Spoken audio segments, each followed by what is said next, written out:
that I can't explain. I did say that I'm looking around for books recently. Just you know, every kind of book that I can find that is free. Basically, just yeah. No, I just like free stuff. No, and just because we have those points where people can bring their old books and can give them away for free, and it's basically a give and take situation. I'm I'm obviously always looking for fantasy books and belletristic, so nothing particularly special, and also not what you necessarily find. It is almost like, okay, there's two kinds of books that you really find there, because it's old people around here. So you have those really old books. No, like last time I fished out like a Goethe's Faust, first and second part in one book, from like 1946 or something like that. That's also how those books are usually looking. And then there's a second kind of books that usually, not just are the newer and also then,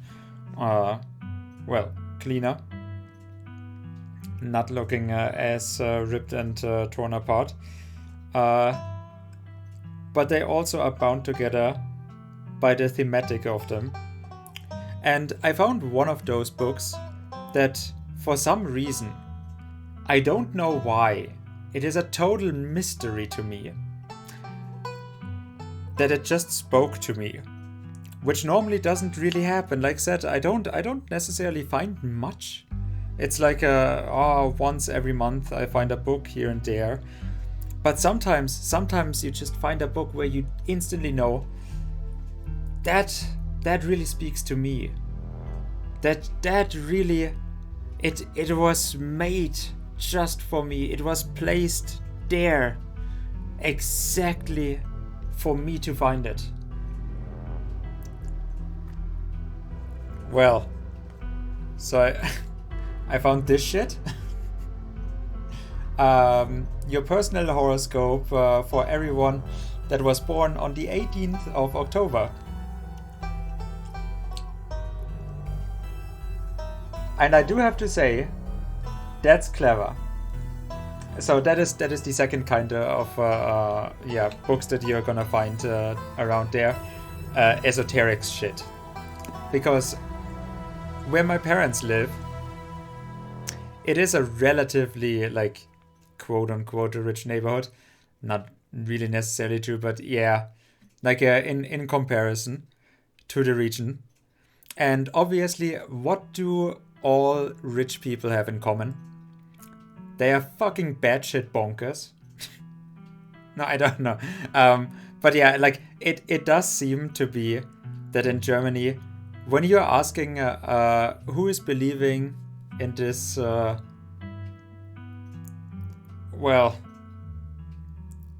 cosmic,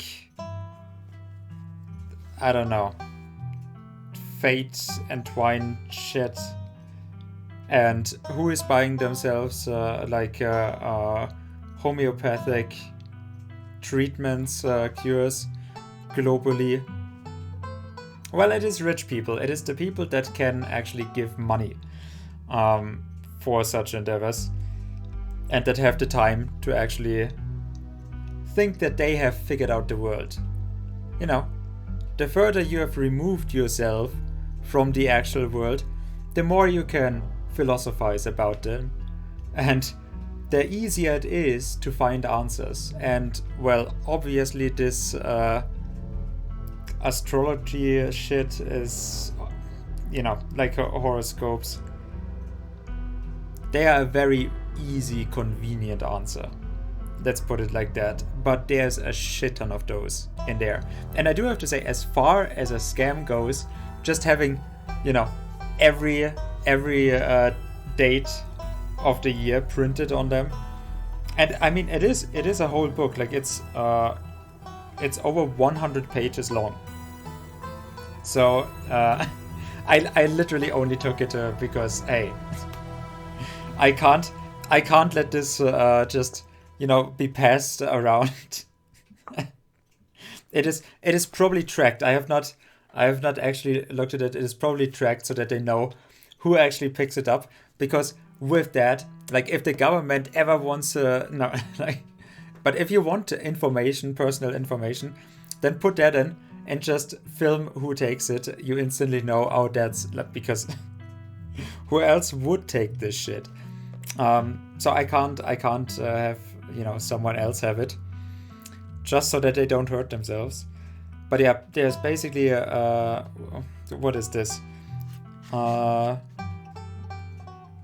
Mein Tierkreiszeichen und Planet, so like what my transcendent is, what my animal correspondent is. Who am I? I don't know. What I have to do to keep healthy, my ideal partnership, because I mean that is the most important thing. The influence of the ascendant, my Chinese horoscope, my Indian horoscope, my Celtic tree horoscope.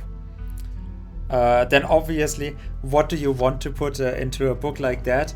Well, the rich and famous want to be with other rich and famous people, so you have a list of other rich and famous people who are in there, like in this, born on the same date, because like that is gonna make a difference, and you totally see a connection there. Like, what is this? Martina Navratilova and Boris Becker, Wimbledon. Like, yeah, that that bullshit. That is exactly the person that I want to align myself with.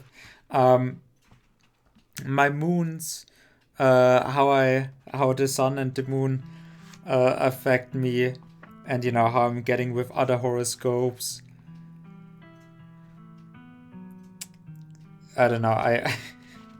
I'm not good at directly translating, and I'm not sure if I ever want to. Then there's your pseudo professionalism, where you have to actually have lists of shit. Like that is, yeah, that totally has something to say.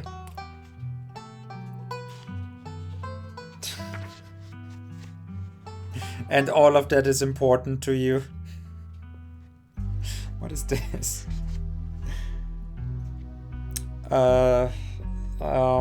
Okay. Okay, do I have to figure this out on my own? What is? Gestirnstände, aspects. I can't. What? Does this even remotely... Does this remotely even look like it is supposed to make sense? Looks more like a Wicca band circle for dark magic. Which I'm sure it is. Like, if you know your Occident and Accident and incidents of like all of the times where you are stupid. Yeah, if you know all of that, I'm sure it will ward off bad magic. So yeah. If I want something else to read, and if I want to, like, I mean, because this book, our visual novel here, our story game, like, at least Stella veers heavily into believing this stuff. So, I gotta impress my digital girl.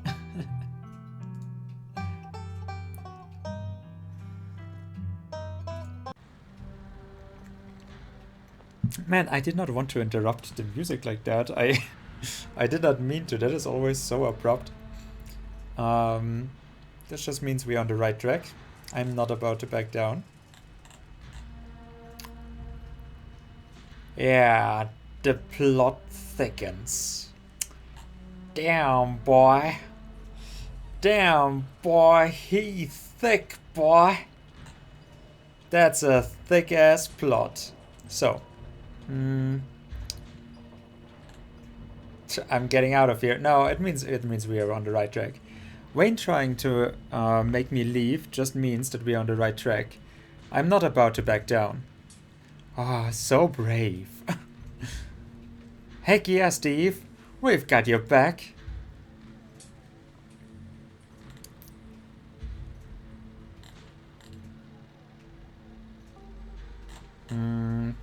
Do you think I'm actually able to just regroup and no, they're just gonna send me back, right?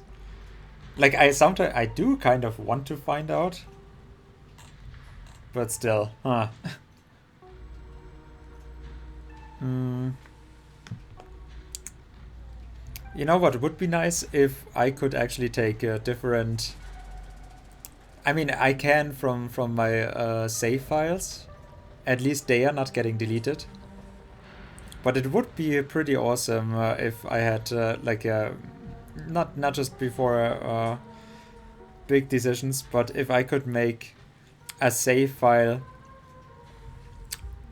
from like before a conversation happened. When I know that, oh, I locked myself out of saying something else, so that it's like kind of a redo button and you don't have to use it, but I don't know. I think it would be nice, but whatever.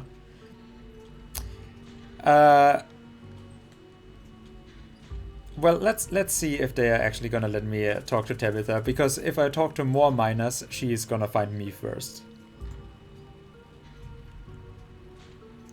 You make your way... Wait, nobody had anything to say about that?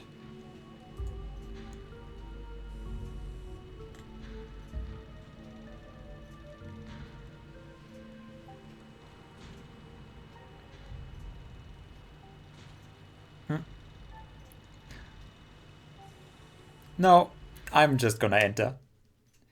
I want to talk to your manager.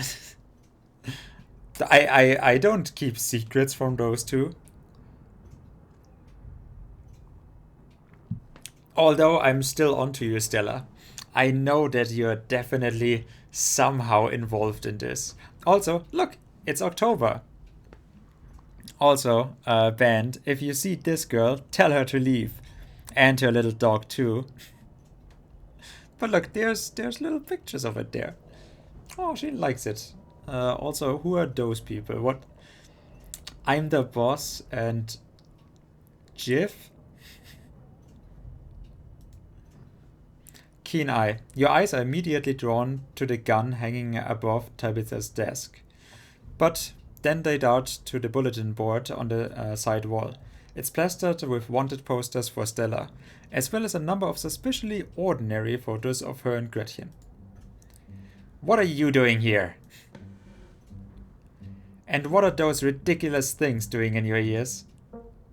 Oh crap, good luck. Sorry, Steve. Are you trying to record me? Tabitha snatches the earbuds out of your ears and throws them to the ground. Typical phone-addicted city dweller. Wait, you didn't... If that is what you actually believe, then you didn't have to rip them out. Come on. What do you want? Quick, before I kick you out.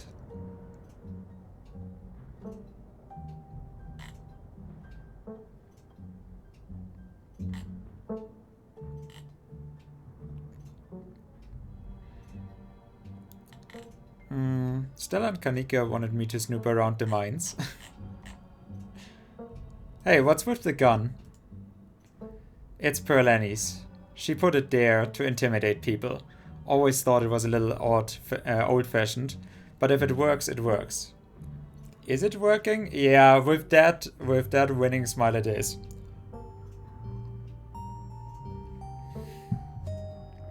I'm definitely gonna get shot. You wouldn't have asked about it if it didn't leave an impression on you. Now why are you here?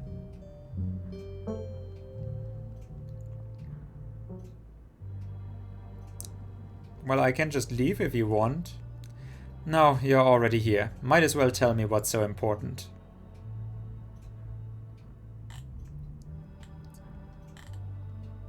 Well, first off, I don't like how things how things were when you left. Tabitha's eyes. You have to understand how much is on the plate, on my plate right now. And also you swung by, unannounced, and just barged into my office, without anyone's help getting here or finding the place, just to say that.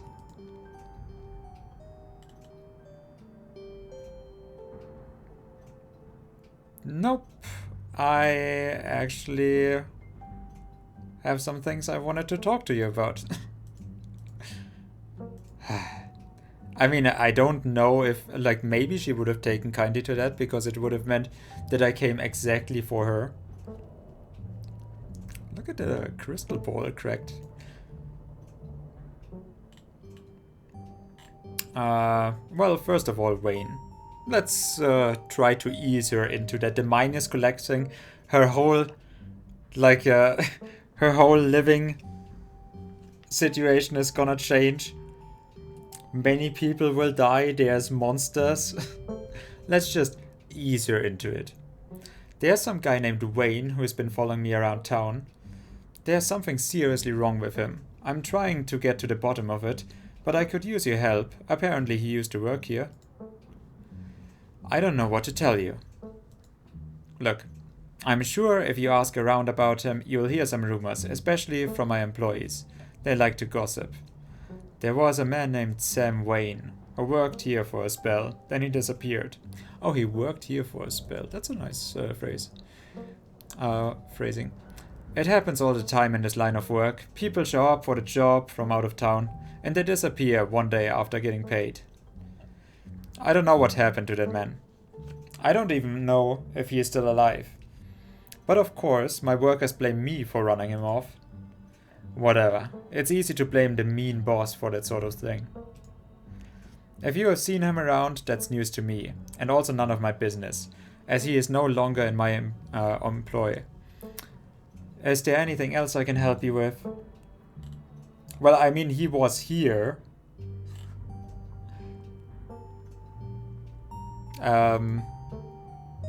I think that there might be a mine collapse soon. The creatures I saw last night are supposed to be some sort of portent of doom.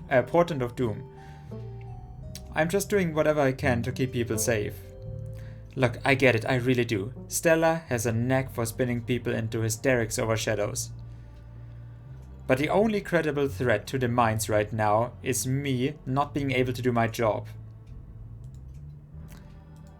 Look, I'm kind of swamped right now. I was actually getting ready for a big meeting when you walked in. But if you want, you can just wait here for an hour or so, and I can swing back when I'm done and pick you up. Just don't go around bothering my men. Well, you told me that I should actually talk with them, right? Don't move a muscle. Don't so much as make eye contact with them. They are supposed to be working. I'll see you then. Tabitha leaves the room. As soon as she's gone, you place Kanika's earbuds back in your ears. Hey, is everything good?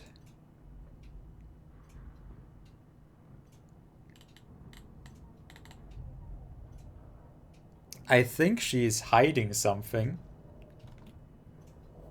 I mean, quite frankly, I do think so too. Just in terms of, yeah, the mine is probably not going well. That woman's hiding a lot of things. Yeah, exactly. I had nothing to go off of. But if some of those things are related to what's happening in town... Ah, come on, Neeks. Cut Steve some slack. Tabby's not that bad. She totally is, though. No use sticking around here.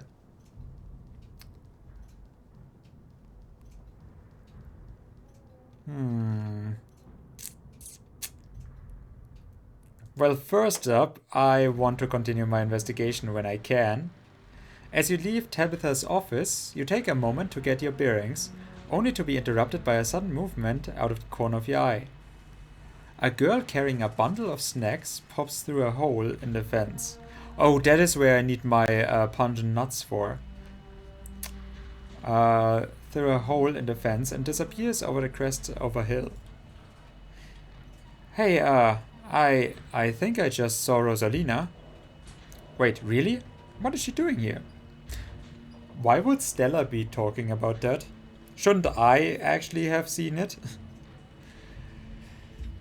Clearly she is doing a delinquency.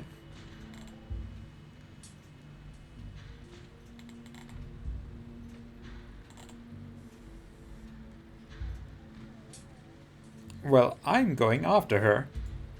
Good idea. We'll try and catch up with you.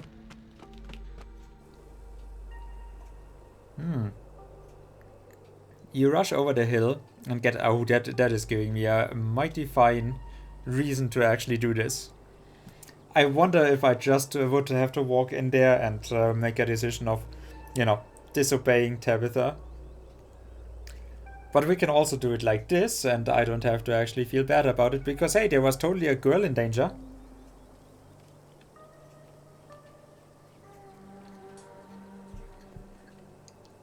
And I totally had to follow her into the mines. Me, Stella, Kanika, my pungent nuts.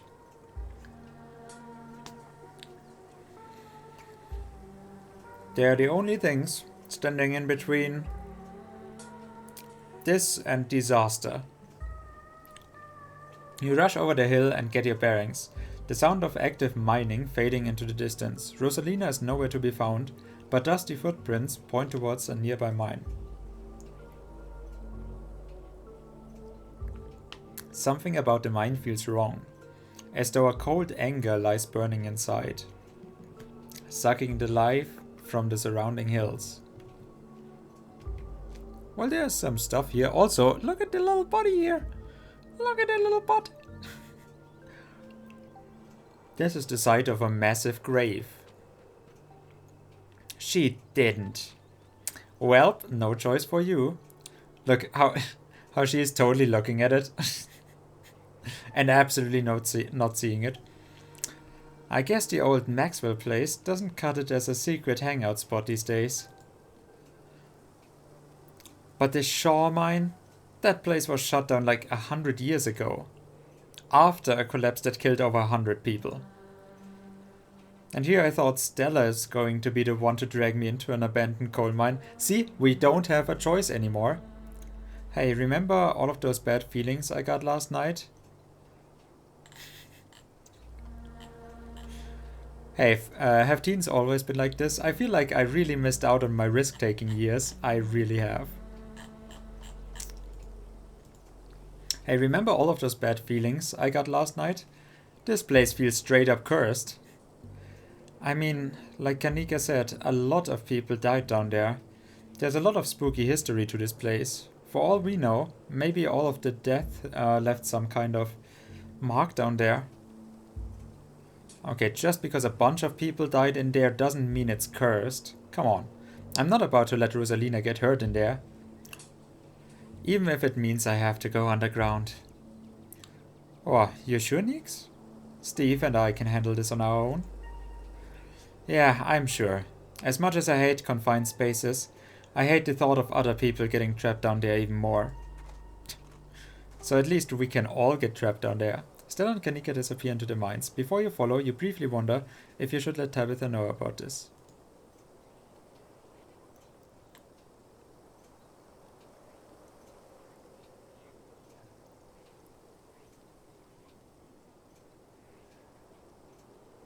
Well, she will come anyways, so you pull out your phone and dial your cousin. What is it? You know I'm in a meeting. A kid just snuck up in the show mine. I figured you should know. What? Are you serious? Why do things keep happening to me? Yeah, that is also what I'm wondering. Why? Whatever. I'll head over there as soon as I can. Just stay where you are and wait for me, alright? God, I don't even know why I'm trying to reason with you. It's not like you'll listen. I called you as a courtesy, but I'm not going to wait around for you.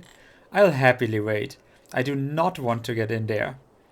No need to get snarky, I'll wait. No need to get snarky, I'll wait as a lie. See, that is interesting.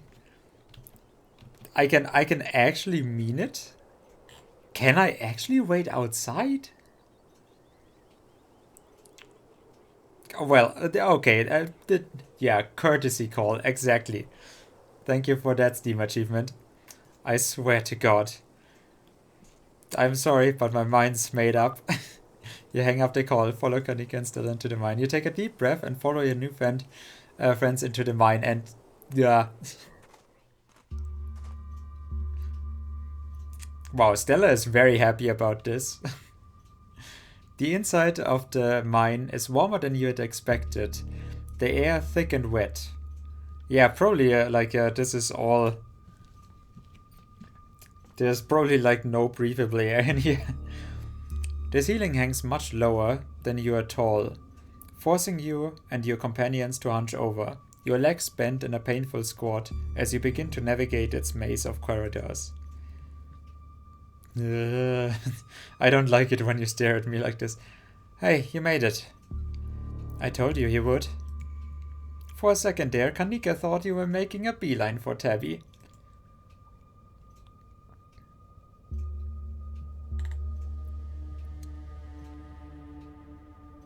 Well, I'm gonna remain silent.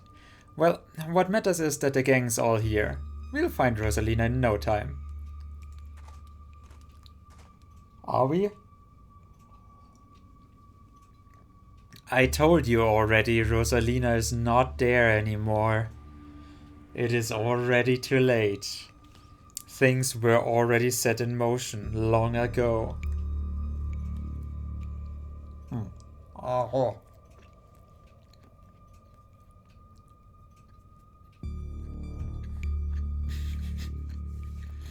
If you hear weird noises, it's just me. It's not monsters, I swear. It's just far worse. Just me. The deeper you progress into the mine, the heavier the air becomes.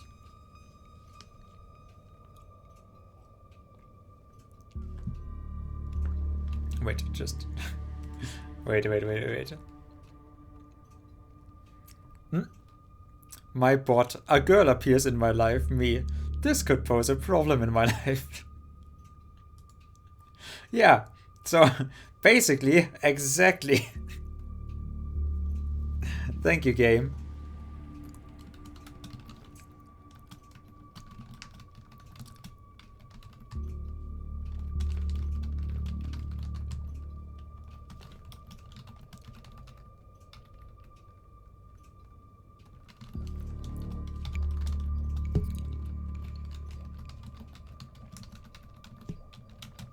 Okay.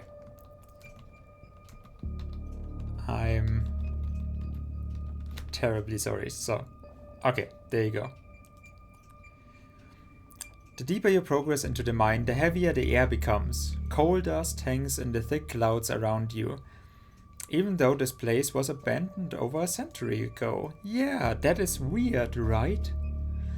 Jesus, it's cramped down there. Down here.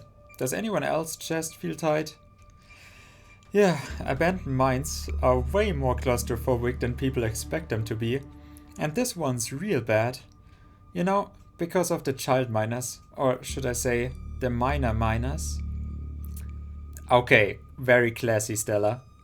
Kanika visibly shudders. Okay, I'm not superstitious, but if there's one way to make sure you get haunted, it's cracking jokes about dead child laborers while walking on their graves. She's got a point. What can I say? I do my best to tempt the spirits wherever I go. I actually snuck down here a few times to try and get some good footage. Part of my ghost hunting phase. Actually, alone in a cave? First of all, that could end badly, and yeah, no, that is brave. Like, quite frankly, Down in the dark? In an abandoned mine? Like, look, alone? Even I would get spooked. And if it is just that I'm not seeing all the spiders, oh my god. But yeah, no, that is... you brave girl.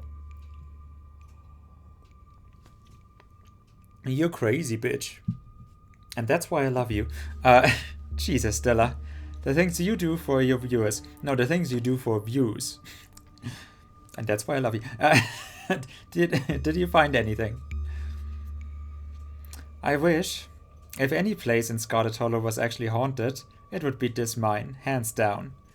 But all I got was dust in my lungs and a couple of false alarms. Stella pauses as sound rushes overhead. Oh my god, what was that? The mine's going to collapse and we are all going to die down here, aren't we? Stella sighs longingly. Ah, that is what I wish for. That's just how wind sounds down here. You sound so disappointed. It just brings back memories of my last foray into those depths. Every time I thought I'd finally found a spooky ghost, all alone down here, yeah woo, there wound up being a very unghostly explanation. Like local wildlife, for instance. Well, I mean, those are alive, so it can't be that bad down here, right? Stella turns her flashlight up towards an alcove ahead. Overhead. Those guys got me real good last time I was here alone. Oh my god, there are bats down there. I'm going to get rabies, aren't I? I'm going to get rabies and die in a mine collapse. You holding up okay, Nix? Yeah, sorry, I'm just a little on edge. Kanika is stopped mid-sentence by a thunderous knock echoing from deep in the mine. Okay, what was that? That was... I have no idea what it was. Did that sound like knocking to you guys? Mystical. A hateful and broken presence steers in the deep. It doesn't want you here. That was a warning. We have to move fast before something terrible happens. Oh, you don't think it's Tommyknockers, do you? Okay, no, Tommyknockers are not real. Probably. They are not allowed to be real. Are you trying to give me a panic attack? I would love to spend some extra time poking around down here. Maybe it's got something to do with the mystery. The three of you are interrupted by a second, much less distant sound of a can being popped open. Okay, now that wasn't Tommyknockers. It came from this way. Follow me. Well, I guess. Oh, it's the cool kids. Oh, it's the Milo kid. You breathe a sigh of relief as the tight passageways give way to a small cavern. A group of teen turns and stares at you with annoyance. What the hell are you doing in here? Especially because he should actually be at the store. Hoodie girl, what the hell are you doing in here? You creeps, are you stalking us? Yeah, creeps. I just said that, Alexis. If I wanted an echo, I would yell into the Grand Canyon. What is that? Straw? Blast? Where? That it wants to be left alone. Get out of here before it leaves a mark on you. If I wanted an echo, I'd yell into the Grand Canyon. What are you, 5? What are you guys even doing down there? This is the most miserable place I've seen in my life. Yeah, no, that's youth. We're here to make sure you don't hurt yourself.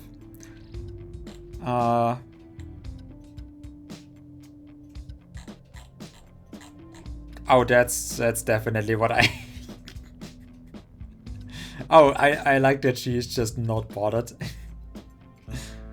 There's something terrible in this place that wants to be left alone. Get out of here before it leaves its mark on you. Tell your creepy friend to leave us alone, General Store Lady. Rosalina, your dad is very sick about you. And if you ask me, he was right to worry. Why the hell would you think hanging out in an old mine would be a good idea? Is the Maxwell place not dangerous enough? Yeah, because no one usually comes in here, duh. Everyone knows we hang out at the Maxwell place now, so we had to find a new hideout. Which you instantly found, so I guess we have to find an even more secluded place where you can just be ourselves. Or by ourselves. I can't believe your dad sent people to follow you, Rosalina. That's messed up. I think that qualifies as harassment. You're right, Becca. It is messed up. I don't need him telling me where I can be. You could at least check in so he knows you're not dead. He leaves you and he leaves you. He leaves you because he loves you, and he's worried about you. He's really not asking for much. Don't you kids have school tomorrow anyway? It's fall break. And we're not kids. Yeah, we're teens. Are those canned strawberry margaritas? Where did you even get those? The teens avoid eye contact. Miles tries to melt into the cavern wall. Yeah. Wait, do you even have... like, this is an abandoned mine. How do you have... I'm guessing he is not actually... Maybe he's just playing offline games. Who knows? Maybe he's playing Candy Crush. You know, as cool teens are. Oh no, I know that isn't you, Miles. It had better not be you. Yeah, whatever, it's me. What are you even doing here? Becca's right. Sounds to me like you're stalking and harassing and all that. You're supposed to be minding the store. It's not like anyone even comes in on Tuesdays. And Mom's there, so it's fine.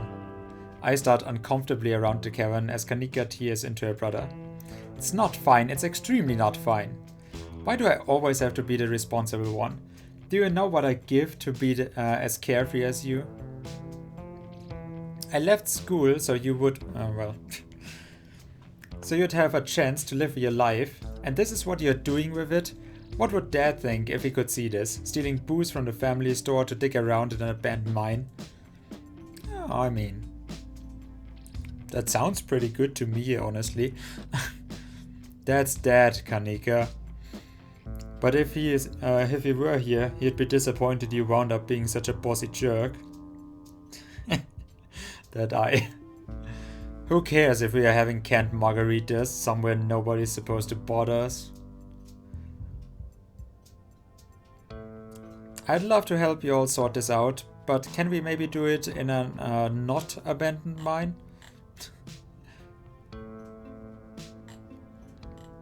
If these kids want to make bad decisions, that's on them. Yeah, see, that's what they're kids for. If this is what you all do for fun around here, maybe the dishlings were kind of inevitable. So, I'd love to help, but I'm kind of a mystique, and I'm constantly right. Stella, you should kind of know that I'm constantly right about things. So, how about a little? Oh, and what are you? An expert on mine safety? They only abandoned this place because there wasn't enough coal left to bother digging anymore. My dad told me, and he is an actual foreman at this continuous mining facility, so he knows what he's talking about. Wait, I thought your dad was a charge hand. No, Alexis. He got promoted last month, and he says this place is totally safe and we can hang out in here anytime we want.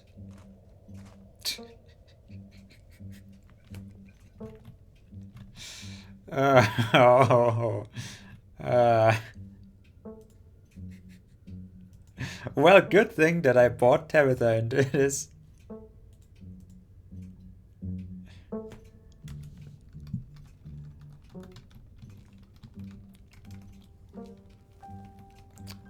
Hi all. Correction, your father was a foreman at the continuous mining facility. We'll see if he even has a job tomorrow morning. God damn, you're spooky. What? Oh shit. Oh hey, Tabby. Oh my god, you did call her, didn't you? That's why it took you a minute to catch up with us. Kanika sighs. It's probably for the best that she is here. Do none of you understand what a boarded up mine entrance is supposed to mean? It means it's closed, condemned, not fit for human use. Oh, come on. This place is way dirty. Check it out. The teen with the beanie jumps up and slaps the strut in the ceiling. Oh, was that the knocking we were hearing earlier? Oh my god, Zane, cut it out. You're embarrassing us. I'm sorry for Zane's behavior. Becca, oh god, Becca is gonna be such a stuck-up bitch. I don't think he realizes how extremely 8th grade it is to jump up and hit things. No offense, Rosalina. None taken. The other 8th graders are totally immature. Not like, can we finally get a move on? Why are we listening to them? And smart too. Enough. Thank you, Tabitha. The damage is already done. Now leave. I'm tired of people in this town dragging my cousin headlong into danger. I can't believe I actually agree with Tabitha about anything. But this is the worst place I've ever been in my life, and I would like to see the sun again before I die. Aw, come on, you guys. Maybe it's not a big deal. We used to do dangerous stuff all the time, and I still do dangerous stuff now. I mean, I don't like this particular situation, but with what the whole ditchling thing. But outside of that, who are we to tell them where they can hang out? I don't know who you think you are in this situation, Stella, but I own this mine. It is entirely within my rights to tell them to leave. Much like it is entirely within my rights, yeah, just like you told Stella to leave within her house. Rights to tell you to leave. Was your lifetime ban from the mines not a clear enough message for you? Hell yeah, Tabitha, tear the sad 20-somethings to shred. Hey, I'm defending you. And I'm not sad. Where did you get that idea? Running a clickbaity YouTube channel where you run around the woods chasing nothing is extremely sad. Okay, get out. So she's sad. So what? Give it a few years and you'll be sad too. The passage of time is inescapable. Yeah, you show us, Tabitha. Look, we just wanted to give Rosalina a good time. Her home life sucks right now. Yeah, tell him about where you have to sleep, Rosalina. We have been living in the library for the past couple of weeks. Dad says we can't stay at our house. They've got a hot plate and a couple cots in one of the back rooms. It's actually pretty sick setup. No, it isn't, Zane. Rosalina deserves better. I don't care about your home life. If you are going to do your underage drinking, go do it in the woods. Just get off my property. Tabitha. Look, Rosalina, I'm sure Oscar has a good reason for all that. He's a good guy and he cares about you. He thinks our house is haunted. Oh. Wait, what? And I should care because it's such a bullshit excuse. I bet he couldn't afford it anymore and he's lying to you to save face. What a coward. Becca, I don't think you can, like, say that about other people's families. Isn't that like bullying or something?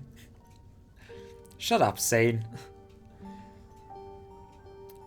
Back up. He says it's haunted. I can't believe he didn't mention it to me. I could investigate. Oh, so he is member of a cult. There's no ghost, Stella. It would be cool if there was, but Becca's right. I just wish he would be honest with me and tell me what's really going on. It's like he doesn't even think I can handle it, like I'm still a little kid. Yeah, you're all children, and none of you realize how good, so we are not getting out of here before the monsters are eating us, so... You know, I wish I could put my foot down there. You know, be a little bit assertive. But apparently that is not a possibility.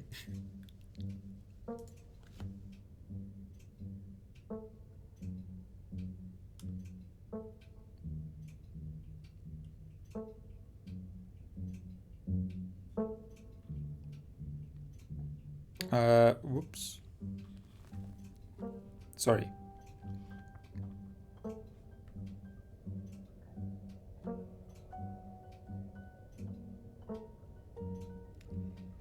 Wait, god damn it.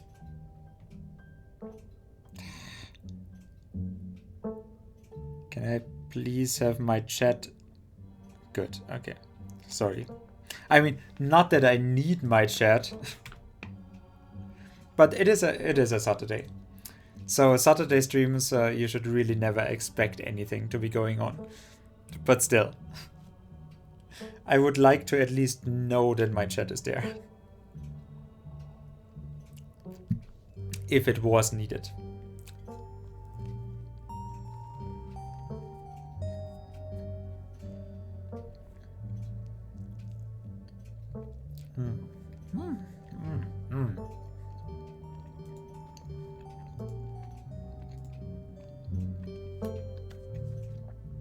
Ah, you're all children, and none of you realize how good you have it. Back in the day, each and every one of you would be pulling 12-hour shifts in this exact mine, and you're very proud of that. If it weren't for child labor laws, the 5 of you might have some actual character. Exactly, Rosalina's not that mature anyways. She still sleeps with stuffed animals. That doesn't mean she's not mature. I still have pork chop, you know. I rest my case. Wait, what did you say about child labor? I'm not going to weigh in on this. This is between you and your dad, and the two of you should talk about it anywhere that isn't here.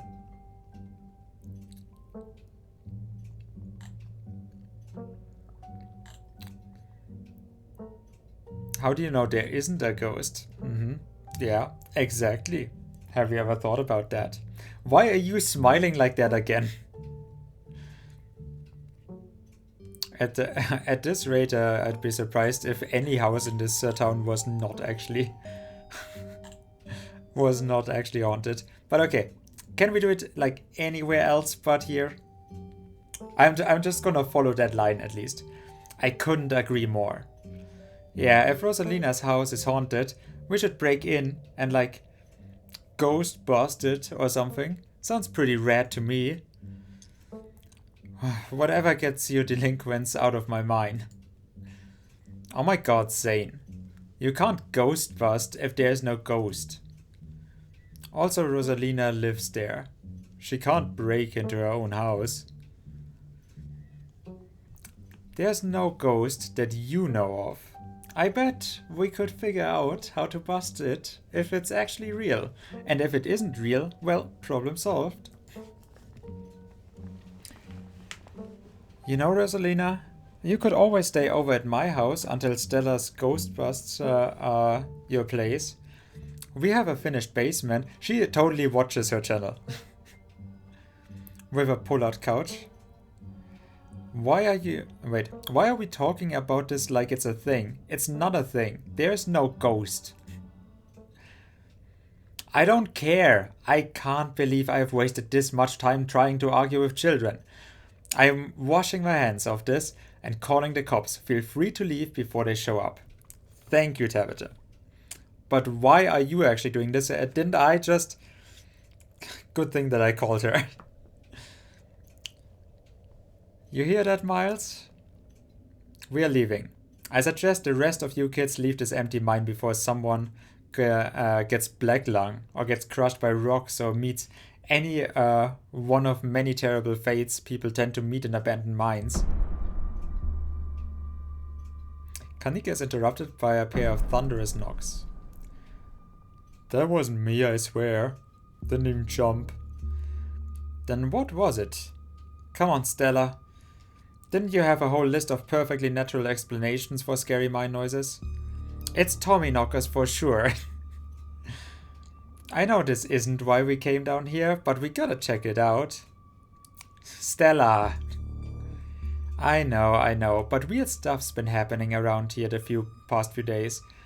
What if this is our chance to get an actual solid lead? The stakes couldn't be higher. Do you have no sense of self-preservation? No, we are in a horror game. Thank you very much. Of course not.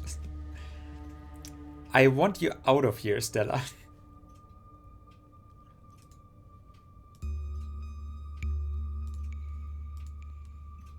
Oh, come on, Tabby. You can come along too. If you guys are going after something spooky, count me in. Nobody is going deeper into the mine. Nobody's staying in the mine. You're all leaving. Please listen to Tabitha before my heart gives out. It will be fun, Neeks. It will not. Kenai, you hear something over the sound of Stella's pleading with Kanika and Tabitha. Something like the shuffling of feet on stone and the whispering of mischievous teens. You turn to see Becca and Alexis gone, and Rosalina anxiously hovering in front of a small tunnel in the cavern wall. She freezes as you notice her.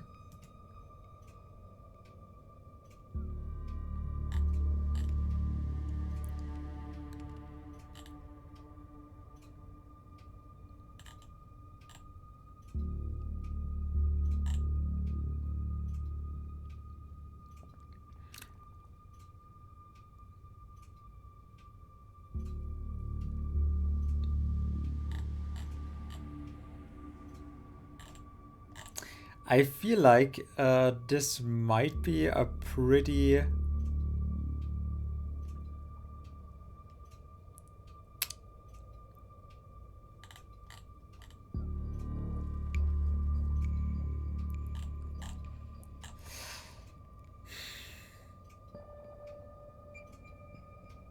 But then we have Rosalina on our ass. Like, what am I gonna do with an angsty 8th grader? That is not going to bode well either way.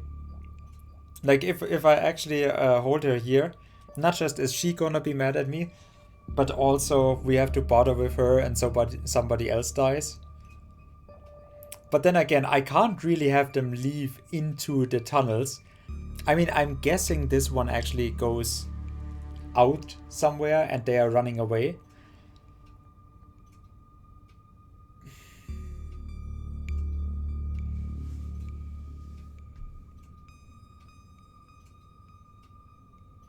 But it is not all about Rosalina, so yeah.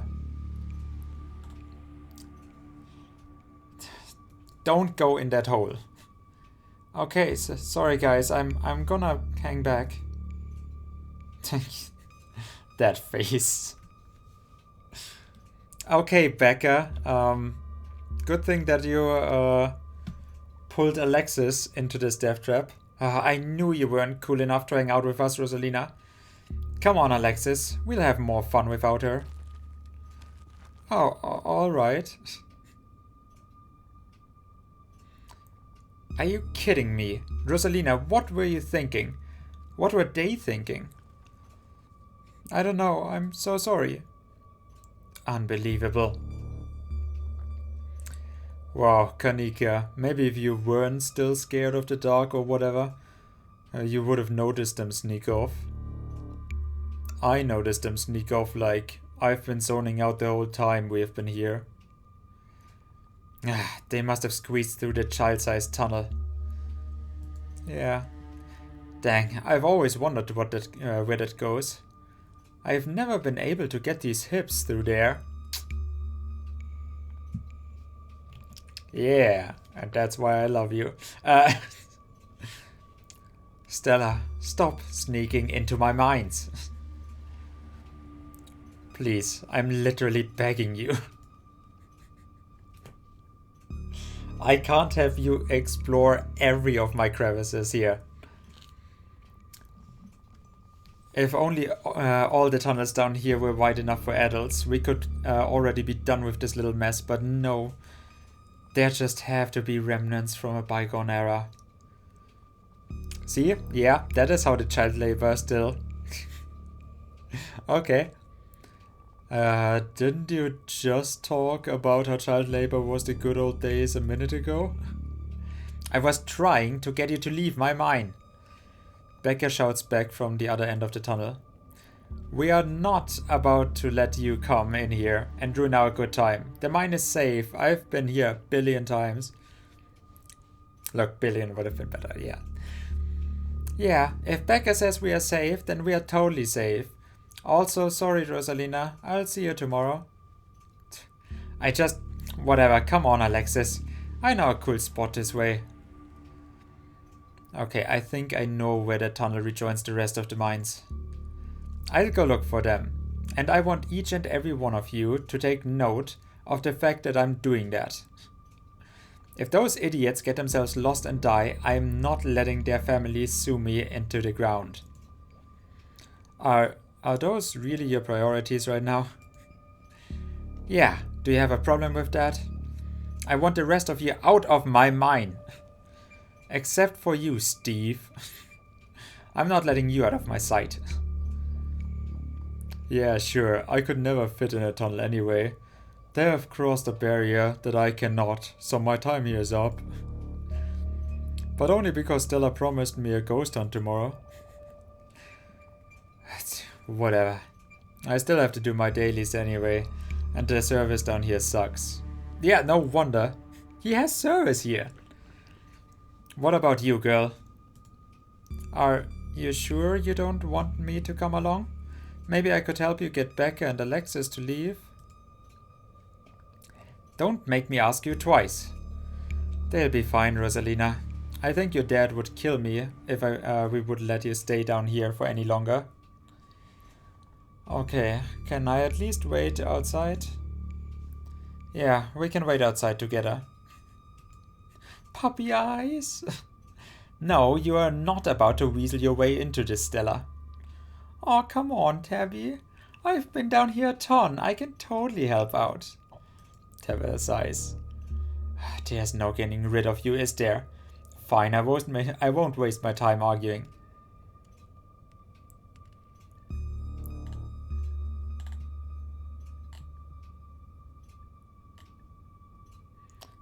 Tabitha, don't push Stella away like that. She hasn't done anything to deserve it.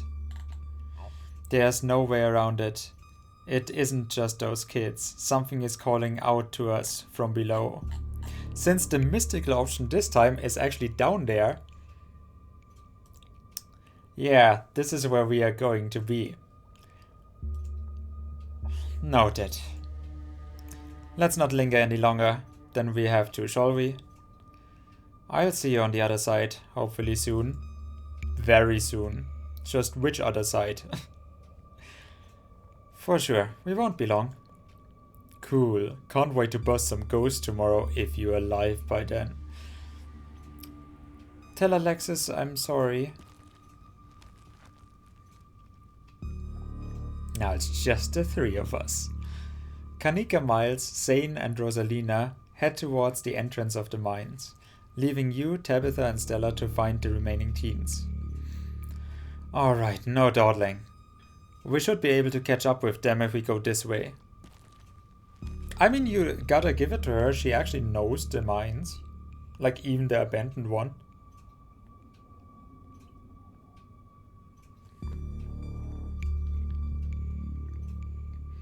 More than anything else, it probably means that she has hung out here as well. You and Stella exchange a glance as Tabitha ventures forward. Well, I mean, the game gives me so many options. So let's venture deeper.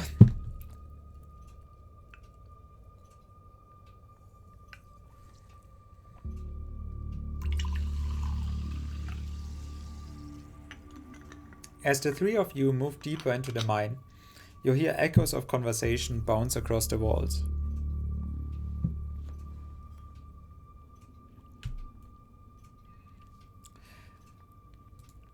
But, Becca, why are we doing this again? I thought you thought Tabitha was, like, really cool. Wait, Tabitha?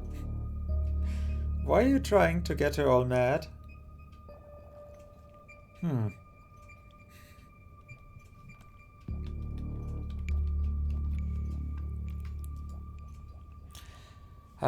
We are doing this because Tabitha is really cool. She doesn't let anyone boss her around. So, we can't just let her boss us around. Oh yeah, that's logic. Oh, you hear that, Tabby? Someone thinks you're cool. I can't believe she used to hang out with a nobody like Stella. Hey. I don't know. I think Stella's kind of cool. I like that River Runner video. Don't. And I like those thick hips of hers. Oh, come on. She doesn't even have a sponsor. What kind of YouTuber doesn't have a sponsor? Actually, she does. Didn't she say she did? I mean, not yet, but I'm in talks with Meat Rice TM. And I make plenty from ads and donations. Plenty. How does it feel to have a teen girl think you're cool, Tabitha? Oh man, I wish they were gossiping about me.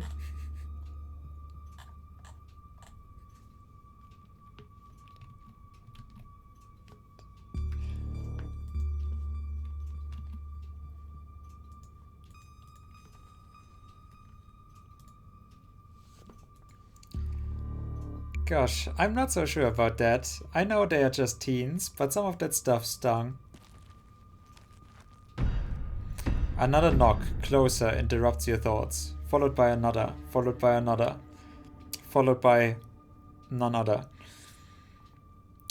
Is this just me, or is that knocking coming from the same direction as those kids? It's not just you. I really don't like that knocking. Calm down, Alexis, it's just mind sounds. Did you see that? No, it was just a shadow. There's no reason to get freaked out. Becca, I swear I saw something. Shut up. There's nothing down here. Stop trying to scare me. Are we sure the tunnel they went through is going to meet back with us? What did I see? What if they are the ones doing the knocking? What if this is just a terrible prank? I mean, I'm not quite so sure in what context this actually makes sense. Like, with everything that is going on, who am I going to fool? Would I, like, appear to Tabitha as a rational, like... But no. It goes in contrast with everything I have said so far, with all of the plot. Tommy knockers. I can't believe they are making us do this. They'd better get grounded when this is all said and done.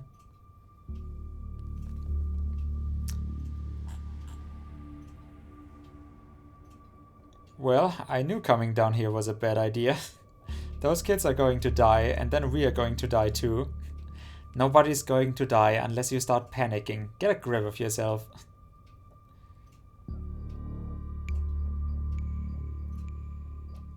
Are you sure this is the right tunnel? Yes, I'm familiar with all of the old maps of this place. There should be a central chamber, not too far from here, where everything joins back up.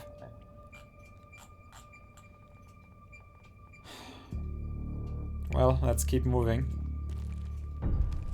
As you progress deeper into the mine, the knocking grows more frequent. It's still distant, but it's much louder than before. My god, this is taking forever. The tunnel ends abruptly in front of you. A century-old ladder is the only way forward. I don't know if I trust it, although it probably is not wood. In the darkness beyond, you can still hear the echoes of terrified teens. They're panicked, arguing, bouncing down the pitch-black corridors. Mystical, the pit radiates rage. A white-hot anger. It hates you. But at the heart of it, you can sense something else, the quiet hum of a darker presence. The heart calls to you, desperate to be witnessed.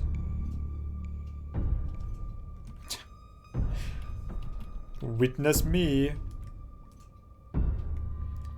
Becca, we need to leave. This isn't fun anymore. This is plenty fun. I bet you are only saying that because you want to hang out with that dorky crush of yours. She's just an 8th grader. Becca, this isn't about Rosalina. I know you can hear that knocking. And here we are. The tunnel they crawled through passes through the chamber below. And it sounds like they are still down here. Down there. I've never been this far in. Congratulations, Stella. You got what you wanted. Tabitha crawls up to the ladder and disappears over its edge. Alright, let's do this. Stella hoists herself over the edge and begins to climb down. Again, I have so many choices here.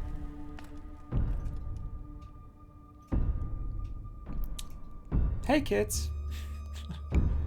Oh great, the adults are here. Thanks Alexis, real nice. Becca is needing to feel like you are better than other people so important to you that it's worth being buried alive over. Do you have an actual death wish? Because I can see this place starting to collapse. Wow, that is a lot of keen eye. Becca, what are you doing? Alexis, you are so much braver than you think you are. You don't need to let Becca kick you around.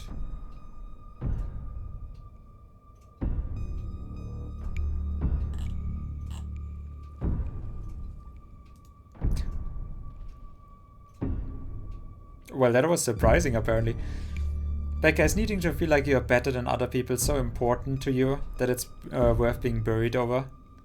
What are you talking about? Give me a break. The whole time we have been down here, you have done nothing but tear down every single person around you. The only people who do that are people who are afraid of themselves.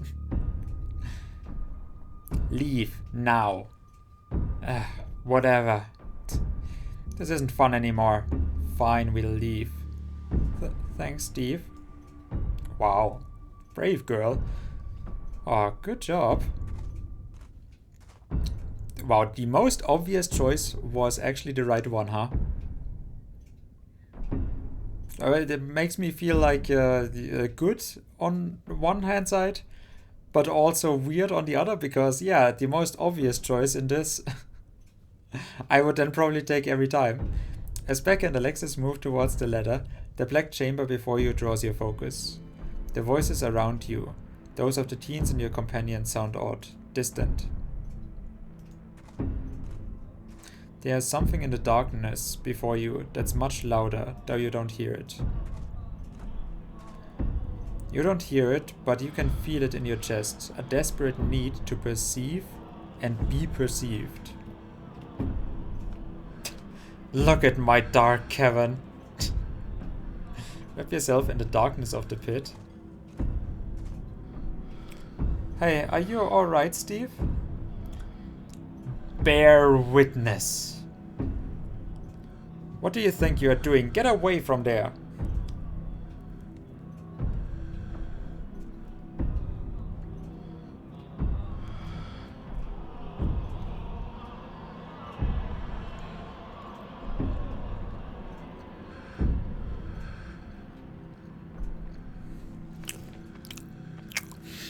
You hear horrible sounds.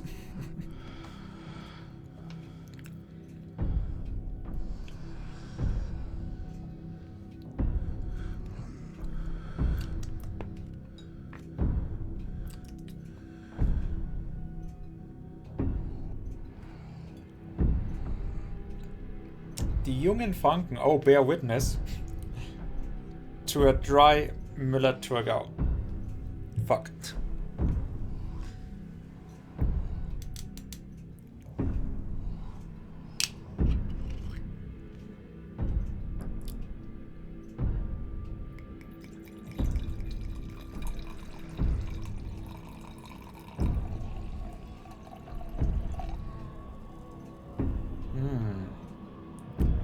Now we can have this night started. Let me just take a nice little sippy there from my white wine. Ah, smells great.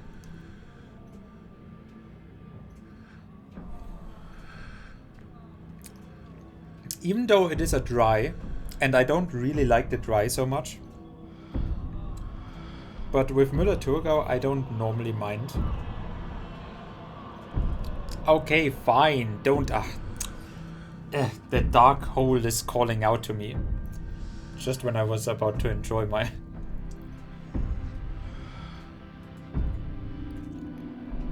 Your cousin dives towards you, but not before the light of... What?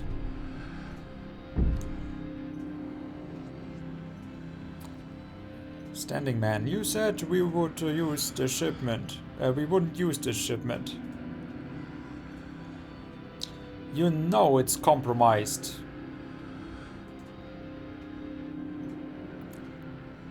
We couldn't afford to wait on new wood, Charles. We had to go ahead with it.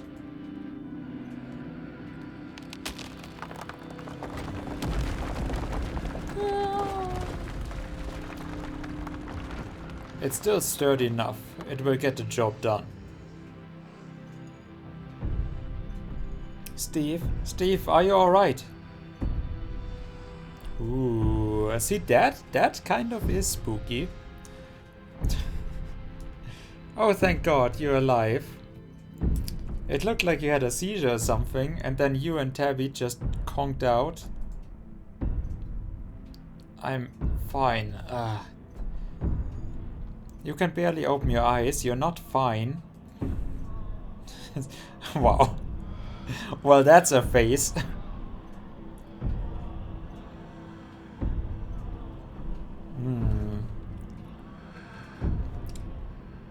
Neither of you move a muscle. I don't want you straining yourselves while you're still recovering from whatever that was. I'm getting the kids out of here, and then I'm going to get you both some help. I knew Stella was...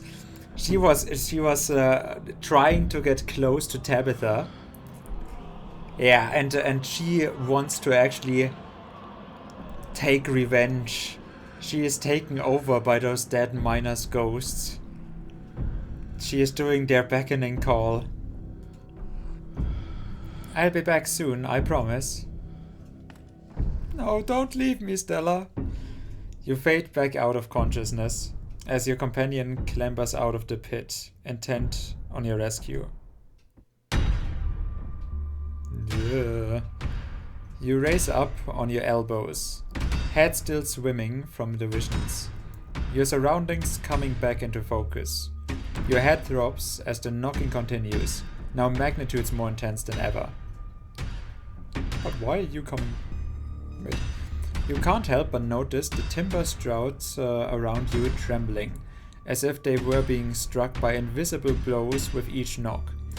Oh, they are trying to actually bury me. That is nice. They are all that stands between you and the many tons of rock over your head. They suddenly seem terribly fragile. And they are actually holding themselves up in here as well then. God, that knocking is not helping my headache. What the hell just happened?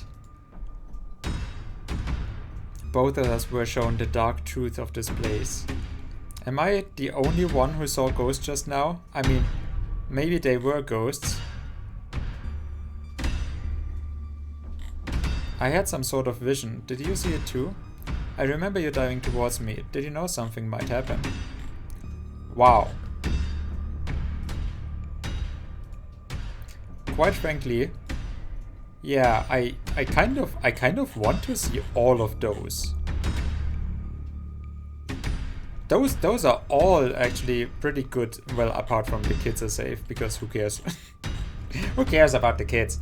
But yeah, I mean, I am going to go with my mystical stick if I've already, you know. But am I the only one who saw ghosts? Well, the knocking is getting closer. Nah. Had some sort of vision. Did you see it too? I remember you diving towards me. Did you know something might happen?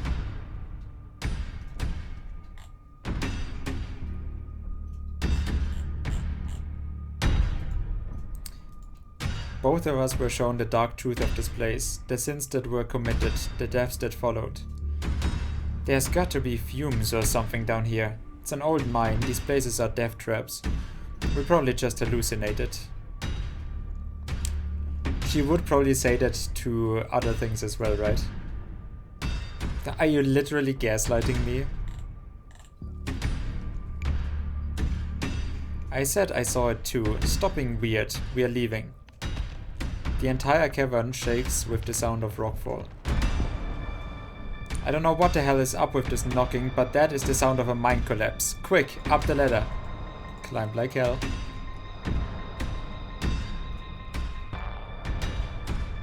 This way, come on. Your cousin moves with the kind of swiftness you'd expect from someone who has spent her entire working life in and around coal mines. You push your body to move as quickly as it can, though you are slowed down by the cramped corridors and winding passageways of the mine. Then comes the sound of splintering wood. You pick up the pace, the entrance is so close. And there it is! Freedom! Oh wow, that was actually, I thought, you know...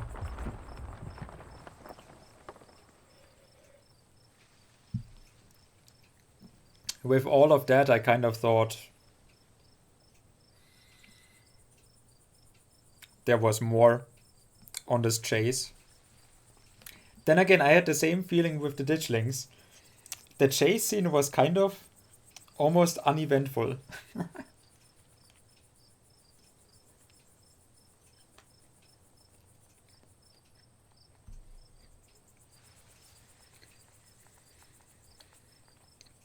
You and Tabitha managed to squeeze through the entrance just as the walls of the mine came crashing down.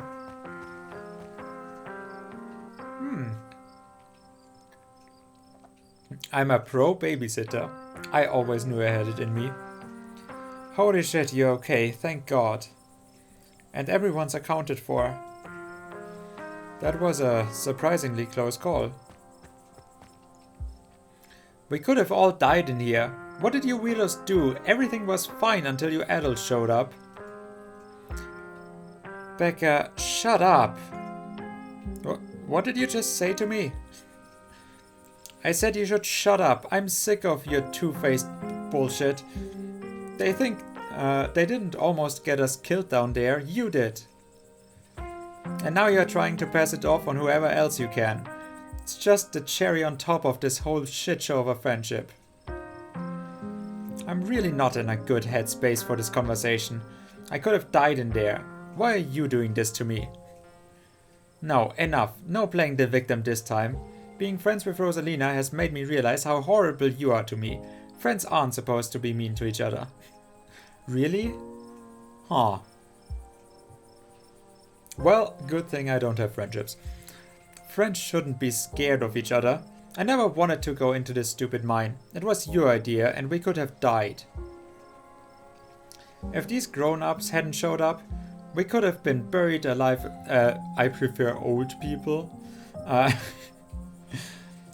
Buried in that stupid little tunnel drinking stupid strawberry margaritas in a can.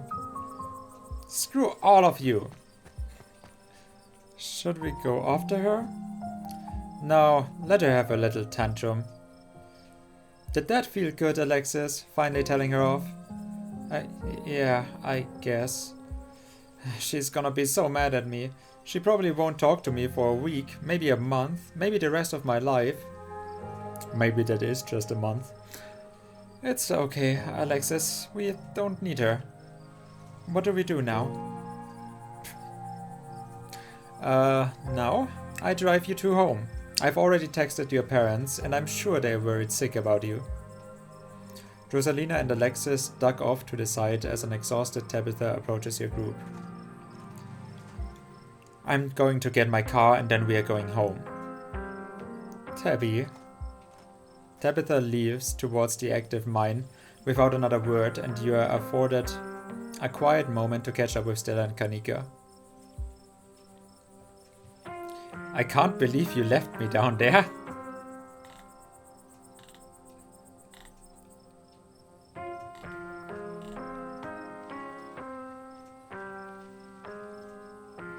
I mean, the entities in the mine, but I haven't acknowledged that with Tabitha anyways. So I'm gonna say I had a vision. There was a stone carving in the wall of that pit that showed me what happened in this place. Charles Shaw was set up. Charles Shaw was set up? No. Huh? No. What? No, wasn't he the seated man that told the foreman to use the wood?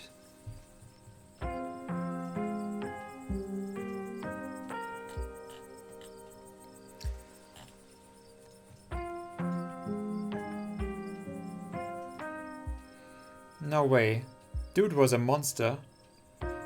I mean, the Scarlets were monsters too. They still are. What am I saying? I don't believe in visions. Whatever you saw was probably just auto-suggestion. I don't know, Neeks. You weren't down there. Steve and Tabby had like simultaneous seizures next to a creepy stone carving. It was like something out of a movie. Just because they passed out or had seizures doesn't mean it wasn't auto-suggestion. Well, I mean... I can't believe you left me. Oh, now I can actually. The entities in the mine. I saw something down there, like the shadows of dead miners.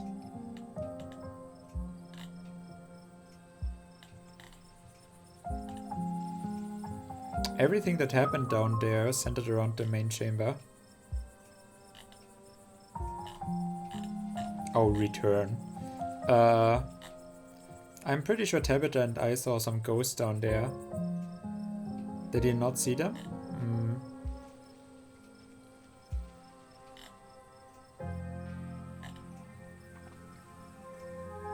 Well, let's say what I actually saw. They were right behind Stella, just before you all left. Did you not see them? Oh, so I'm actually, with my exploration option, I'm still basically taking the second one? Okay. I mean, I like it, that means I've covered everything, but sure. Well, I didn't see anything other than you and that carving. That's super weird. I don't want to doubt what you experienced, but you were deep in a dark abandoned coal mine. You might have been primed to see things. You know, now that I think about it, that totally fits the profile for some of those Tommyknocker stories. What if they are actually bona fide ghosts? Oh, Stella.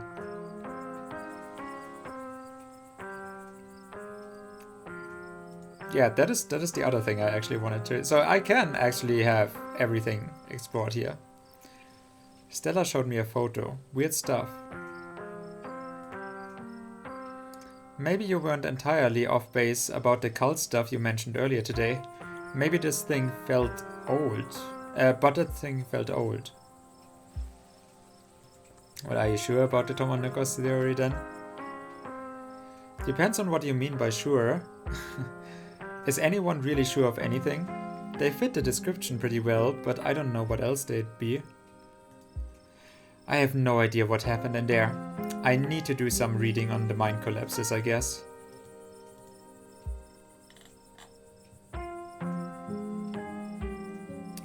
And I saw a ditchling. Something tells me that this was only the beginning of our ditchling problem.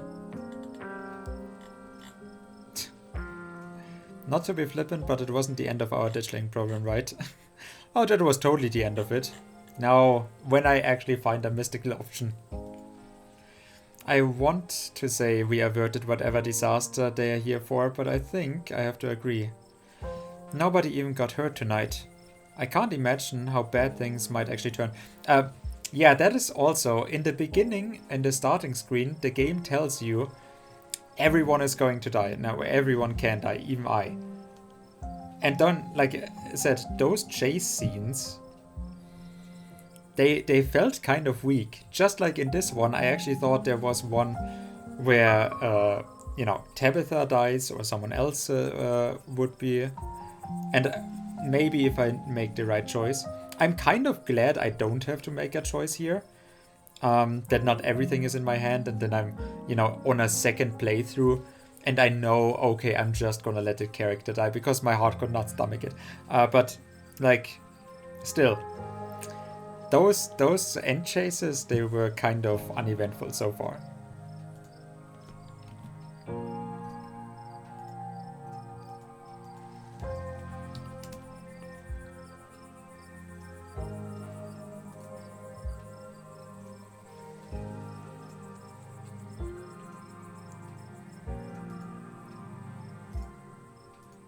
Anyways.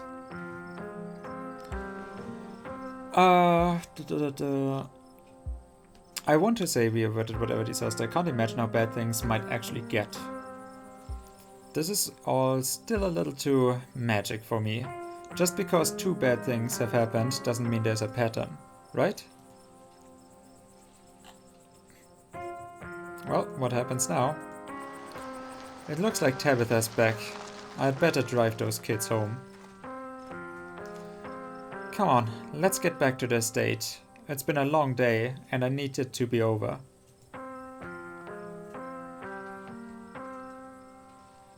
What if... Oh my god, that would be such a twist. What if Stella and Kanika are actually in on it?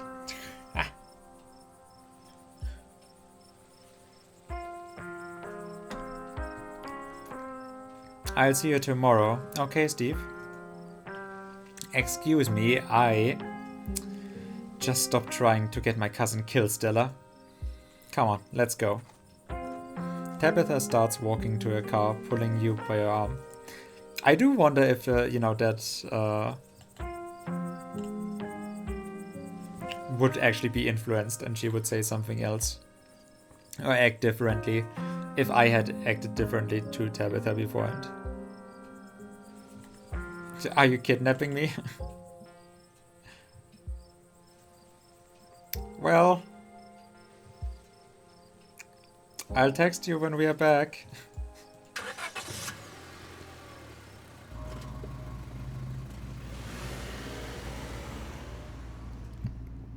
Tabitha doesn't say a word as the car cuts along the darkened road. You try to keep an eye on the surrounding wilderness as she drives, wary of what may lurk behind the tree line.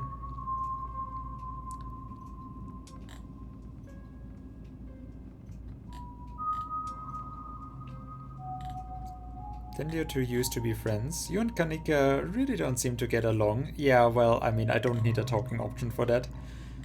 Right in silence. I don't appreciate being dragged off like that. I guess I don't, but then again, I'm too mellow to actually complain. I like it when other people decide stuff for me sometimes, because then I don't have to make choices.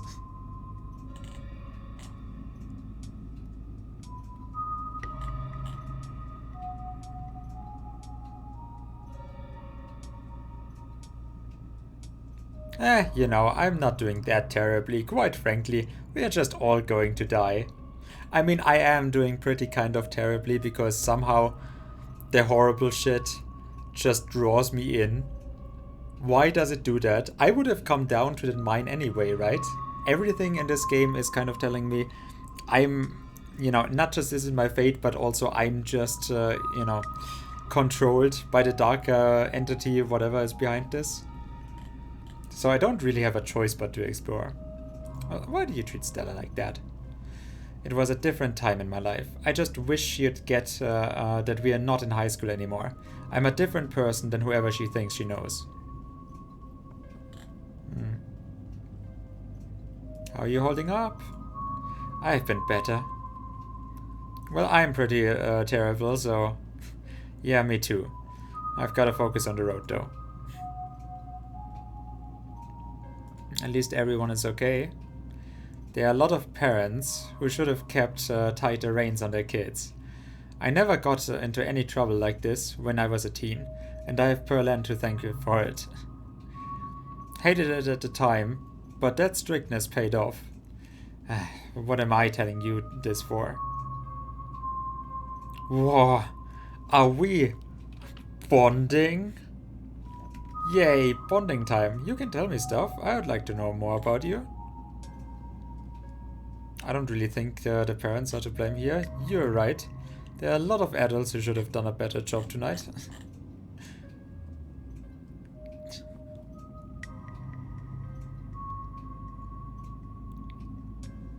Are we going with the cheery? I kind of want to go with the cheery option, but she'll probably just shoot it down.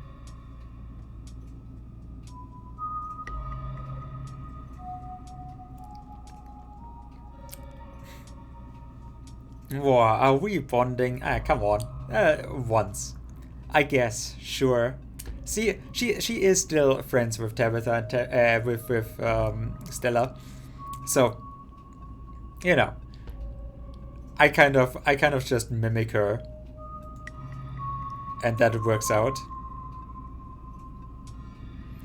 No, I don't want to know about that. I'm not bonding with that right now. I don't, but thank you for letting me know. I don't really think the parents are to blame here. You're right, I guess. I mean, sure, it can't hurt. You know what? I'm just gonna make her happy. Here, exactly. People who aren't ready to be parents shouldn't be parents, and clearly there are some parents who aren't ready. Take Oscar. There are tons of people more qualified to be parents who can't even conceive, and here he is having a kid at 19 and clearly letting her do just whatever. I thought he was an adult.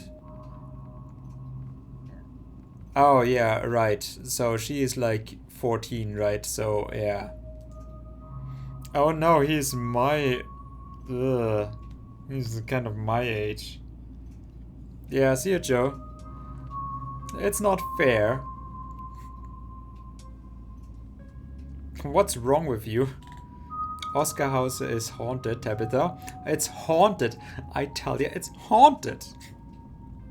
I don't think it's fair to pass judgment. I'm sure of it. Well, I mean, it is this, right? Lots of people want kids. But do you want lots of kids?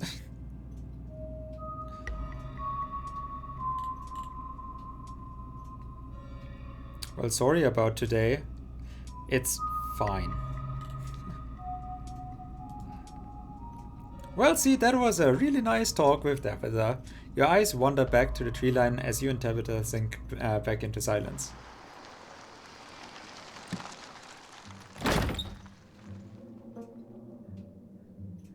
Ah, now back to the spooky stuff. You once again cross the threshold into the estate. The musty stench of the decaying mansion greeting you with its undertones of mildew and wood rot. Sounds great. Well, this day was a lot more stressful than it needed to be. But at least nobody got hurt. I'm going to bed. I suggest you do the same. Thanks for calling me about those kids, by the way. It was unexpected. You could have... No, you should have waited for me.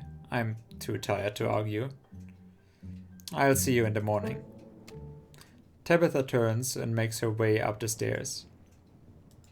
Oh? Not many choices?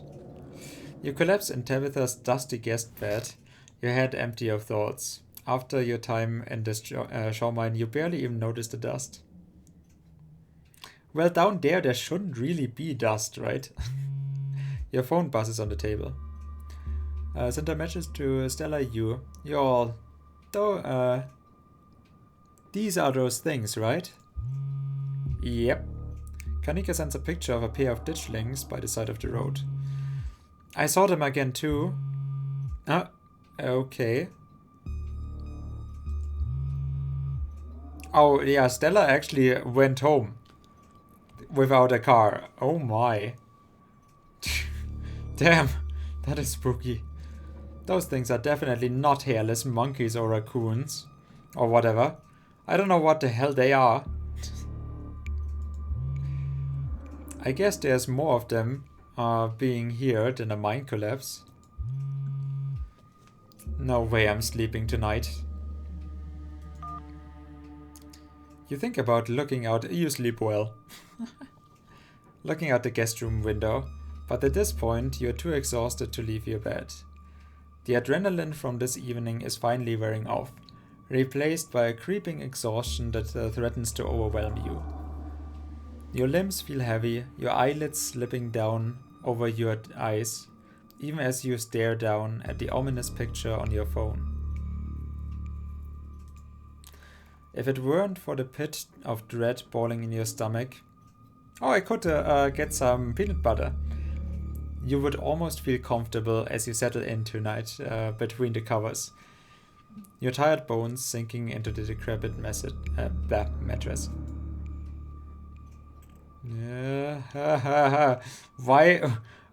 Why is there teeth in her eyes? When you close your eyes, you see the shadowy figures that gathered behind Stella. In their minds, your thoughts are drawn to the carving on the wall and the vision.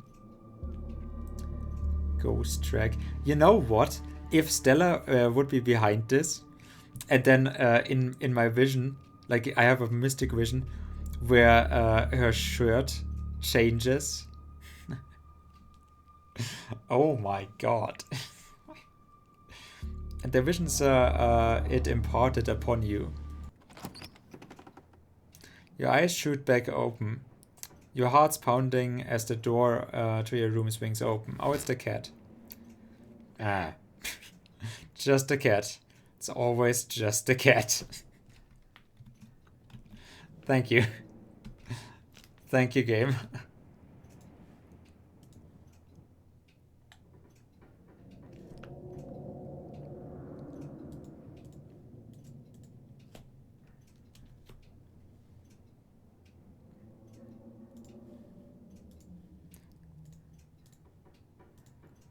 It's nice to see another living being, although it's a cat, so can you really be sure about that?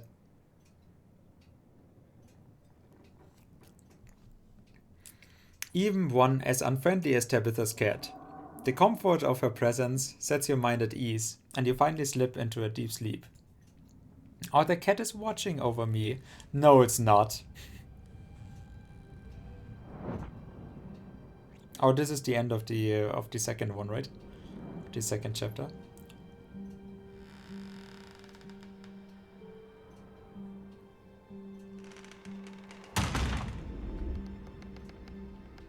Well, what now?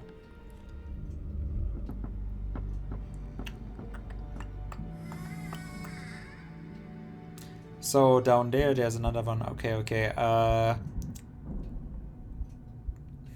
What about the door with the many locks, though?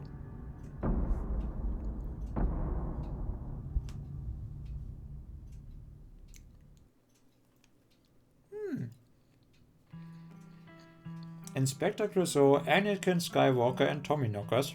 Okay. Proceed if you dare.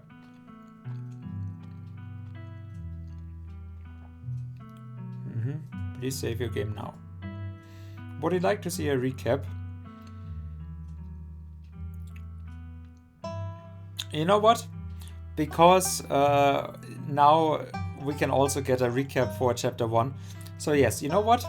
Give me a full recap. I'm interested.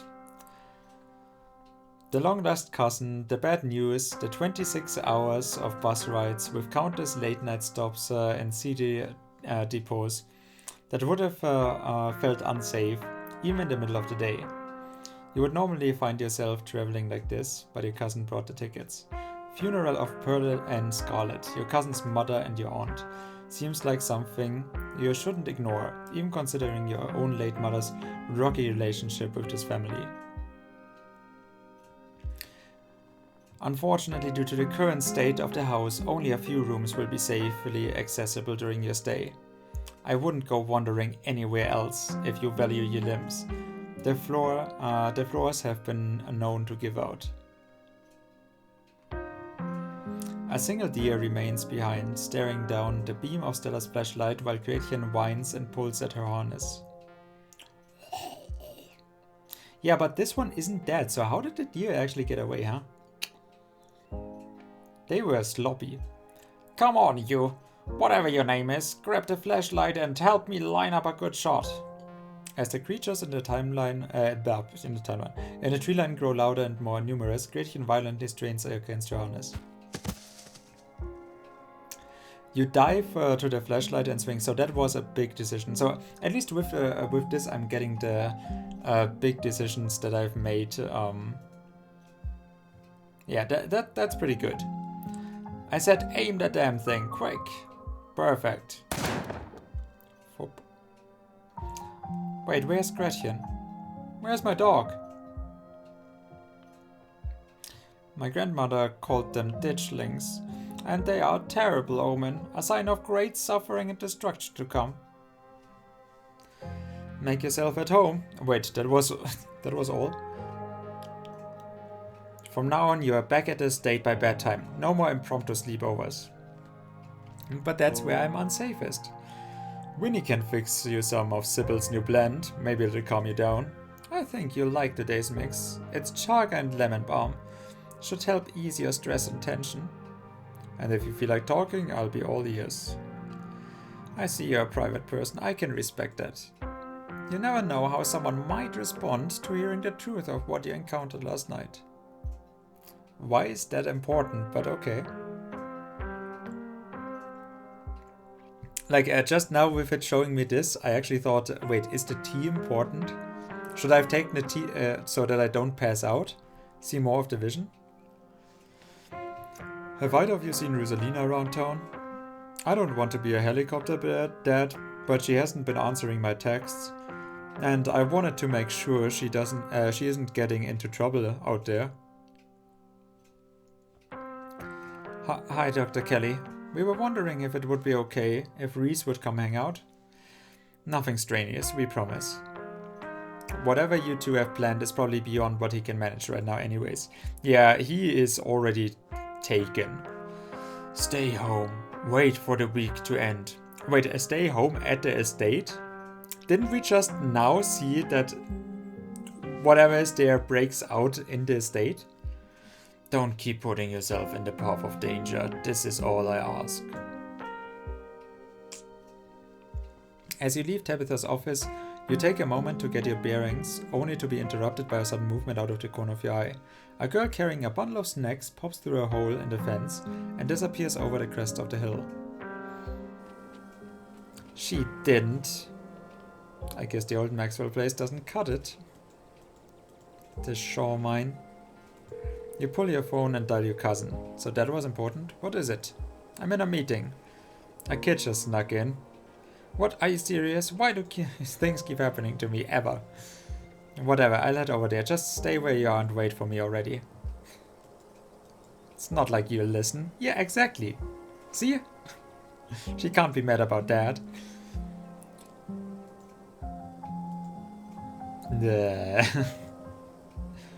Okay. My dad says our house is haunted.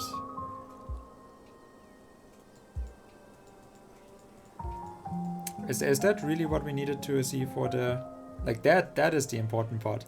Steve, are you alright? You and Tabitha managed to squeeze through the entrance just as the walls of the mine... See, that could have actually been shown that these miner ghosts are trying to actually capture us. And kill us. Holy shit, you're okay, thank God. Yeah, everything is accounted for. Tabitha doesn't say a word as the car cuts along the dark road. Wait. No, I had an actual bonding with her. What? Just because I didn't actually click all of the options? No, there probably isn't any significance. It's just a bad review. Or yeah.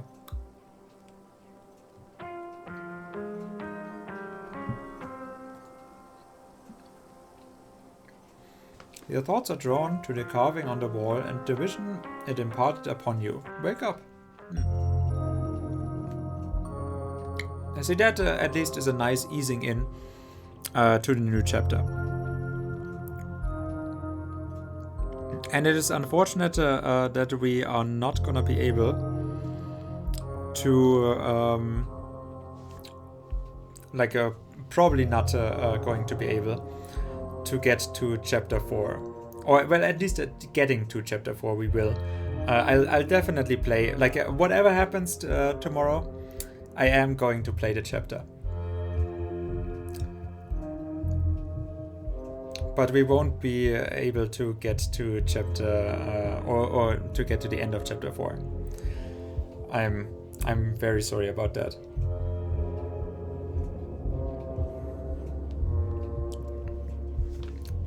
Sunshine filters in through the dusty windows of the estate as the dull aches of last night's activities throb in and out of focus. You manage to survive the second night in the town of Scarlet Hollow. So do they have one for every day planned? As you pull yourself out of bed, you can feel the soot and grime of the shore mines still stuck on your skin. Well, I guess I do want to shower. You step into the guest bedroom and into the shower. The water is hot and surprisingly enough clean. Yeah, that is really surprising. As steam fills your lungs and soot washes down the drain you, every minute feels like another thread holding this town together starts to unravel. Thoughts of doom consume me.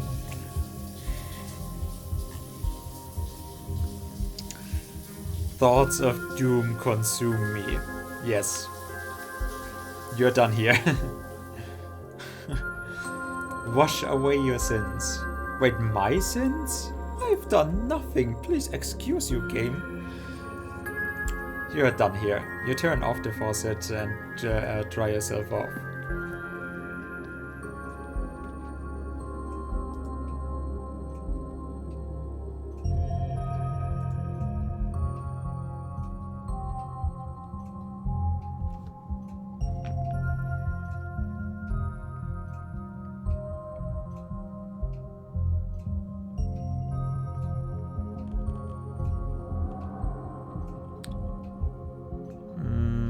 Can I actually adjust this? I'm not quite sure. Can I adjust tags while I'm streaming? I don't think that is going to be possible. Welp.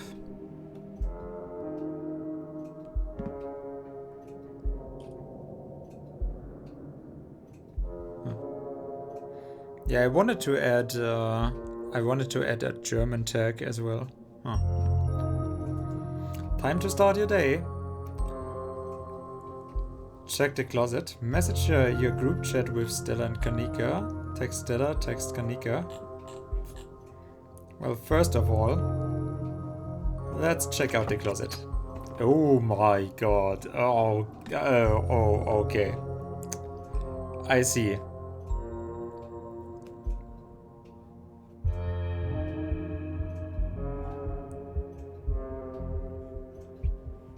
I see how it is.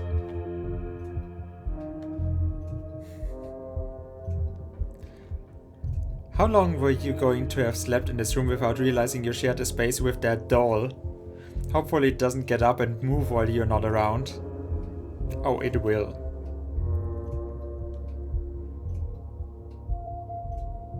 Okay, sorry, I just...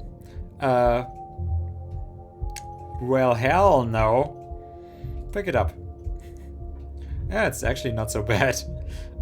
I've seen worse looks on Tabitha.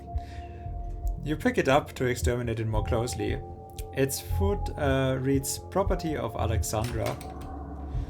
You put it back and close the closet behind you. Look out the window. You can only imagine how beautiful the garden must have been in its heyday. A different you might have been taken away by this view, drifting into fantasies about how you might have tidied it up and enjoyed tea by the fountain. But a lot has happened since you first arrived into town.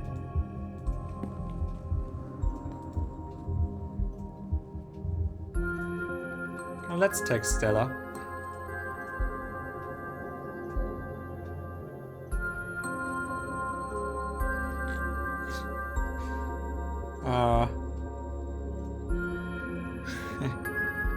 Send a photo of the creepy mascot in a grungy basement. No. I miss your guest bed. It will probably be a bit before you get a response. And let's also text both of them.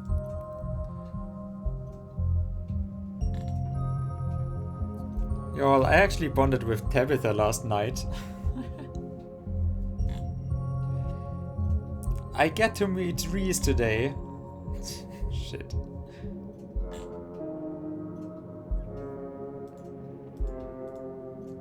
It would probably be, yeah. Okay, head downstairs. I don't know, I don't think I have much of a place to actually text Kanika. I don't feel like I know her at all. So it would probably be just weird to write her. You've done everything you wanted to do up here. It's time to start your day.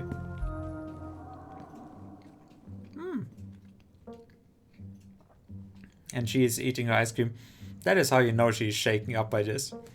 You enter the kitchen and find your cousin in the midst of devouring a pint of banana chocolate chunk. She isn't alone. Frofro glares at you from her usual spot on the counter as a red-headed woman busies herself trying to tidy as best as she can. Tabitha gaze swivels from the woman to you, her glare intensifying. Yeah, she and her cat.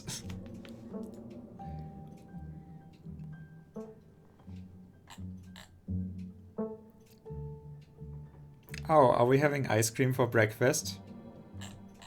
Now, first off, I'm gonna... You hold out your boiled peanuts as an offering to the woman in the kitchen. Thank you so much for the general offer, sweetie, but I'm afraid I'll have to pass. I had a really bad experience with boiled peanuts once in the summer of, I was 17? Wait, let me think. 16? No, it was definitely 17. Anyway, my husband and Tulip and I were on this road trip to Blowing Rock and... Why do you still have those things? Oh, well, this worked out perfectly. I get to have the two options. Oh, are we having ice cream for breakfast, little Tabitha? I'll have no cess from you today. There was a massive mine collapse on my property last night. I can practically feel the whispers of unionization already. Are you still against that? So I'm under a lot of stress right now, in case you hadn't put that together. And there's no we here. This stuff is way too hard to get a hold of for me to share. Really? Tabitha takes one last spoonful of ice cream, then discards the empty container, turning to you with a trademark scowl. Let's get going. I've got an errand to run in town. And every time I've left you here alone, something terrible's wound up happening. So you're coming with me.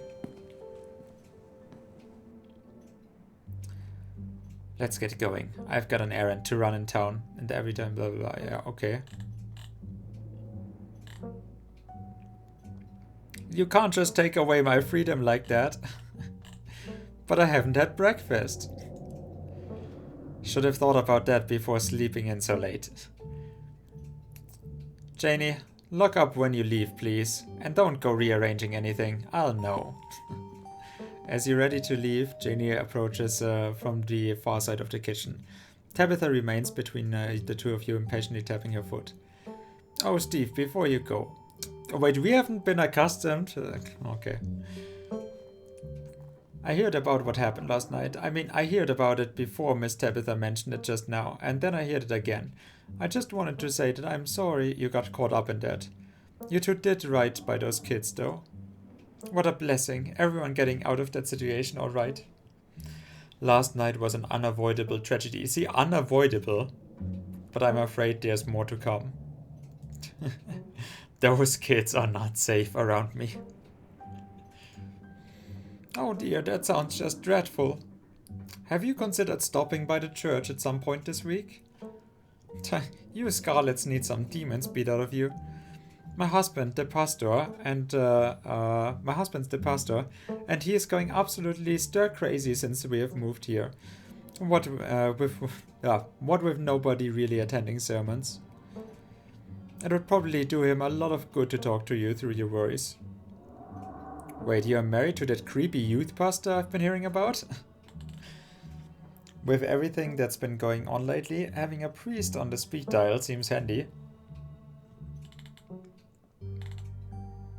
I'm not Christian, but thank you. Well. Yeah, a priest on speed dial, exactly. Having a pastor on speed dial is always handy. Debatable. Squints at her. Yeah.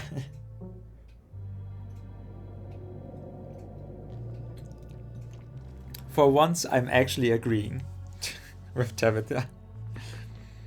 And my Daniel is wonderfully talented, Pastor. Also debatable. Enough dawdling, we are leaving. Okay, there are some good sides to Tabitha. You and Tabitha walk through the doors of the estate and into her car. The ride to town is uneventful. Your cousin unsurprisingly more focused on the road than on making conversation. Alright, we are just popping into the general store for a few minutes. Shouldn't we be solving mystery right now? What are we doing there? Picking up tea from Sybil. You drink tea? Yeah, whatever. I do a lot of stuff you don't know about. Well, I guess after everything. Exactly. You and Tabitha turn as the door to the general store busts open. A flustered Kanika exits, shouting behind her. Fine, okay, keep coddling him. Keep letting him get away with stuff you never would have let me so much as think about. I'm sick of carrying this family. Kanika storms off, the door swiftly drifting shut behind her. Other people and their drama. If more people kept their things to themselves, they would be a lot happier. Out of curiosity, would you call yourself happy?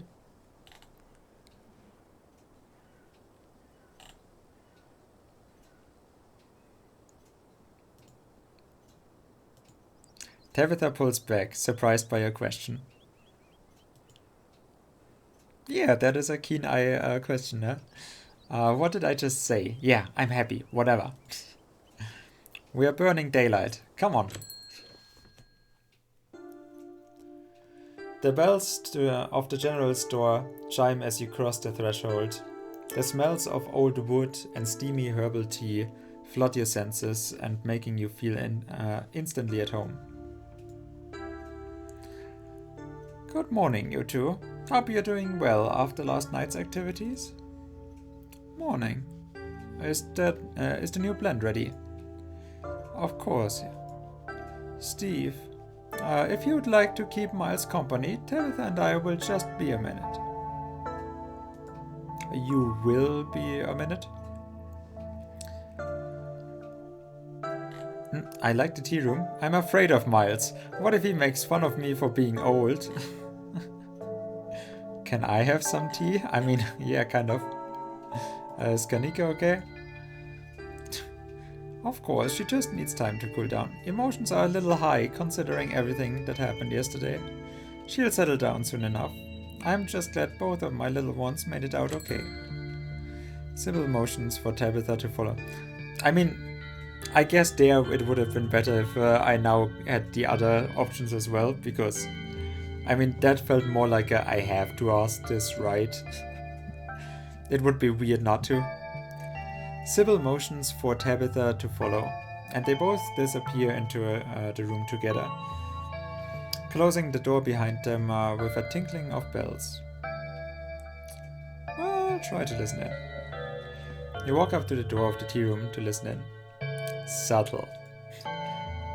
I know it took a little longer than you'd hoped, but this was fairly short notice. Sybil pauses a moment later. You hear footsteps move to the far end of the tea room. She and Tabitha resume their discussion, their voices hushed. You can only make out bits and pieces of what they are saying. Is there Yes, make sure this is all. Not inside. Outside then. Don't assume you know. I know what I'm... Your listening session is halted as the tinkling of bells announce another patron.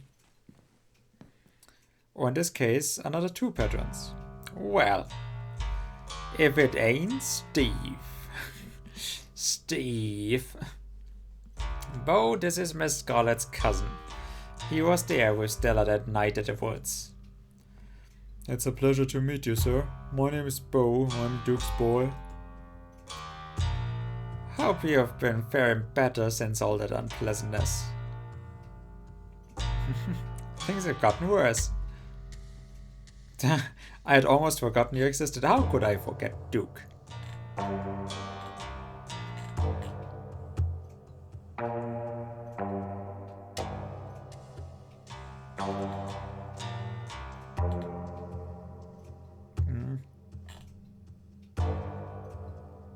Well, I mean, quite frankly, I don't know what to make of that, so... yeah, nice seeing you, Duke. It was a pleasure running into you, Steve, but we had best get on our shopping. Can't spend too long away from the farm, where, what with those little devils running around. Can't leave Mama all by herself up there for very long. You have a good one. Hope Scarlet Hollow treats you far better from now on. It was nice meeting you. Oh, it was nice meeting you, Steve. And please tell Miss Scarlet I'm sorry about her mama. And they shuffle off into the aisles. Tabitha and Sybil are still in the tea room. Your phone buzzes. Oh my god, hey, I overslept. Yeah, you didn't sleep much last day. Still gotta make myself breakfast. Meet at the library after and figure out plan. Also, oh my god, you gotta tell me all about it, the Tabitha bonding. The last thing I need to hear is anything that humanizes that woman. And then it buzzes again. Hey again, lol. If you want to come over for breakfast, would not hate it. Yes. You have plenty of time before dinner at Reese's house. Go after Kanika? No. Check in on Oscar.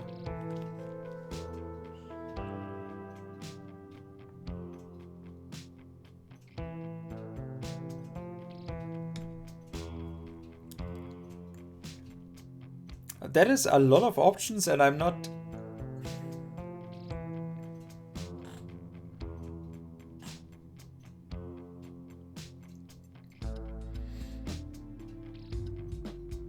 I mean, it's super interesting that I can go to all of those places, but do I really? Also, who is Oscar?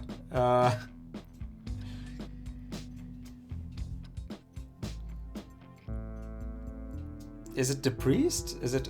Wait, Oscar? No, of course I'm going to swing by Stella's. What kind of question is that? It doesn't take long to make your way to Stella's house.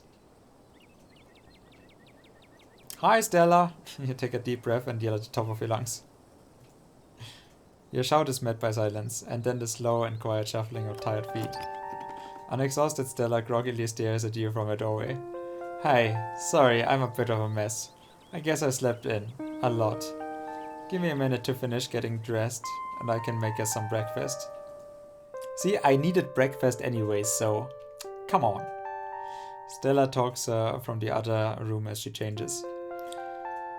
What are you feeling for breakfast? Pancakes, eggs, and biscuits? Maybe just a classic scramble? I also have a toaster. I also have toaster waffles. We need more speed. That's more my speed. Offering biscuits after I've had one of Winnie's. Someone's got a family secret recipe, yeah?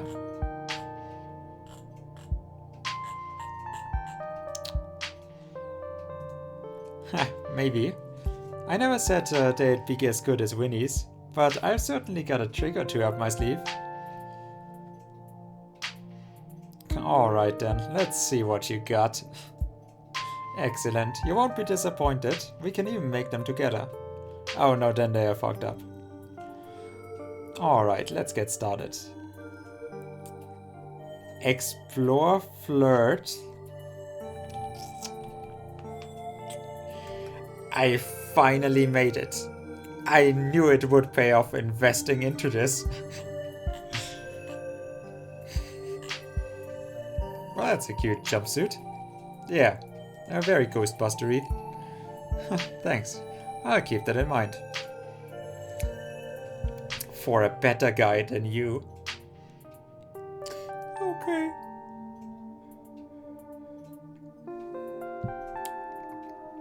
This used to be my lucky get-up from back when I did ghost hunting videos. Though I guess you might call it unlucky since I've never actually seen a ghost. Hey Kissy! Why am I up so late? I've literally always... Here. Look.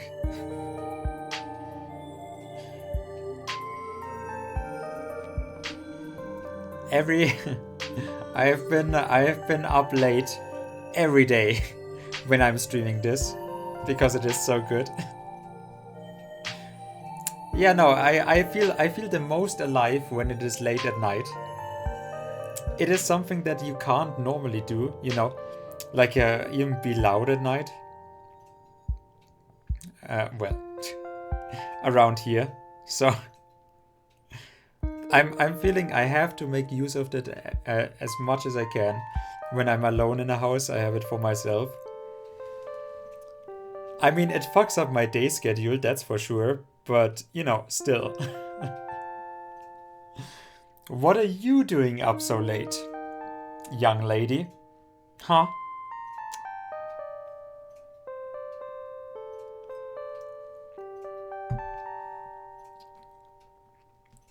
Low blood sugar? Oh. Well, I can help with that. I still got my biscuit from the bakery today. Well, it's Quarktasche, but yeah.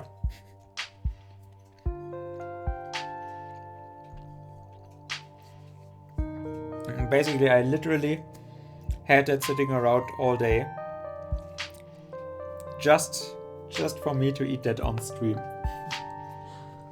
I should almost make myself another tea. But then again, I do have my liquor here. Yeah, I bought it at the bakery and I was drinking a coffee there as well. And then I had because I said I would eat it as well. But then I thought, wait a minute, I could actually eat that on stream. Why eat on stream? I don't know, but it was exactly the right decision.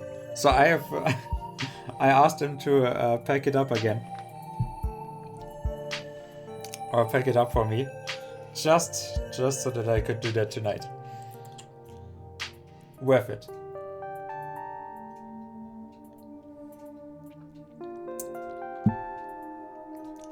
Well, I guess worth it also for my belly fat. Always good to have a little more company down there. Yeah, and in Scarlet Hollow, we got our first flirt options. I'm on the right track. Yeah, stuff that I mean, all of this horror stuff and the ghosts and being from a rich family that owns coal mines and yeah, like totally being a mystique. Like that doesn't actually tell me anything, but now all of that I could deal with. But now I have to veer off into the weird stuff. Flirting with a real woman. That might be... I might be out of my depth with this one. But I'll try.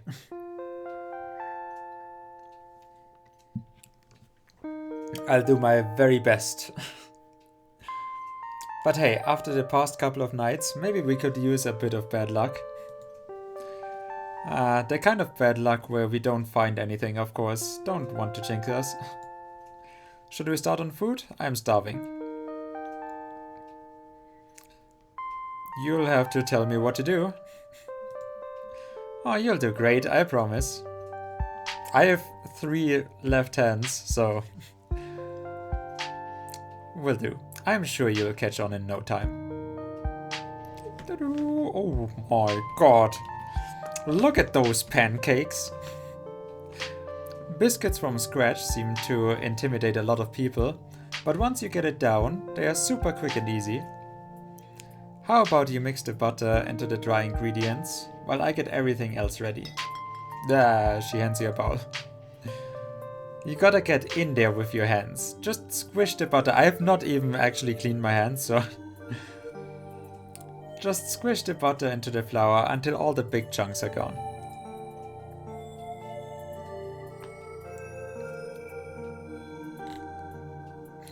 Squish that mix. You gotta squish that mix. You get to work and start kneading the mix. I'll get started on the gravy while you're at it. Anyway, seems like you got an earlier start than I did today. Anything interesting happen while I was asleep? Did Tabby give you a hard time? I ran into Duke and Bo at the general store this morning. Tabitha was planning on babysitting me all day, but I managed to slip off.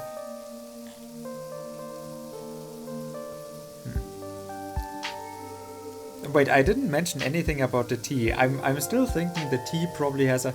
I literally saw at the bookstore the other day, I saw a young adult novel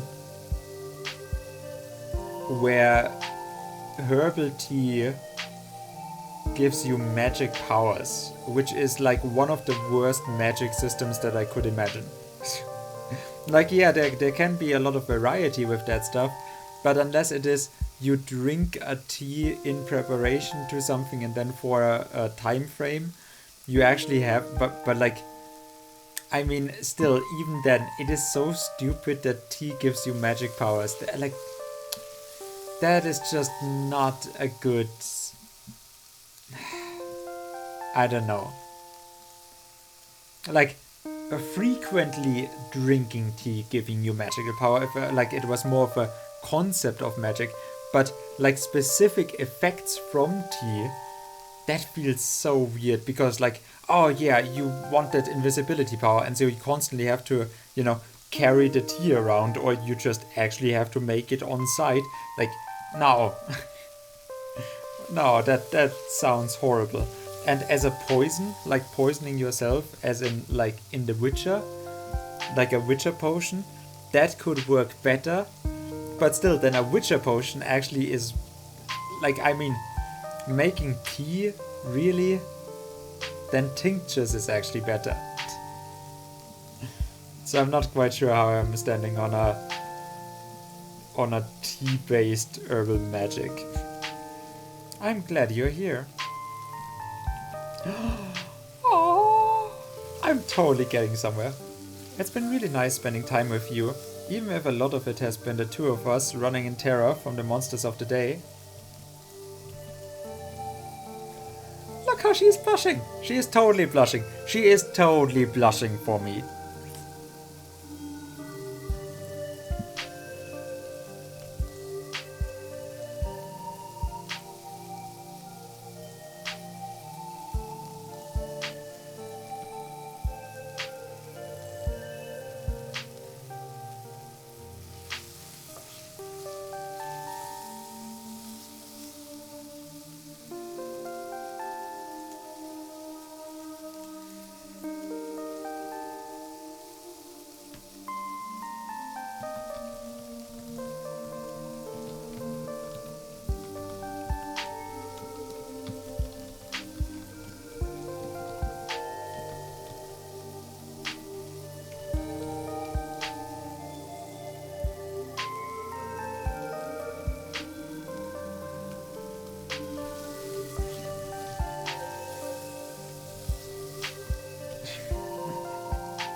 It's been really nice spending time with you, even if a lot of it has been the two of us running in terror from the monsters of the day.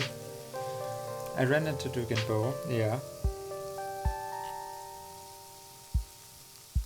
yeah, how are they doing? Have they run into any more ditchlings? I didn't ask. Looks like they are cancelling their trip to the state fair.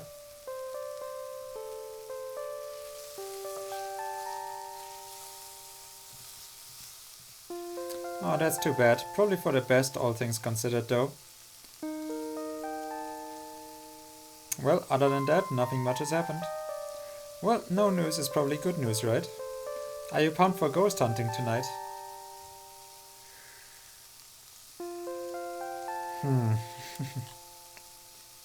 After everything we have been through, I'm pretty nervous. I would rather we just didn't do it. Not signed for any of this.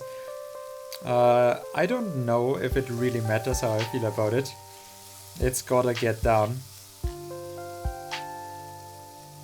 I still don't believe in ghosts, yeah, sure. I'm pretty much just along for the ride, yeah. It can't be worse than the last two nights either, yeah. Although I shouldn't say that because I was with her, right? So, Now the first night was actually pretty awesome, apart from, well, everything that happened after. But it's gotta get done. Yeah, Oscar and Rosalina are stuck living in a back room.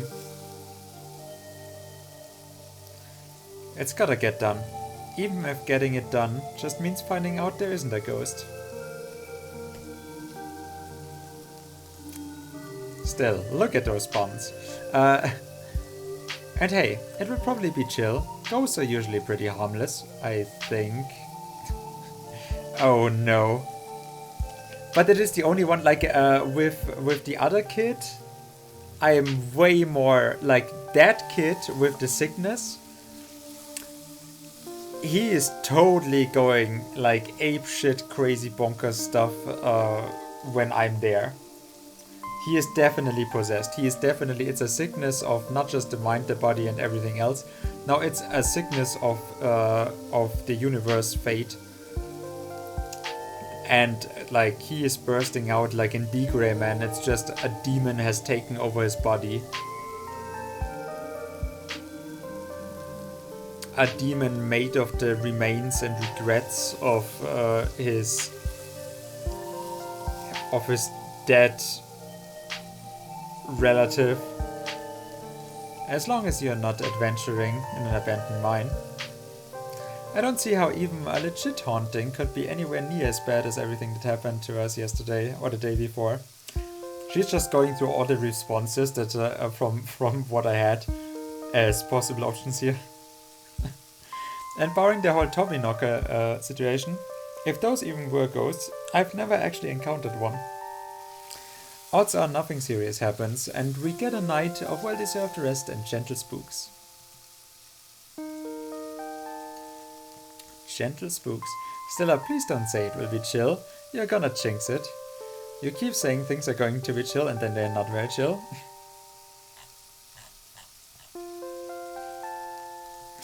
Yeah, you're gonna jinx it, my girl. You know, now that you mention it, I guess that's starting to become a pattern, isn't it? Well, even if it's not chill, it's like you said, it's gotta get done. Okay, Mom. How is the squishing coming along? Well, there's so much to squish.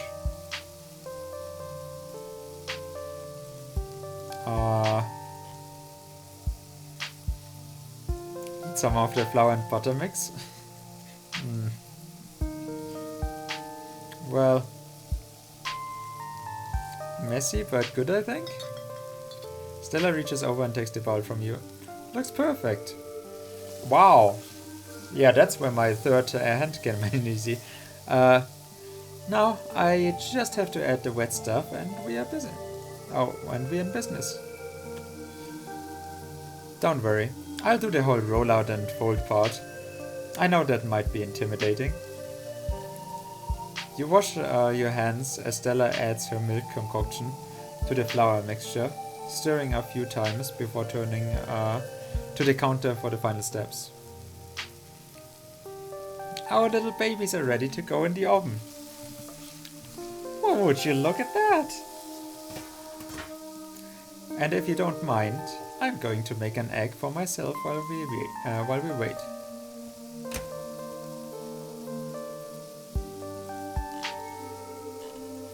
Actually, can I have an egg too?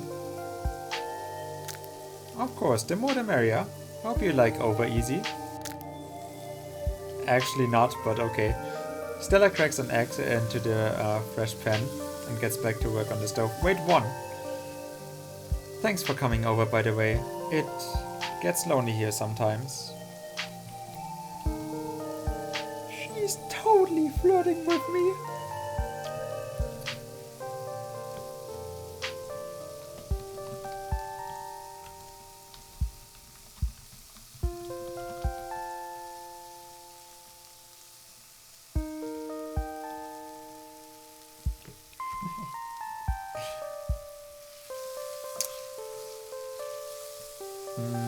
Do you think you'll always live here?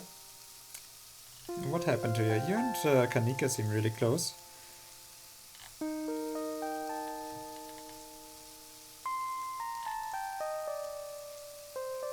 Quietly wait. No.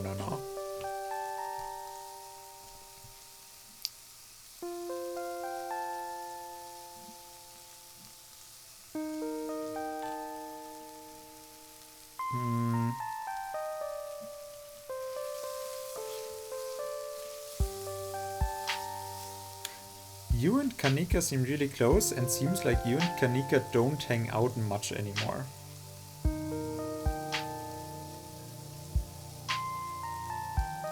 Not quite sure about that.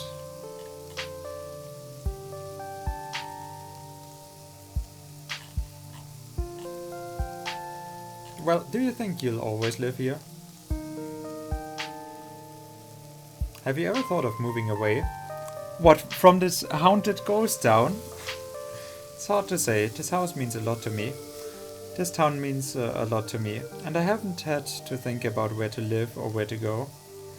But I guess I could see myself leaving for the right reasons. Or for the right person. She's talking about someone else. Well, what about Tabitha? You know, I know she has been mean, but Tabitha obviously still cares about you. I know, she is distant and kinda terse. Terse, yeah. But that's just her way of joshing with me. Wait. Like the whole band from the mine thing. She's so funny. Yeah, I think you're right. There were a lot of cute wanted photos of you in her office. That's right. There were a lot of them. Poor Tabby. It seems like you and Tabby used to be a lot closer. What happened?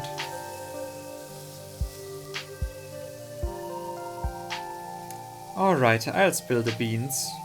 Wait, on the egg? I suppose you could say we kind of dated. I knew it.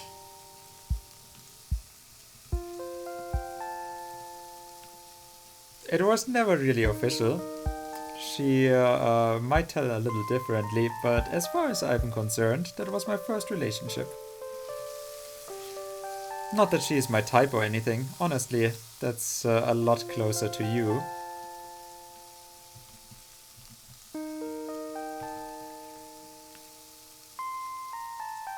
How do I spin this into something self-depreciating?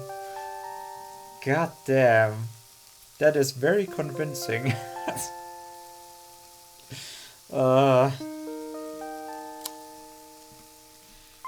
make me feel good and wanted, woman. I can't deal with it.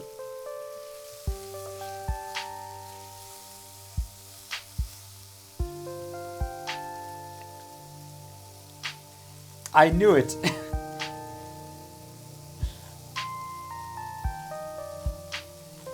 Cool.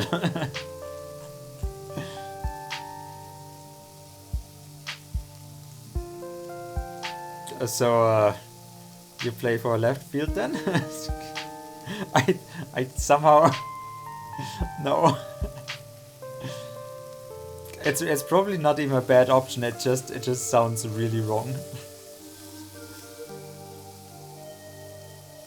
Like, especially, honestly, that's a lot closer to you. But I'm a guy. Okay, look, I'm.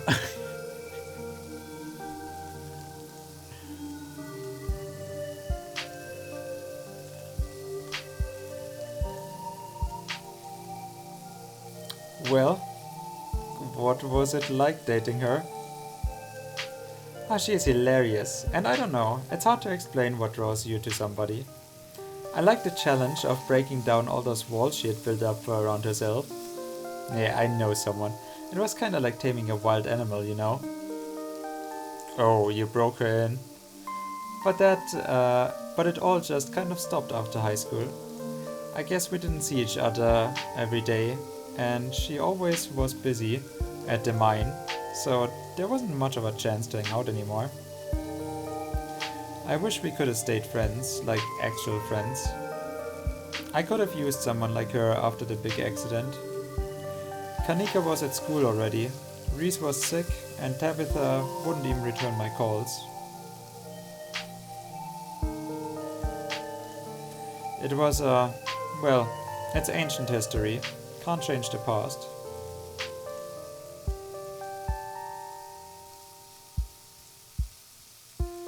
What happened to your parents? Car crash. They were taking me to college.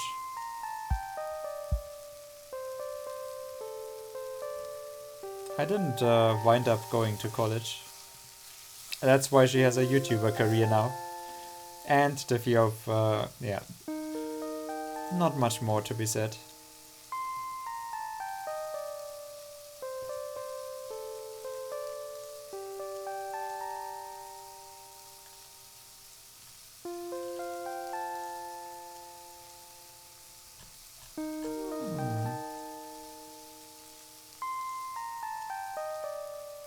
Well,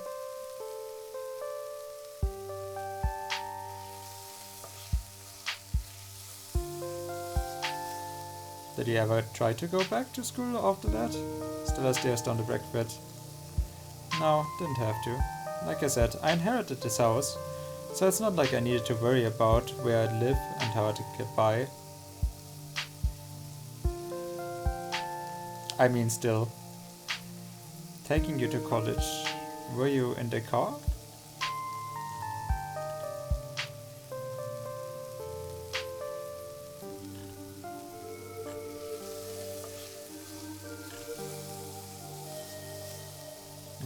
I mean, I'm not gonna say the obvious. I feel like in lesser story games with options like that, yes, but in this one I don't have to actually worry with the obvious.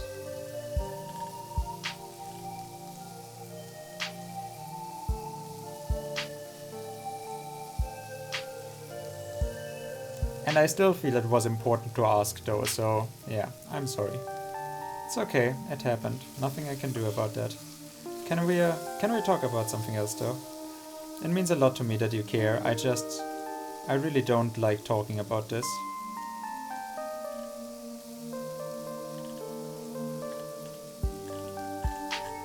So how's the food coming?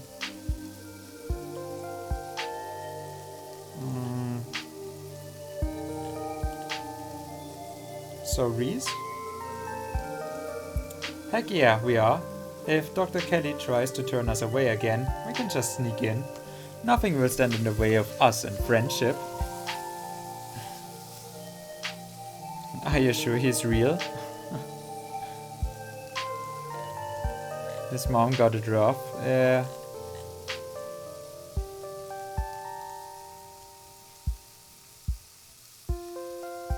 Are you sure he's real? At the very least, he was real for most of his childhood. And if he's a ghost now, that's even better. Oh, that was a sweet interaction. He can tell us what being a ghost is like.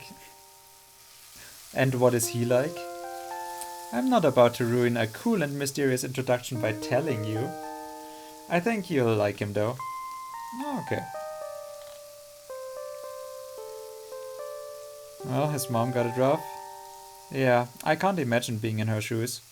Her whole life is taking care of him at this point, you know.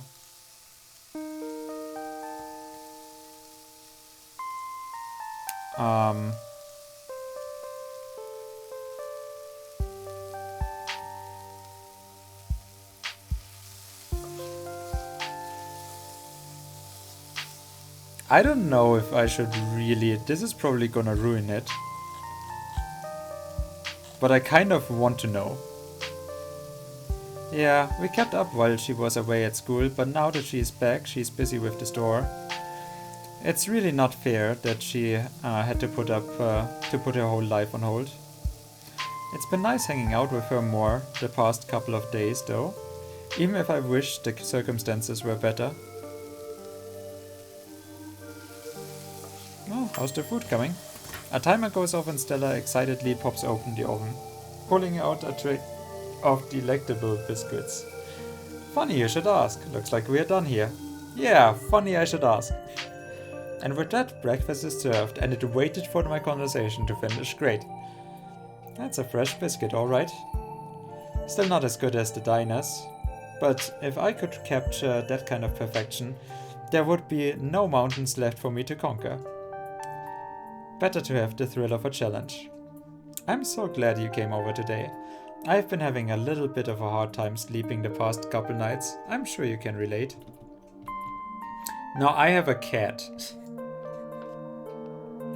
Wait.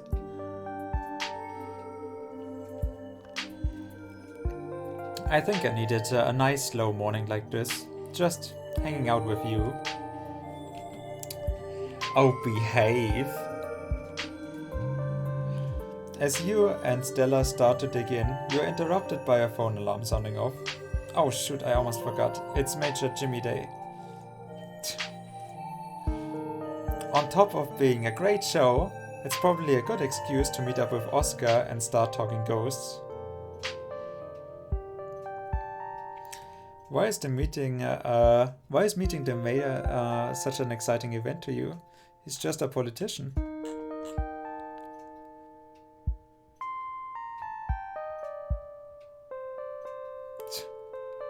Oh good, we can warn him.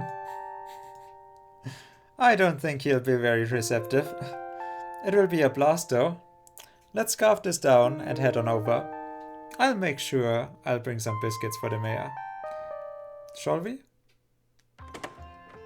Southern hospitality. Okay. You and Stella make your way to the library. It's busier than usual. A small crowd has already formed in the corner of the main foyer. And that is where the W's comes in handy for them. Now we're just waiting on Kanika. Hey. Yes, the whole gang's here. Wait, Tabitha's not. I've been waiting to introduce Steve to the mayor for like the entire time I've known him. It will be worth it, trust us. Alright, shall we?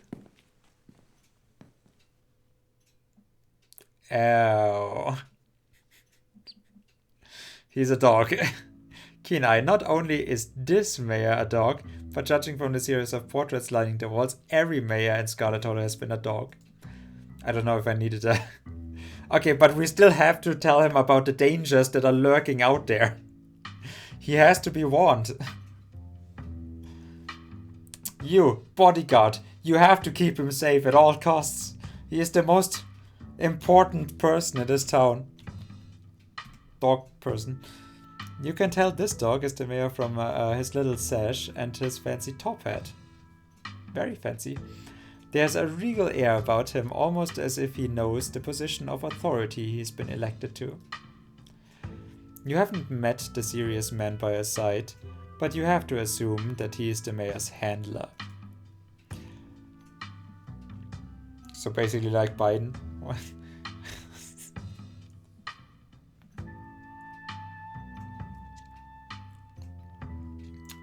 He needs someone to have the bike handle also in firmer hands than his.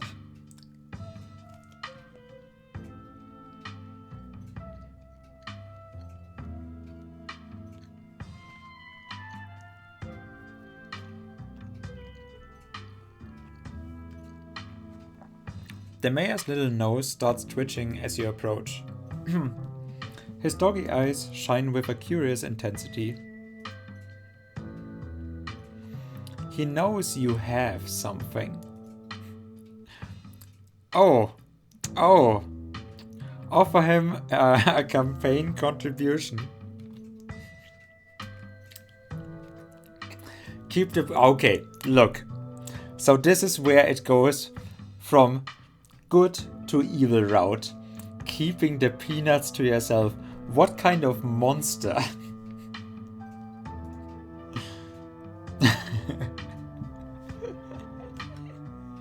You hold out your now slightly rancid bag of boiled peanuts. The mayor's nose twitches eagerly at their strong odor, and then he's on them in a flash, ripping through the plastic and devouring the soft-shelled legumes. Legumes?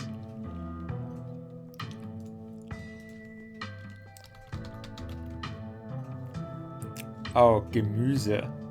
Legumes? Legume. Okay, no, that's not what I'm looking for.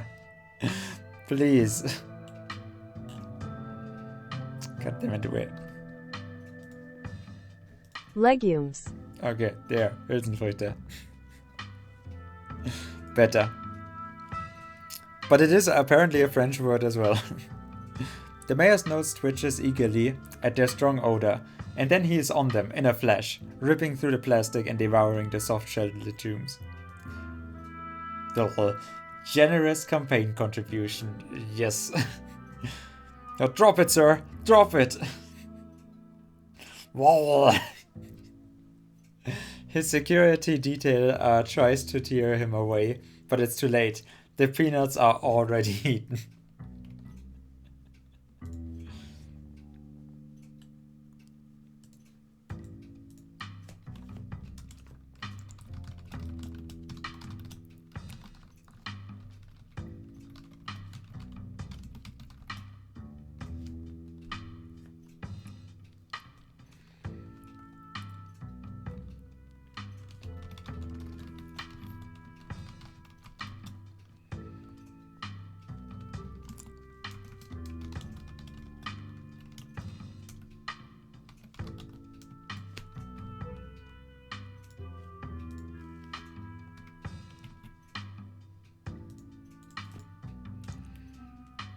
Just gonna keep this for my Discord. It's kind of like I have pictures of this game just plastered over my Discord now. Oh, and he's going back to his real... He's gonna have the shits. Oh hey, you finally got rid of those things. What? You are surprised? I knew they had a higher worth than you can imagine. Thank God. You'd better hope those nuts settle well. If the mayor gets on tummy trouble after eating your disgusting pocket peanuts, there'll be hell to pay. Welp. That is the disaster. He holds out his paw as if to shake your hand. Shake his paw. It's lovely to meet you, Mayor. Mr. Mayor, something terrible is going to happen to this town. We need your help. He's a dog. He's so cute. We are doomed. I knew he would be a dog, yeah. Man, I do want to shake his paw. Can't I just shake his paw and then something terrible is happening? You reach forward to take the mayor's little paw in your hand, but his burly security detail stops you. No paw shaking, only head pats and ear scratches allowed. Isn't he just the cutest? It's the best part of living in Scarlet Hollow, besides the nature. And all of my friends, and Winnie's Biscuit. Oh, and the close-knit small-town community, of course. But having a dog mayor is a close fifth, no contest. Alright, you have had your turn with the mayor, now move along and get your line going. Stella and Kanika quickly shuffle out of the room ahead of you, leaving you to follow. Ah. We need to warn him. It looks like everyone else is already talking to Oscar in the next room. Before you can catch up to your companions, you're intercepted by a nervous man with a cross around his neck. Oh. It's hard to put a finger on it, but something compels you to dislike him. I am Pastor Daniel. I take it you're Steve. Everyone's been buzzing about you. I'm so sorry about your aunt, but I'm sure she's in a better place now.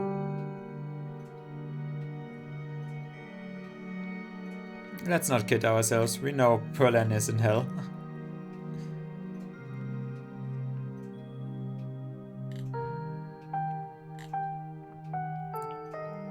Jenny mentioned you this morning. Yeah. Well, if the mystique is telling me something, I should probably just keep it low. That woman is the light of my life. I'm so glad she is there to help your cousin through this rough patch. Oh, and yeah, she has infiltrated the house to look around when Tabitha is not actually there.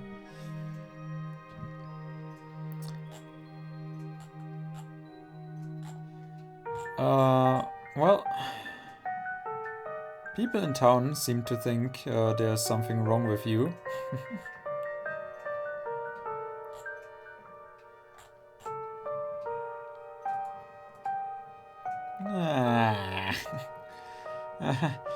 Are they calling me creepy again?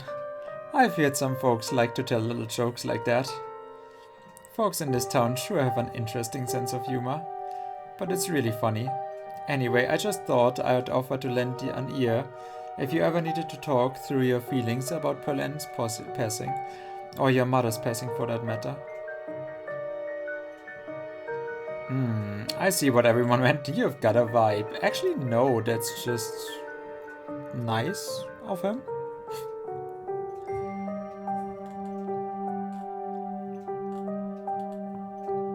Well, I'm not really religious. There's no need to have a religious background. Counseling is much more about giving people an opportunity to be heard. I'm not going to try to convert you or anything. I just want to help support the fine folks of this community and their families in any way I can. And that includes you. No pressure, of course. But if you ever feel like you are struggling and could use a good listener, you know where to find me. It was lovely to meet you, and you have a blessed day, Steve. The pastor leaves you and joins the line to see the mayor. Nothing to do but catch up with your companions. I still need to warn the mayor. Oh my lordy. Oh, yeah, that has taken Stella's attention. Well, that certainly is competition. That I can't stand. You find them already talking to Oscar deeper into the library.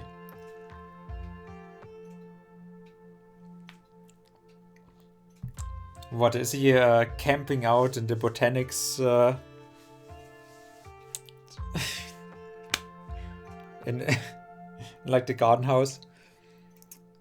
Are you sure we can't just get it over with while the sun is up? I don't know if I can handle getting scared shitless in the dark 2 nights in a row. I wish we could, especially since I'm not particularly excited about going back in there after dark either. But I'm pretty sure it only comes out when the sun goes down. Yeah, there's no way I'm going in until the spirit is at full power. I want to be sure to get the best evidence possible. This could be my one shot to get real proof of ghosts. I'm not gonna waste it just because I'm impatient. Y'all are gonna be the death of me. Well, I think there's a lot of deaths that you can find out there. I just hope it's possible to get rid of this thing. This is a pretty serious ghost infestation. Is that what you'd call something like this? I believe it's called a haunting, but ghost infestation also sounds good. I suppose we are the ghost hunters, so we can call it whatever we want. Anyways, I'll be bringing all the ghost hunting supplies anyone could ever need, so we should be set on preparations. The only thing you'll need to bring is an open mind.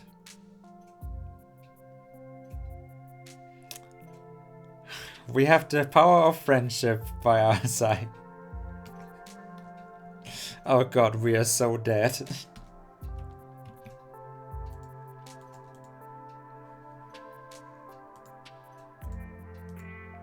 Heck yeah, we do. If anime has taught me anything, it's that the power of friendship is unstoppable. That's a lovely sentiment. But it's a nice, you know... Oh, yeah, I've seen that. That's a lovely sentiment. I'm sure Rosalina will at least be glad to know you all did your best to help her. Well, if we are not doing the hunt now, I guess we should head over to Reese's. Absolutely. Come on, Steve. Time to go bother our friend. The power of friendship and bothering our friends. I'm gonna go back to it. See you all tonight. Time to go. So I finally met Pastor Daniel.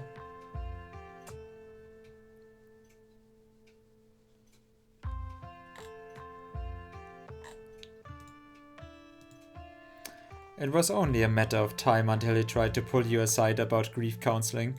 When my dad died, I had to ban him from the general store for a week. He wouldn't stop leaving those little pamphlets at the checkout. I don't know where he finds so many. Everyone should be nicer. He looks like a good guy. You're alright, his vibes were bad. He and Janie keep trying to make me go to church.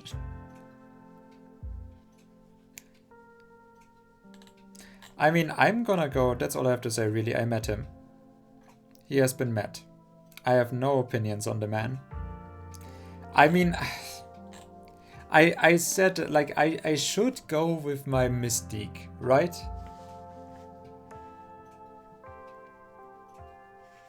But quite frankly, from everything that I have heard, yeah, it's a dude doing his job, or, you know, whatever a priest's job is at this time. He has been mad. So, yeah. Wow, really? I always thought he makes a memorable skin-crawling first impression. Yeah, he has the tendency to stick in people's minds for one reason or another, and they are almost never good reasons. The man was grinning through all of my dad's funeral. As far as I'm concerned, he's a ghoul. And I don't mean that in a stigmatizing mental illness kind of way. There's just this little siren that goes off every time I see him that tells me to get away from him. It's exactly how I would describe it too. The whole town feels the same way. Now that I think about it, he must be pretty lonely. He can look for friends somewhere else.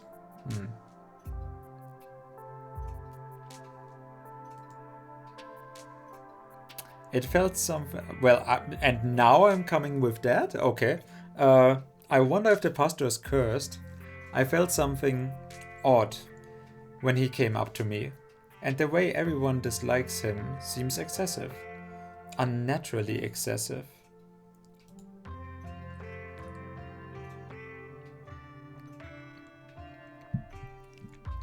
I know this is weird coming from me, but not everything in this town has to be spooky for supernatural reasons. Everyone, sometimes people just give off bad vibes. Agreed. We are allowed to dislike him even though he hasn't done anything wrong.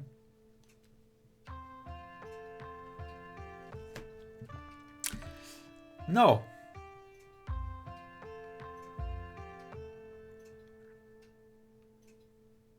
No, you're not. That just makes you an asshole. It makes you an asshole to one particular person, but still. That we know of. Do you mind if I invite Tabitha to ghost hunting? Please don't. Oh my god, yes. Can you imagine how much fun it would be if she actually shows? Stella, come on. I think you have... I know you think you have some sort of bond with her, but she's awful. She isn't even nice to you.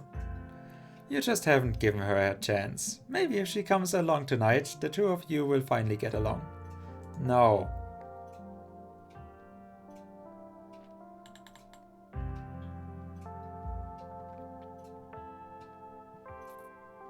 Invite her anyways, but see, you discreetly shoot your cousin a text, inviting her to the evening's ghost hunt. Stella and Kanika will find out about it if she actually shows up. Yeah, see? I think that was a good choice. Alright, shall we head out? The three of you leave the library for an early dinner at Reese's.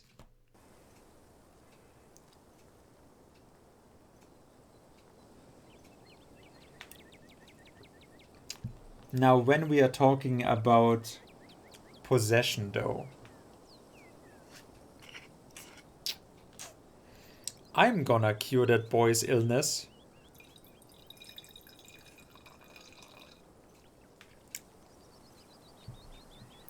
But at what price?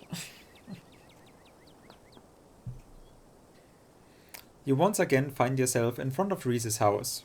A cold hesitation grips you as the building looms over the hilltop. Yeah, it really is. And this is early, not even afternoon. Though it's only early afternoon. It feels much later. The sun already sinking behind... Yeah, thank you, game, for actually acknowledging that. Huh.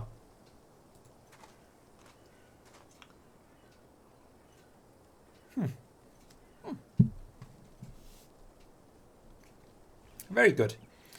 We're a little early. What if Dr. Kelly yells at us? There's no such thing as early when you're hanging out with friends. That's just extra time you get to spend together. Okay, but what if she yells at us?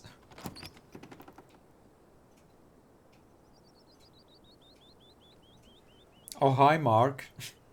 It's too late. The door swings open. Hey, he looks like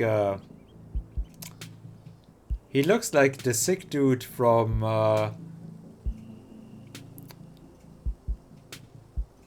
Vampire Hunter D Bloodlust. Yeah. The guy in the wagon that is also sick with the astral body. Reese! Oh my god, dude, it's been ages. Ah, you must be Steve, right? I heard a lot about you.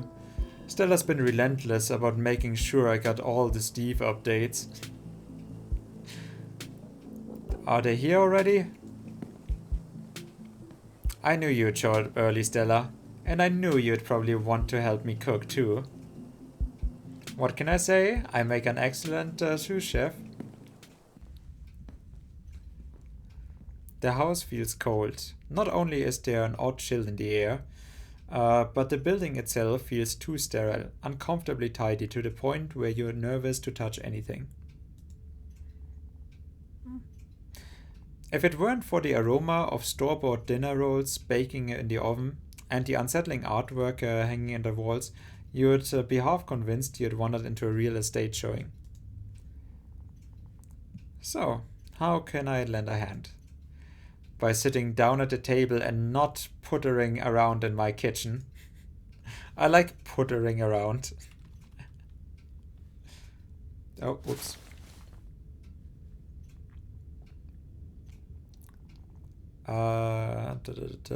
Kanika and her mother, Sybil, managed to escape the mine collapse without any injuries. Wait, could I have gotten injured?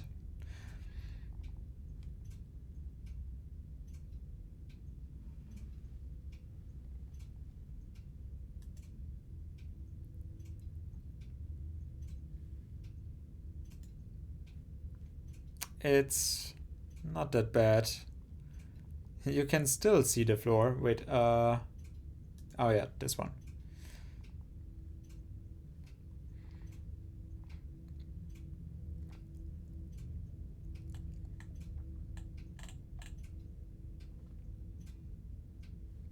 Oh, here. Not puttering around in my kitchen.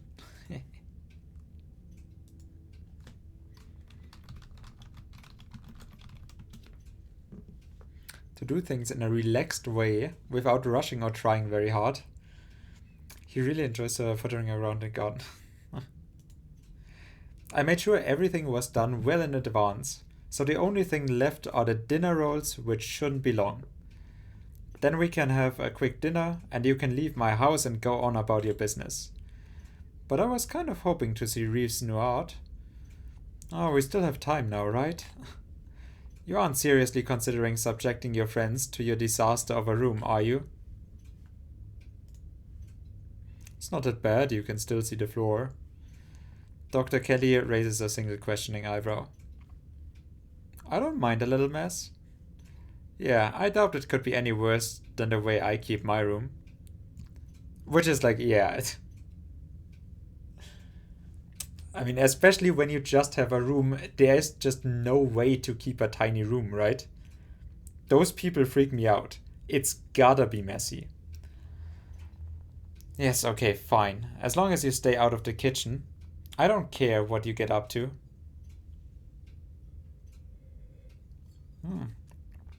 Cool. We'll just be downstairs. You won't even know we're here. Oh, she will know. She has cameras everywhere. You make your way towards the basement stairs. Oh, well, hello. The basement is what you might expect out of a tortured artist who spends all his time confined to his studio. Discarded canvases line its edges, while trash and sketches leak out from the piles in the corners of the room, hiding the bare cement floor. So he is not sick, she's just keeping him as an artist. Ghoulish faces coat the walls in paint, sneering out at their creator.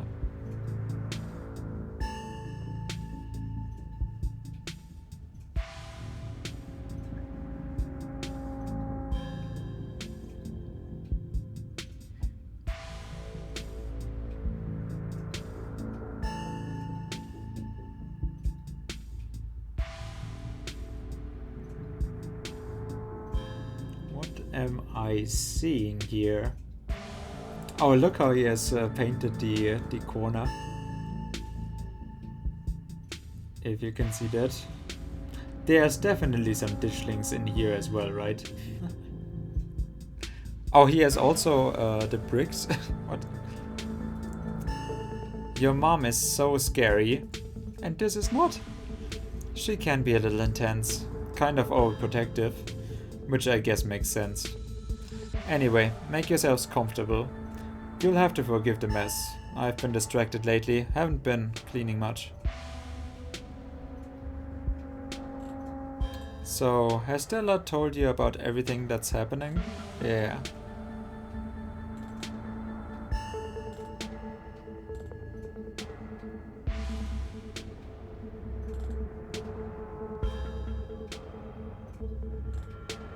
Well, if you need someone to pose for your paintings this week, wanna come ghost hunting with us? Yeah, that's the first thing I want to say.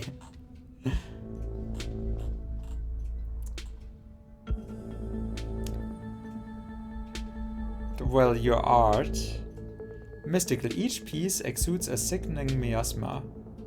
It's like you can feel something squirming behind the paint. The brushstrokes acting as steel bars, tapping some anguished being within. I can feel the emotions you put into these. They are writhing just behind the paint, radiating pain and anguish. I know what you mean, I feel it too. When I'm working on them, it's like I'm channeling whatever plaguing me into the paint. And when they are done, I feel like I have been emptied out, and all the vile things inside of me have been sealed away on the canvas. That's why I make so many of them. Sometimes, when I return to a piece, it's almost like I'm offering an invitation for those feelings to slither back into my skin.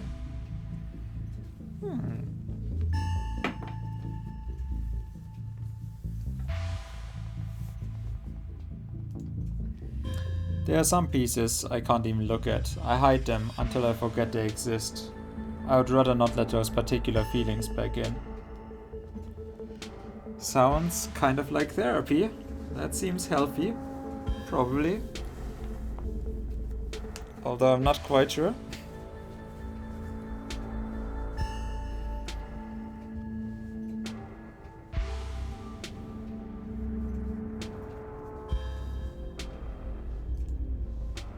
Yeah, art therapy. Sounds like it does you good. Being empty must be better than being full of bad thoughts, right?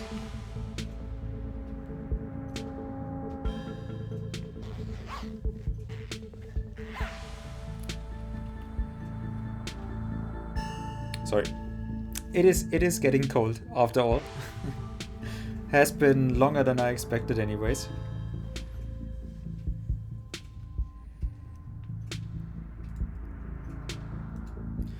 I think so. It works for me at least.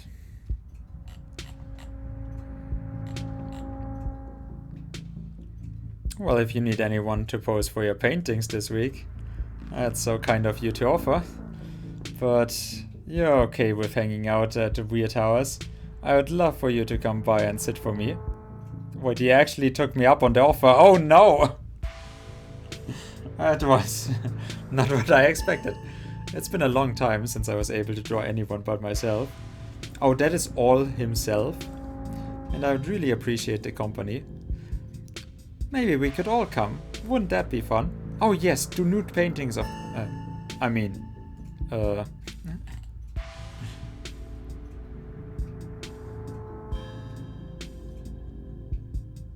Your whole situation's gotta be rough, huh?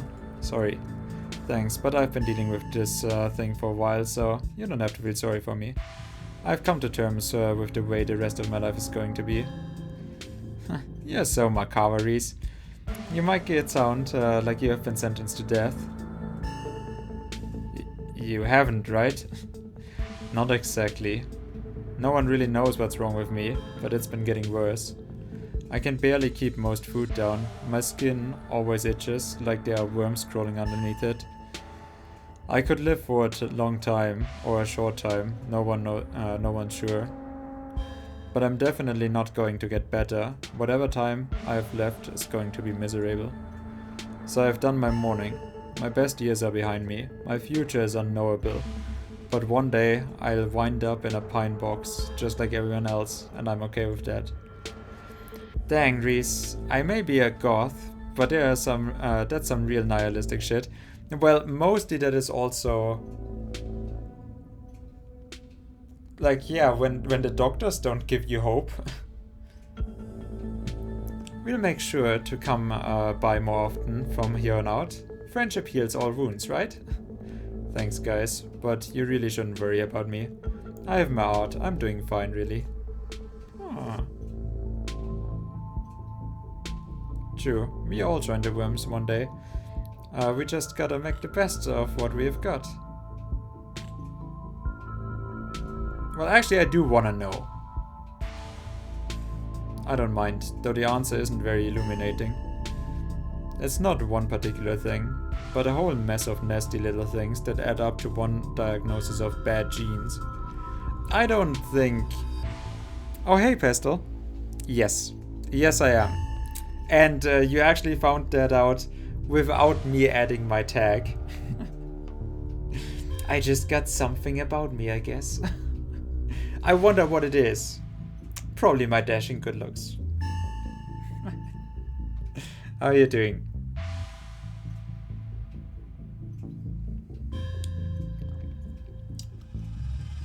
Perfect. I get to keep my, or I get to eat my last little piece here.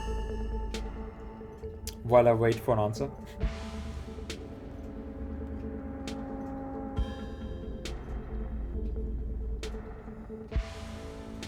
So yeah, if you're hearing horrible sounds, it's not monsters or ghosts, it's just me. So it's far worse.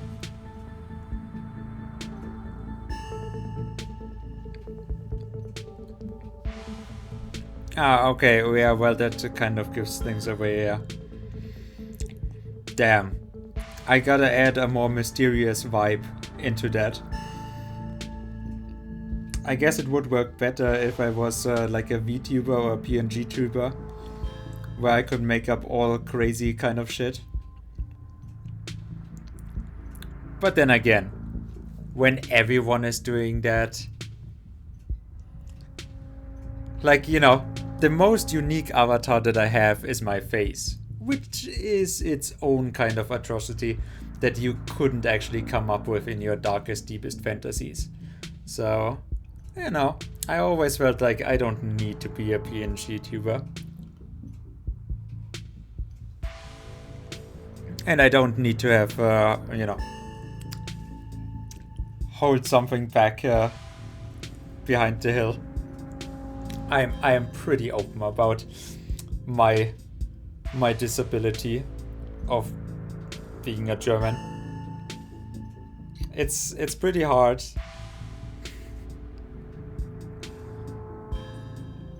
My account is a giveaway. Yeah.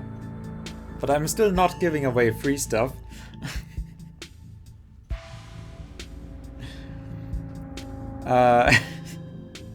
No, somehow that triggered that triggered me into thinking like, oh god, it's a bot.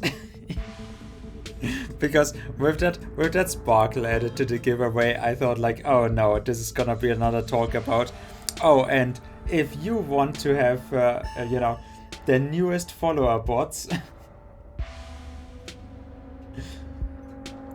that are scrolling for giveaways. Anyway.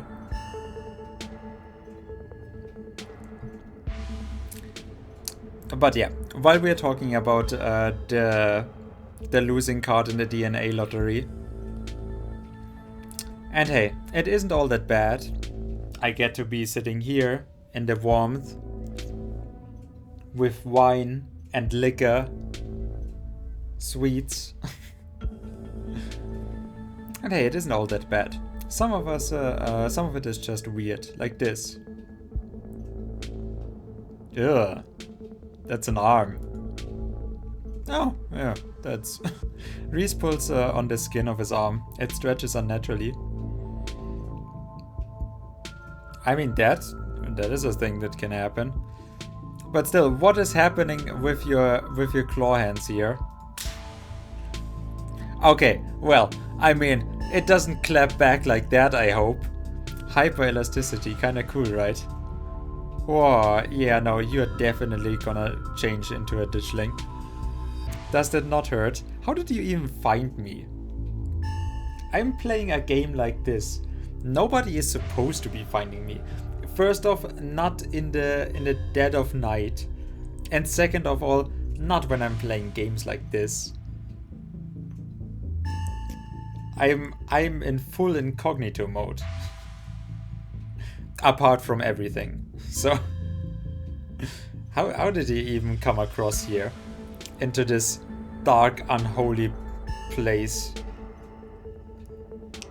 where none of God's light has ever shone into.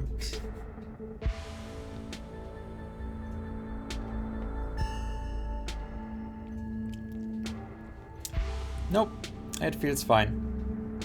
Like I said, it gets itchy under the skin sometimes. But I don't know if that's the elasticity, the medicine, or some other part of my condition. Oh, wow, your mom is scarier than that though.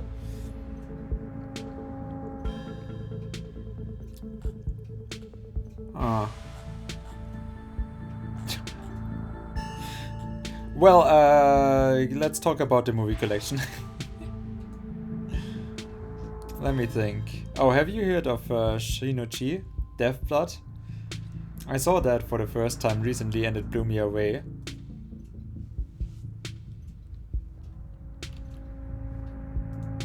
This is probably gonna be horrible, right?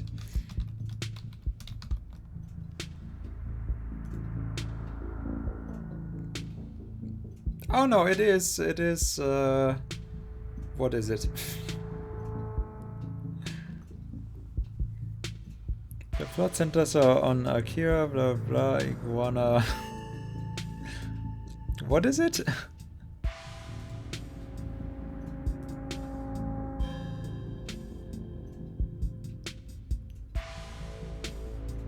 No, it's not a boy love visual novel, god damn it.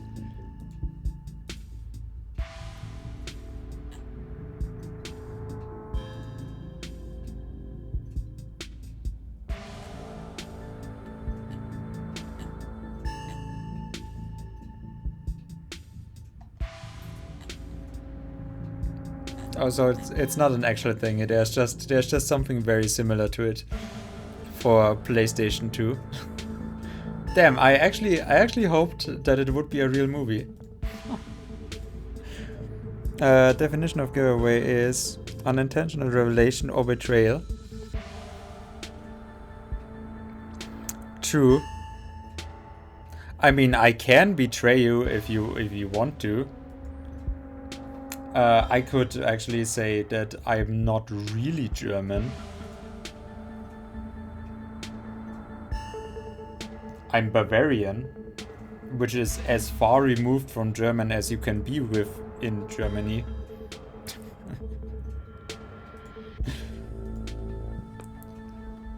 Excellent example of both Japanese horror and found footage done right.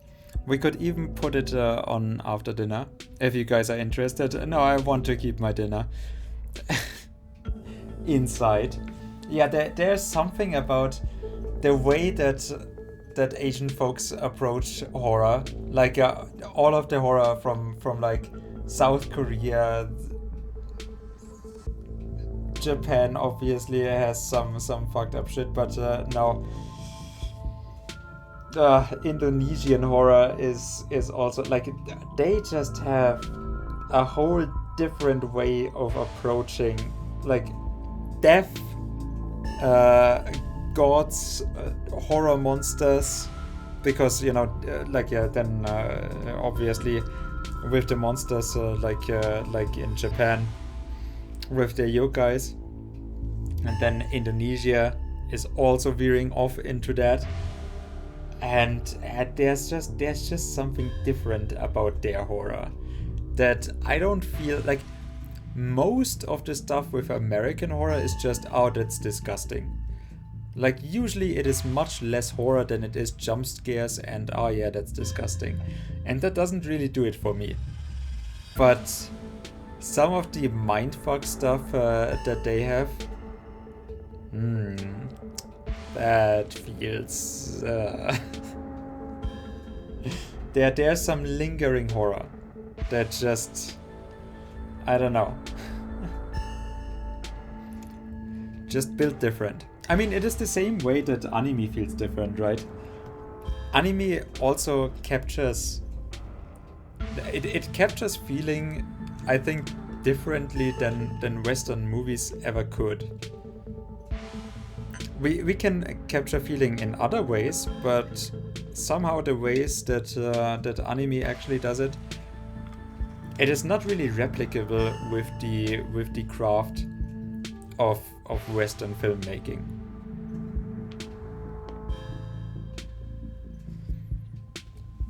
Dang, I would usually be down for that, but we have got to head over to Oscar's after this. We promised we would ghostbust his place.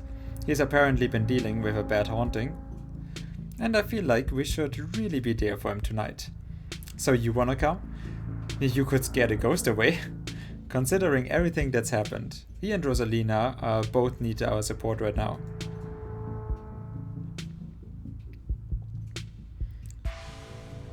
Folklore horror and suspense. Okay, so what is comedy horror?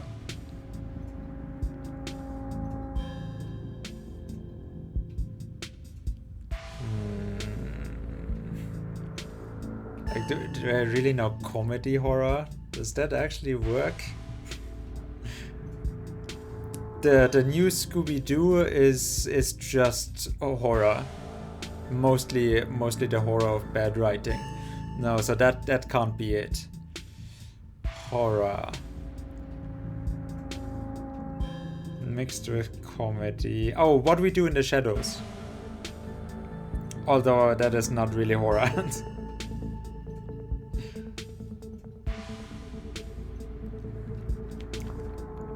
Still, how did you find this? How did you find my channel? You must follow the game, right? Otherwise, I can't imagine that anyone would actually come across this channel just randomly.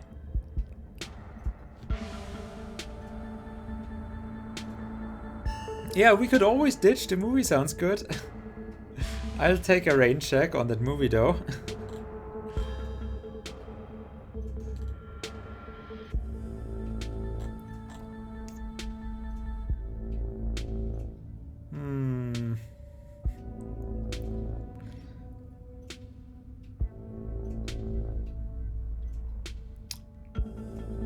Well, let's just make him happy for a moment.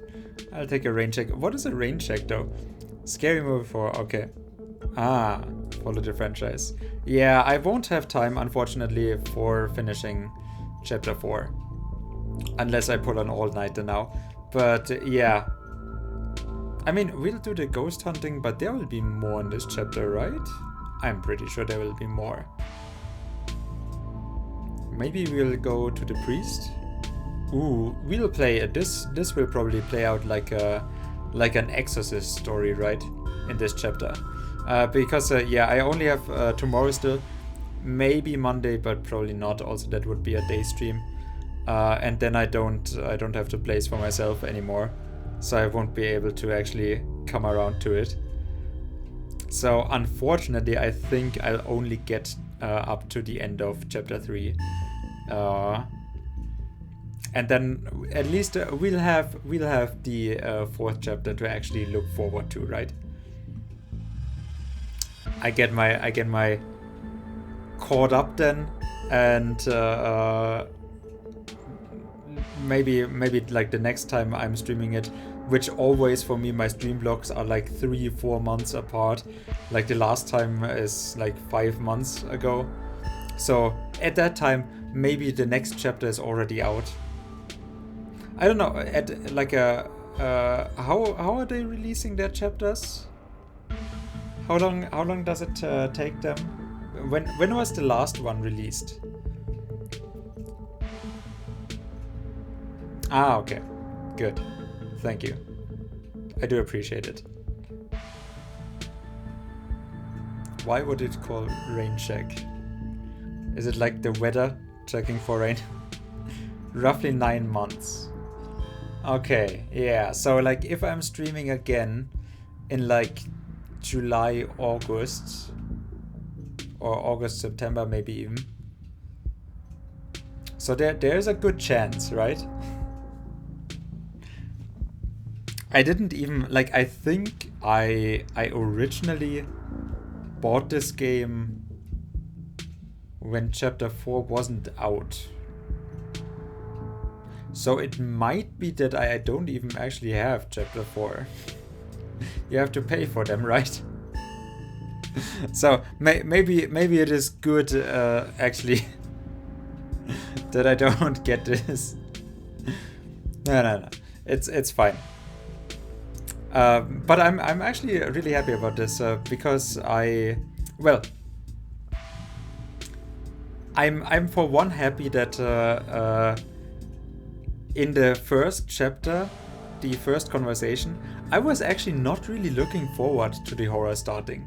Like this was, I would actually legitimately like them to do something without even horror, just literally a slice of life visual novel of nothing much happening, just you making a vacation in a small town there, or meeting the family for the funeral stuff, and like from just the writing and the choices would have been fine, especially because I was mellowed out because we had just played What Comes After, which is also a really nice other story game, really short one.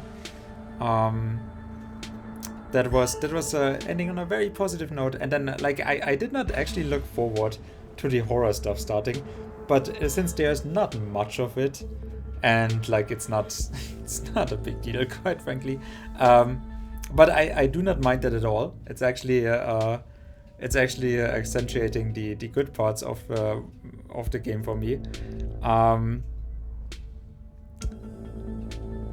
But yeah, like I had a very, very nice feeling with it beforehand. And I was actually nervous about the horror stuff kind of disrupting it and veering it off into nah. Horror is horror. That can be great and all, but when you already have something really good with the talks going on, then I was kind of afraid that it would lose focus. So I'm glad that it now actually stays at this. Oh yeah, there is horror stuff going, but it is very toned down. There's not much going on. Yeah, we'll definitely come by for a movie night this week. I'm free tomorrow night. Same goes for Steve. Yeah, probably.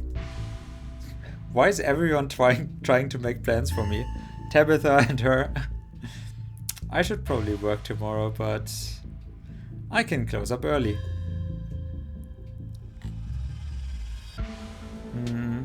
So Stella told me about everything that's happened in the car.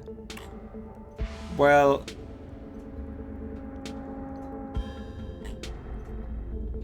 I'm gonna go with first up this, and then I hope I get to actually, like, it is super interesting how the different explorers, they do sometimes exclude one another, but I do hope that I get to ask at least what I want to ask. Almost to the womb. The school here is a tiny K-12, not exactly a one-room schoolhouse, but not far from it. We are lucky we all got along as much as we did. Some kids weren't able to make any friends their own age. They just happened to be born around the same time as some real jerks and were stuck with them through their whole school career. Poor kids. Yeah, that is actually super... Like, I mean, when there's too many, but yeah.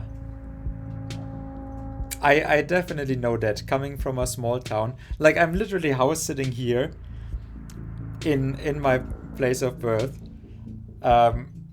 And yeah, I know that the village... I mean, there's a lot of kids or from my generation that already left. But there's still a lot of them also hanging out again, or still here. And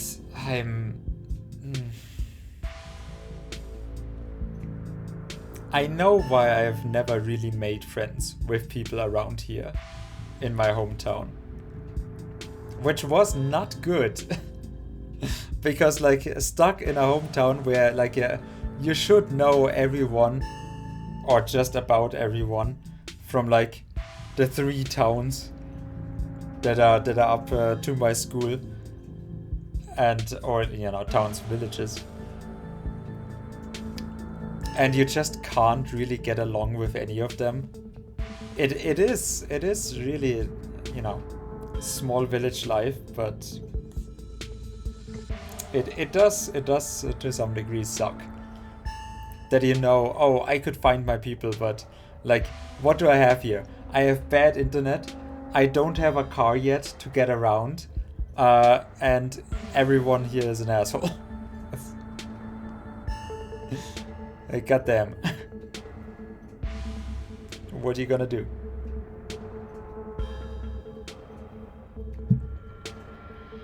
That is living out in a rural area for you in Germany. Like a certain Scarlet I could name. Okay, she was a little rough around the edges, but she was pretty friendly when you got past that. Maybe to you. The way she used to look at me, you'd think I rolled in some foul every morning before school. Yeah, I've had that look as well from girls, so I got you, Reese.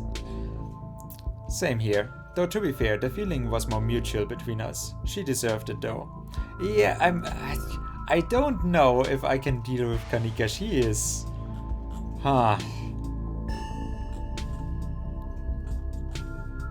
So, has Stella told you about everything that happened in the past couple of days? Oh, she has told me all about what you guys... Yeah, I do like it that she's talking about me behind my back with other guys, because I know what that means. I don't know nothing. Oh, she is told me all about you guys. What you guys have found out, yeah? I wish I could see some of it myself, but you know. He gestures in futility towards the walls of the basement. The episode was released in March, and the following episode, 5th episode, is coming in December. Oh, okay. Slay the Princess? Slay the Princess, huh? Is that already on their Steam page? Let me just check. Store page. I'm still spooked with how many achievements there are in this game. There's like 150 or something. And I'm just like, oh god. There'll be so many things that I have to replay. Ängstigend. Wait, I just saw on Steam age rating 18 plus. Ängstigende Inhalte. Okay. Oh wait, buy Horrors of the Heart bundle. Yes, I actually probably should buy Suckers of for Love, the Cthulhu romance game. That looked well, like right up my alley. Yeah, what did I say? I'm actually glad that I found this as well. Specifically. Oh, oh yes, Slay the Princess. I actually have that wishlisted already. Right. Right. That is why it seemed familiar. The other one is stuff that they recommended, Beacon Pines, that I have to play as well. But yeah, good to know. Good to know. More psychological horror. Like I said, I would not be against them having a you know, just a slice of life game. Not at all. Oh, I'm getting some of the stuff because I have Keen Eye and Mystical as my traits. Okay. 69.9% of players took a shower.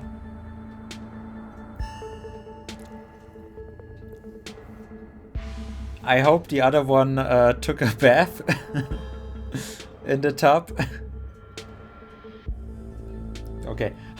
What kind of 34.7% of players actually spent quality time with Stella. How is that even humanly possible that this is not like 98%? Y'all. But yeah, like finding this game, I actually found this game because I played Crown of Leaves, which is like, I basically wanted to torture my community with some furry games, but we had fun with Crown of Leaves. I can recommend that. It is actually a very nice other story game, and like this one looked somewhat familiar to me. By the way, is it just me or is this place lighting up now? Yeah, so like I actually wanted to play something similar to it, and then I came across this. And I thought, well, maybe there's some furry creatures in this. You know, when what greater terrors could be out there? Maybe there would be, you know, a wild furry convention somewhere out in the woods.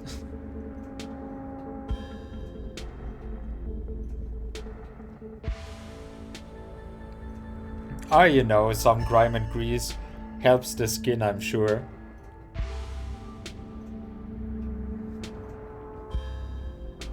You just gotta be so dirty that you rub your dirt off to it.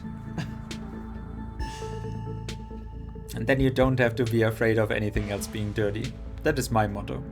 Are you sure you can't just sneak out of one of these nights? The dog isn't keeping me prisoner here, Stella. I'm sick, you know that. I'm sorry, man. I didn't mean to. There's nothing to apologize for, and I appreciate the effort, really. I do. There's just nothing you can really rescue me from. That die's already been cast. But we were talking about the past couple days, weren't we? Well, are you feeling like you are turning into a ditchling right now?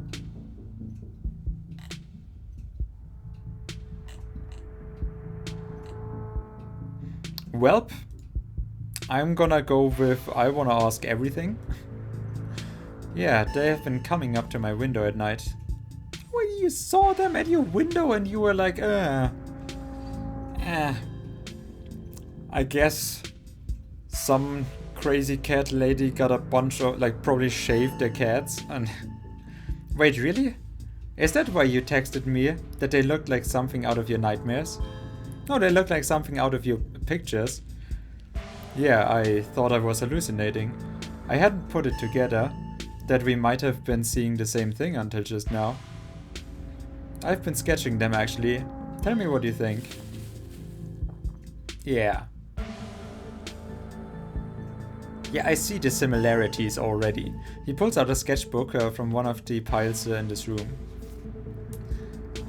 Like, he is a mystic that doesn't even know it yet, and he is banishing his inner ditchling energy. Like, he's channeling it into his painting. And that is why they can't transform him. Yet. Okay, that's exactly what I saw on my way home last night. What does it mean that they have been lurking around here, though? Okay, but still, can't we just shoot all of the ditchlings? Because, look, I mean, we can still call the police, right? Or if nothing else, there is now enough sightings that, we can't all have been going crazy, right? So, I mean, if nothing else, the ditchlings kill all the wildlife. That can't really be good for the town, no matter what is happening. So, are we really cool with those ditchlings just hanging out?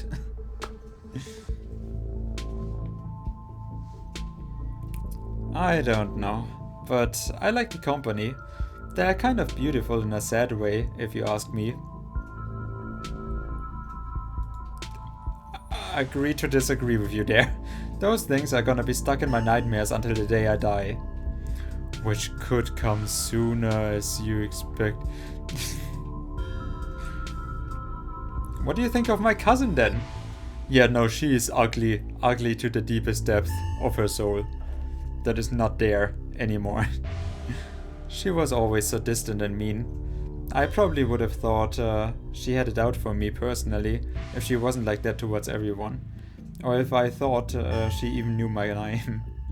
Well, I don't see any similarities. He's too cute. The way his skin stretches.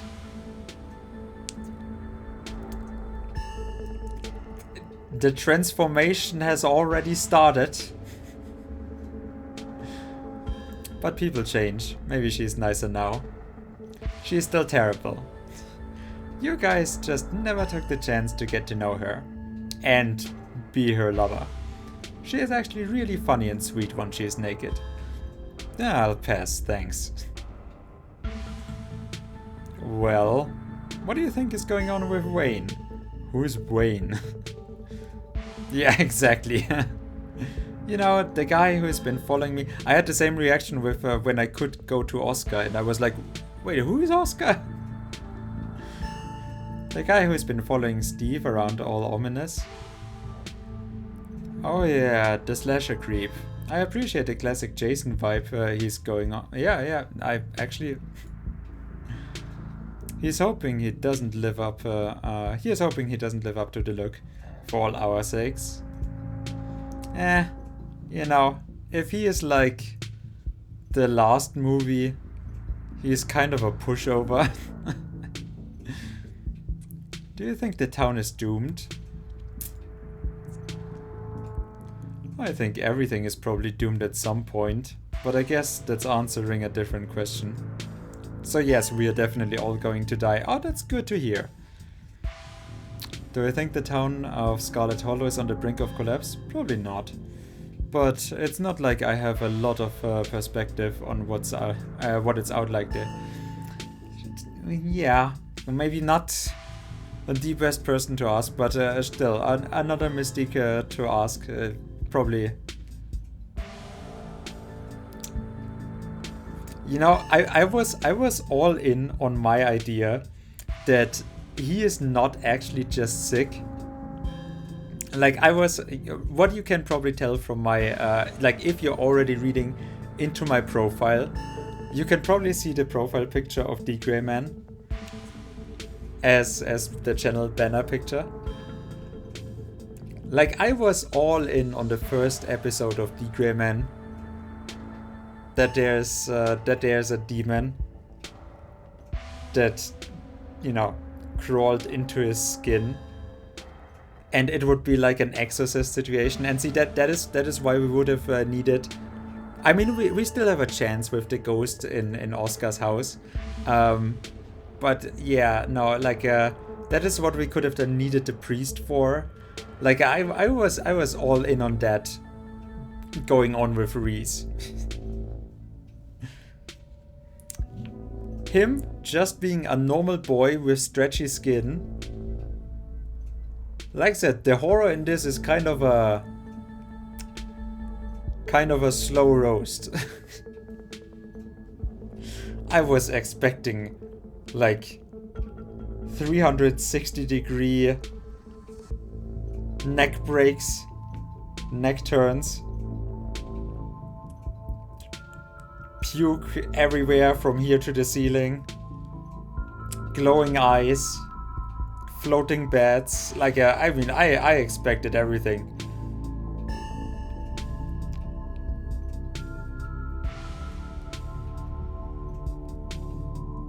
Well, maybe later. There could be rioting on Main Street, and if Stella or the dog didn't tell me, I just wouldn't know. I would totally tell you if there was a riot. Would Dr. Kelly tell you though? I mean, yeah, I hope so. But the point I'm trying to make is that other people are my eyes out there.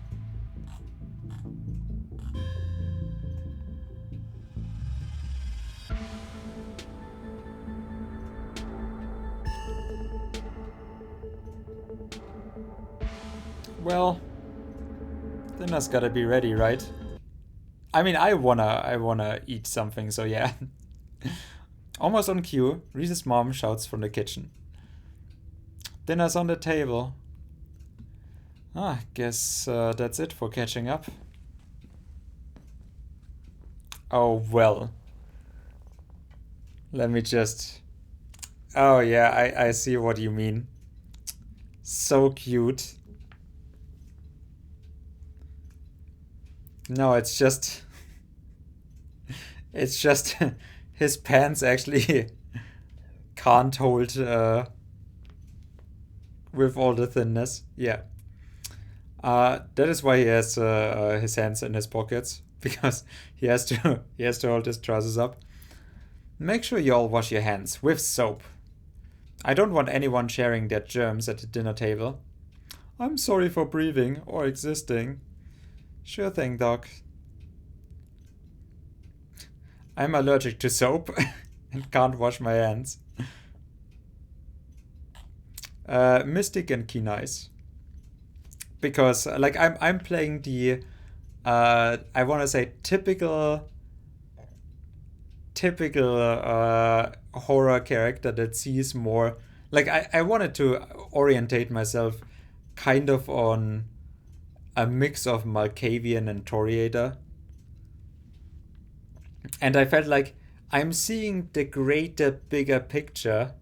And then it was a choice between the one that people can't lie to me and keen eye so that I can be empathetic.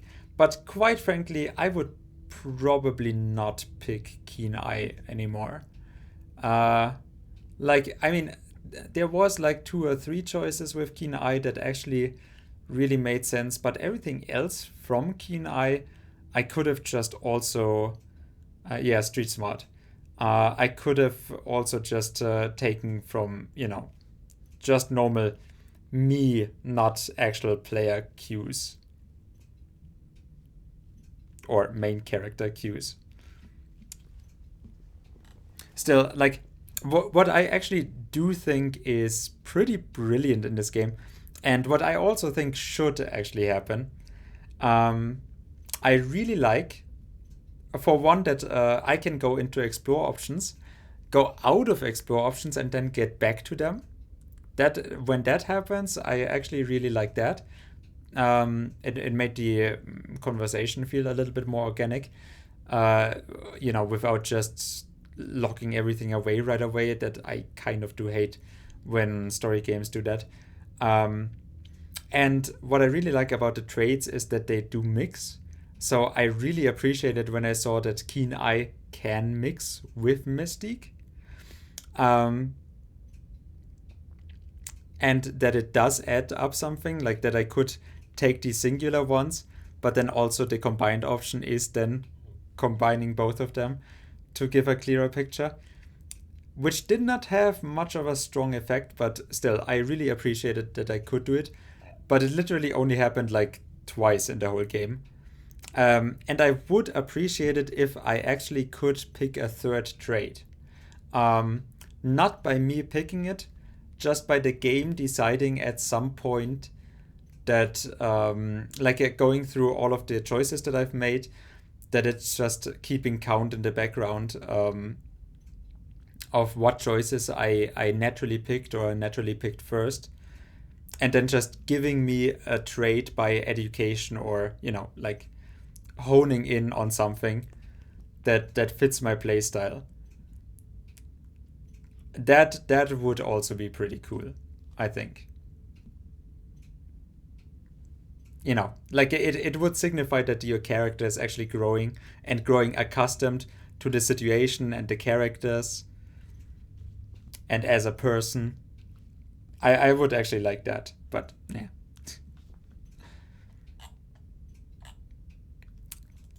Yes, ma'am. I like the look that she gave me. You make your way towards the sink, but you're stopped in your tracks by the pull of an odd door at the end of the hallway.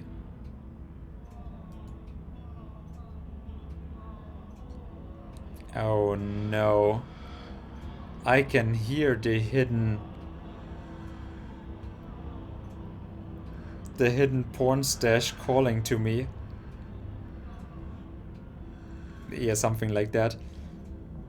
I can feel the darkest secrets behind the door where they have hidden their sex dungeon. I knew that there was something dark going on in this house. I'm getting my thrill here. It feels out of place, like you've accidentally wandered into a different, older house. But more than that, you feel something radiating out from behind it, something dark and cold. Is it the sun? Mystical, you felt this before in the dusty tunnels you so narrowly escaped last night. An oppressive hum, like a muted scream, heard through layers of rock, trying to draw you towards it. You feel lightheaded, and again I'm drawn to it. You are compelled to approach the door, drawn in as hypnotized. So that is... I do get why they are doing that, because, if I am the actual real horror main protagonist character that I would be playing, I would just go be completely clueless. Like I would constantly be looking around and go like, huh? Whoa. And it's just like all of the horror is going on around me, and I'm just like, Oh, I wonder if they have pancakes again today. So, I mean, the game kind of does have to push me in that direction. I do get it. But yeah, this whole fate thing, and then I don't have control of my character because I'm constantly losing control of me to then approach this so that everything has to happen. I mean, it is a nice explanation. But still. Why is everyone in this town trying to control me? Something wants you to find it. I told you it was that hidden porn stash.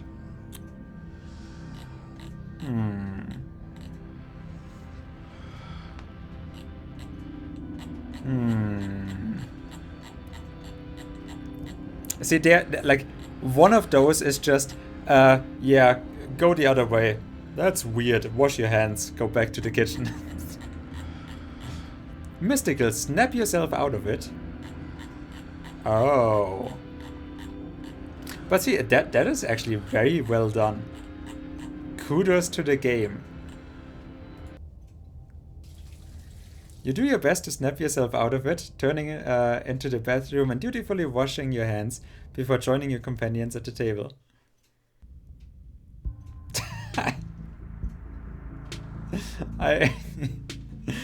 Okay, good game.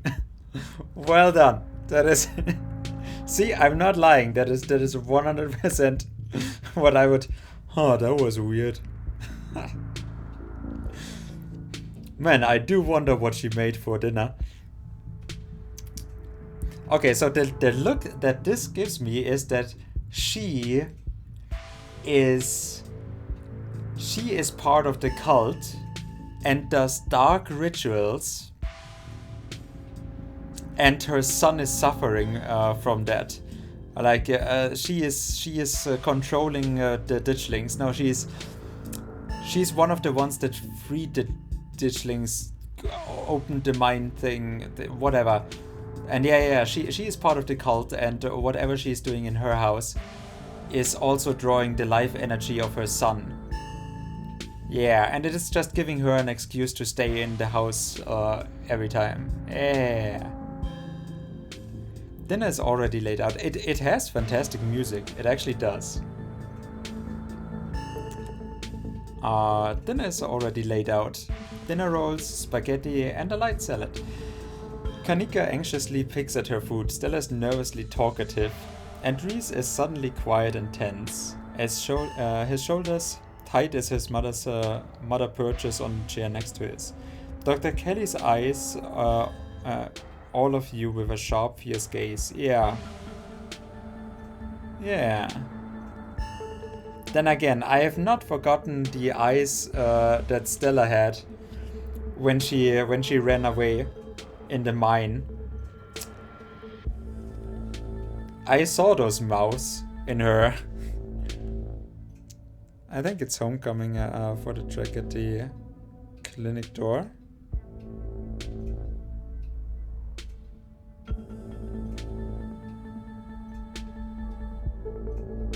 Oh yeah, I mean, I could actually be talked into buying the soundtrack. I do guess.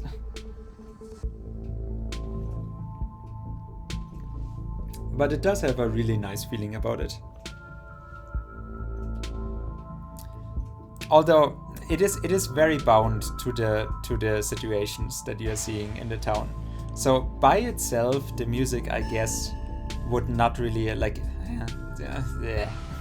I don't think I would listen to the music by itself, but for the game, it fits really well.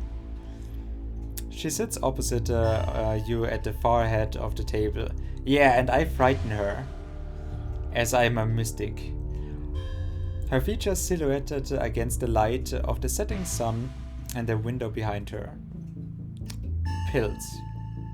She slides a few tablets towards Reese. What? He gets extra? Man. He obediently swallows them. This is excellent, Dr. Kelly. Is the pasta sauce homemade? No, it's from a jar. I worked too many hours to make my own pasta sauce. Well, you have excellent taste in brands. And if you ever want any tips on easy homemade pasta sauces, you know I... No thanks, Stella. I have the internet if I need recipes. She could make a cooking channel. Thanks again for having us, Dr. Kelly. We really appreciate it.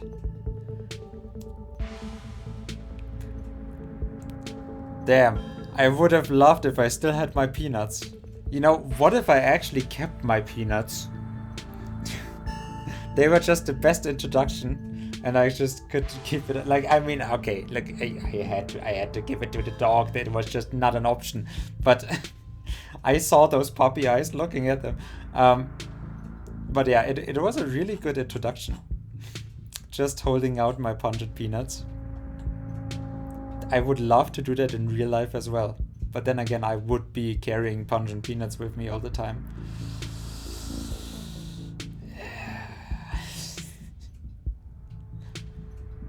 Explore small talk. I would rather not. I would rather face all of the horrors that you have in here. You know, I think I saw a video online about a family like yours. Turns out the mom was poisoning her kid for 18 years.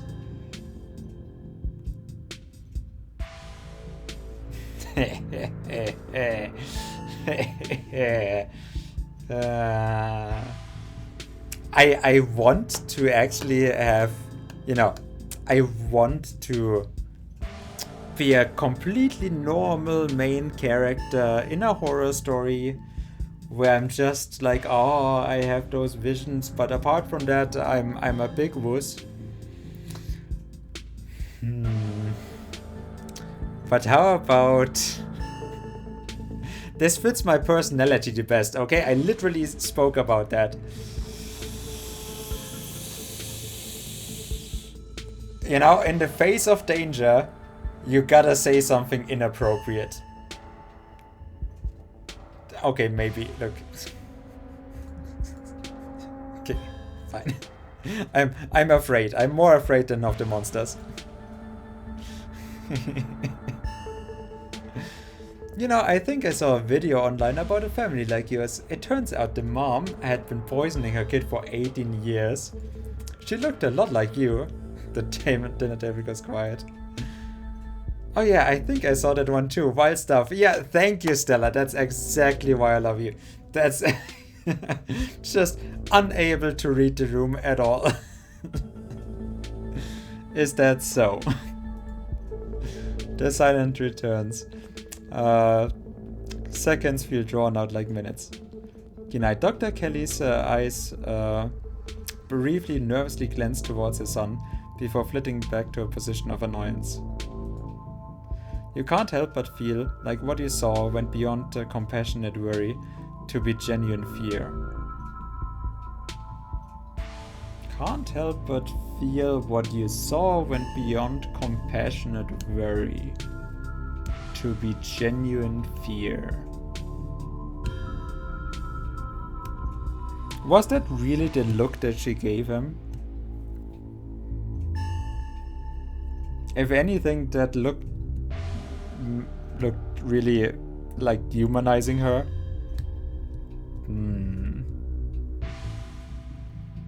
There's evil going on.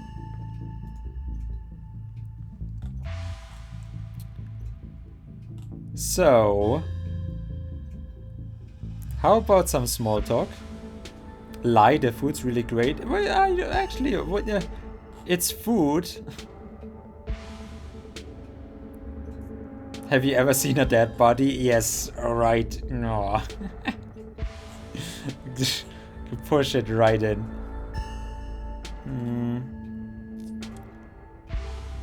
Well, thanks for putting this together. I don't usually have to cook for so many people. I'm just glad there's enough for everyone. It reminded me of what it used to be like when those two would come over, hungry teenagers, eating me out of house and home. She looks human enough.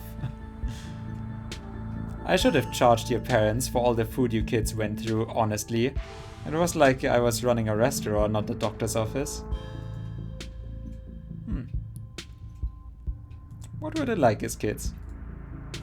Noisy and messy, like all kids. There's suddenly a wistful look in her eyes. Like she is glimpsing back to some brighter time in her life. Kanika softens too, her shoulders lowering from the defensive place by her ears. Oh, oh, oh, oh, oh. I figured it out. Her son is dying. She knows that. In fact, she is a doctor. She knows he should be like 3 times dead over.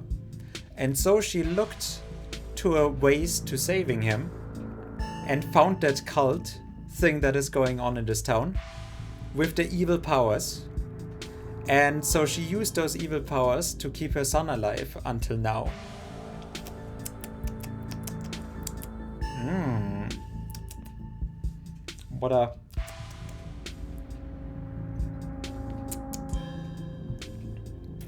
What a wonderful theory.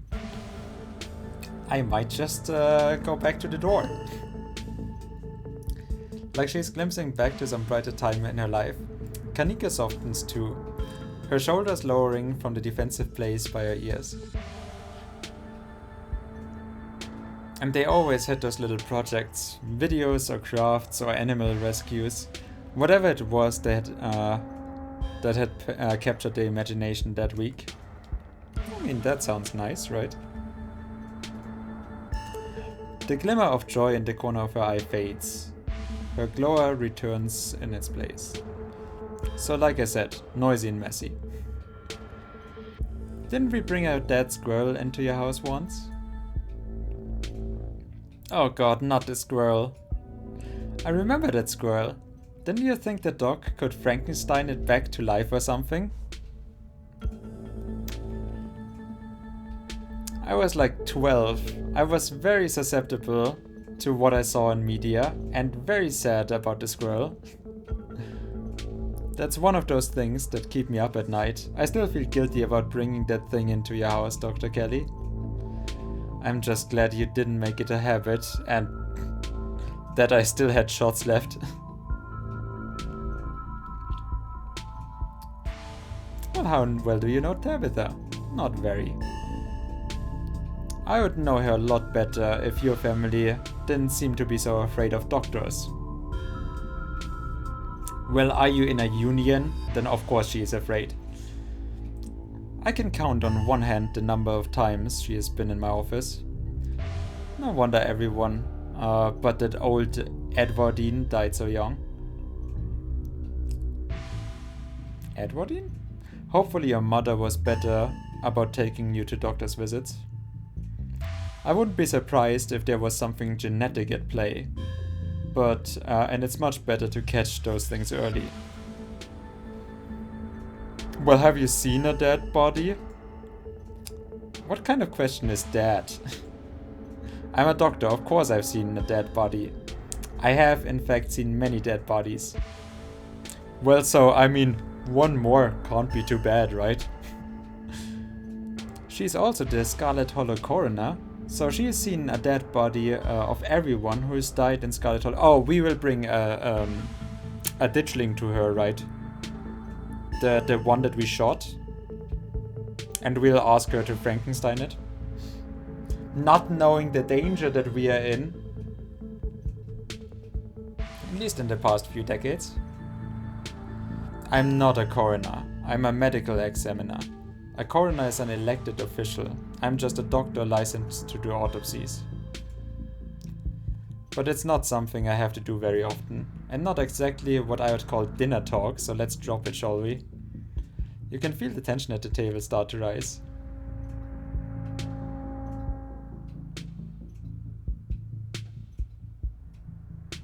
Well, I mean, I would love to know. She suffocated. Tabitha said she suffered from sleep apnea, and at your late aunt's age, it can be deadly. She should have come in more often. Stella is still just shoving. If she had let me know she was having trouble sleeping, we could have worked on a solution, And who knows, maybe she'd still be there. No one in the holler thinks they need a doctor until they are 6 feet under, I swear.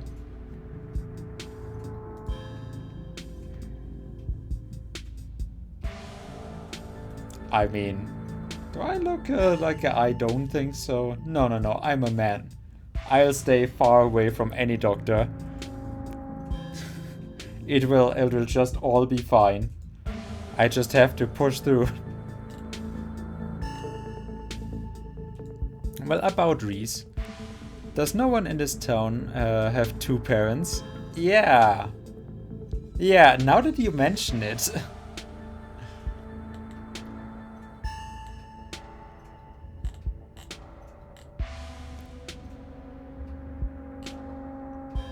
Why are you so hell-bent on keeping your son from seeing his friend? Reese is a talented artist. You must be very proud of him.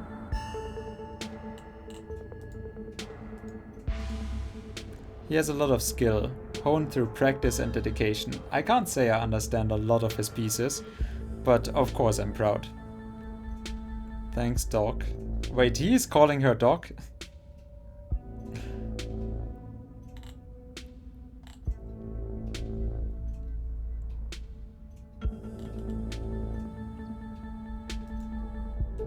Do you think Reese might feel better if he got to see more people? Oh, hey, Luna. Wonder where his daddy is. Yeah, I mean... probably 6 feet under. Or Frankenstein. Welcome, Luna. Top of the morning to you.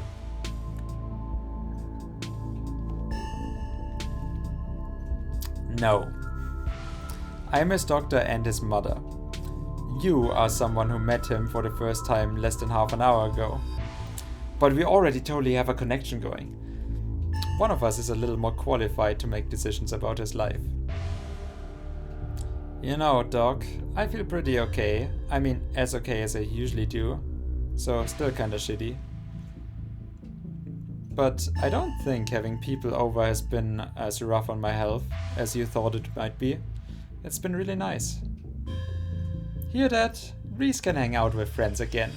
If you're still feeling okay after dinner, maybe you can even come ghost hunting with... Ah, jeez, Kanika. What was that for? Don't push it, Stella. Just say that next time, instead of kicking me, your boots are heavy. Sorry, Dr. Kelly, we are totally respectful of Reese's boundaries, even though they might seem a little arbitrary and strict. Yeah, good job, Kanika. They are not arbitrary. These rules are in place for a good reason. I need to harness his life energy. Tell me how great you feel in an hour, when the exhaustion catches up to you, Reese. You'll be knocked out all evening and regretting every minute of this, let me assure you. As if I would regret being able to see other people for the first time in months. I don't care what happens, it was worth it. Aside from Reese's mom staring down the table, nobody's making eye contact with anyone else.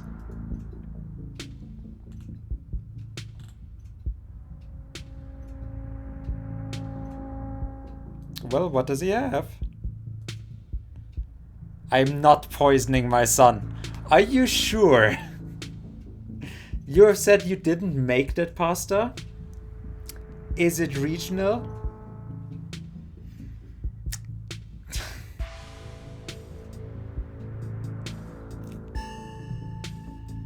Look, you're in America. I don't know about your food standards. But you should entertain the thought. Look, just because I'm saying you're harnessing the life energy of your son to sacrifice him to... No. You might poison him without intent.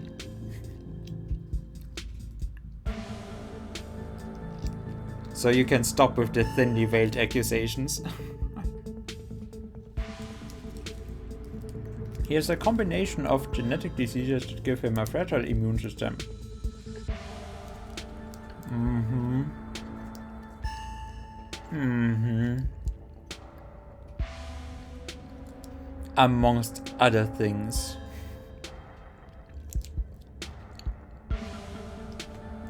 It's too much to get into. A lot of technical terms that I would have to explain. It's not good dinner talk. And it can't be pleasant for him to have to hear it again, so let's drop it. I'm fine talking about it. See, I wouldn't have actually asked if I didn't know. I would rather we talk about something else. The tension at the dinner table reaches a breaking point. Alright, that's enough. Before she can finish her thought, she's interrupted. So we were talking about maybe watching a movie sometime this week, while Steve is still in town. I mean, it is nice that it actually gave me just time. You know, it would be even... I mean, the game does kind of communicate it sometimes, but not always. So it would be nice if the game did communicate like the passing of time when I'm doing my exploring stuff. Because like I said, sometimes you can just explore all you want. Sometimes one exploration thing is locking you out. And in this one, it seemed like, oh, it was a just, I had like 9 questions or whatever that I could ask before the time passed.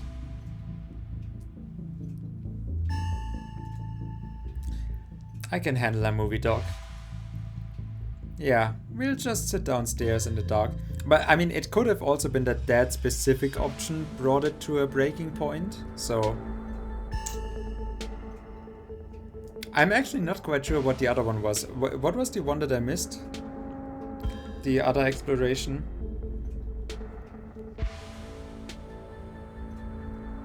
It was about the dangers in town, right?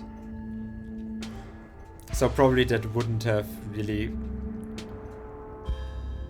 done much. But I think it was a passing of time thing. You're always overestimating how much you're able to do, Reese. This is why you keep getting sick. I thought it was genetic. If I get sick, so what? It's not like that's ever going to change. I'm sick every day, and I'm not getting better. I don't want to spend the last few miserable years of my life holed up in a basement alone, just because seeing my friends has been deemed too strenuous. I'm an adult, for God's sake. I can't believe I have to ask for permission from my mom just to have friends. Oh, Reese stops mid-sentence, wincing in pain and wrapping himself in his arms. Don't poke your knife fingers into you. Don't say things like that. I'm doing everything I can to try and fix... Silence at Dr. Eyes should open. Reese? Reese abruptly pulls himself off the table and leaves. Damn it, I knew it. I knew this would be too much. Everyone get out of my house. Please, just leave us alone. Stop trying to interfere with his life. All it does is hurt him more. But we can't just leave him like this. Now is when he needs friends the most. And like, we are all adults. Like, aren't we 20-something? Okay.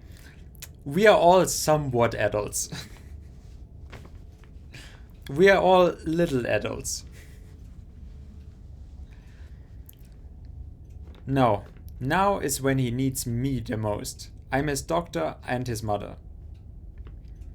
I know you care about him. I know that. And he knows it too. But all any of you would do is get in the way of my sinister plans. So just leave, please. Don't think I don't know something is up here. Don't think we don't know something is up here.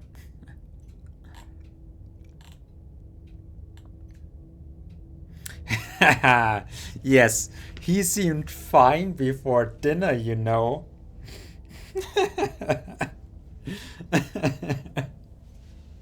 I mean, does this give me an achievement? Accusation of poisons. I'm kind of poised to take this, right? Uh, well, don't think I don't know something is up here. I don't care what you think. I just want you out so I can take care of my son. The three of you are rushed at the door. We'll be back, Reese. I hope you feel better soon. Well, and I'll be here too. Dr. Kelly shuts the door in your faces. The click of a lock signals the end of your dinner at Reese's. Do you really think Reese's mom is poisoning him? If she is, I swear to God, she wouldn't. That's just so horrible. Who could do something like that to their own kid, and for so long? But she is still, like, you know, entertaining the thought. It's not like she actually reprimands me for suggesting it. No, there's no way. Actually, I'm not quite sure if we would have this conversation if I didn't pick that option. Right? Right? So if I didn't bring it up, maybe then we wouldn't talk about this? No, there's no way. You all are barking up the wrong tree. But she is harnessing his life force. No, fine. But she is still in cahoots with the dark entities.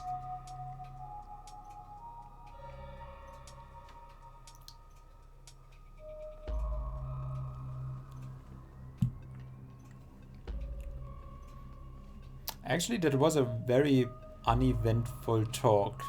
It kind of makes me wonder if Mystique actually did...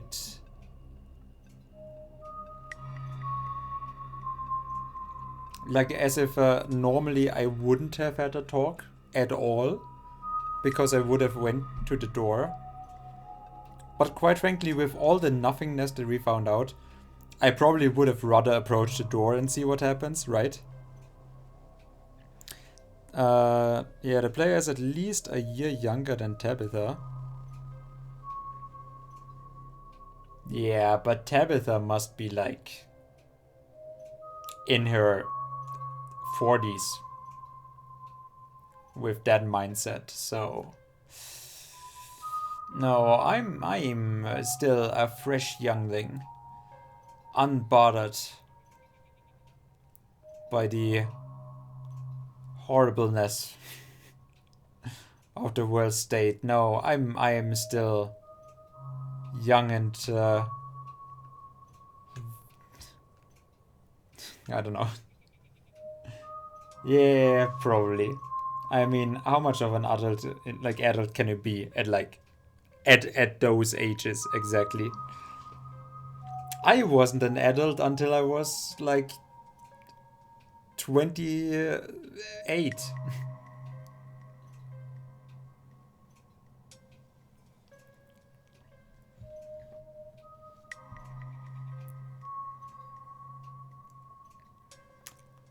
The brain keeps on evolving, and if you look at Stella, sometimes it stops before it grows up.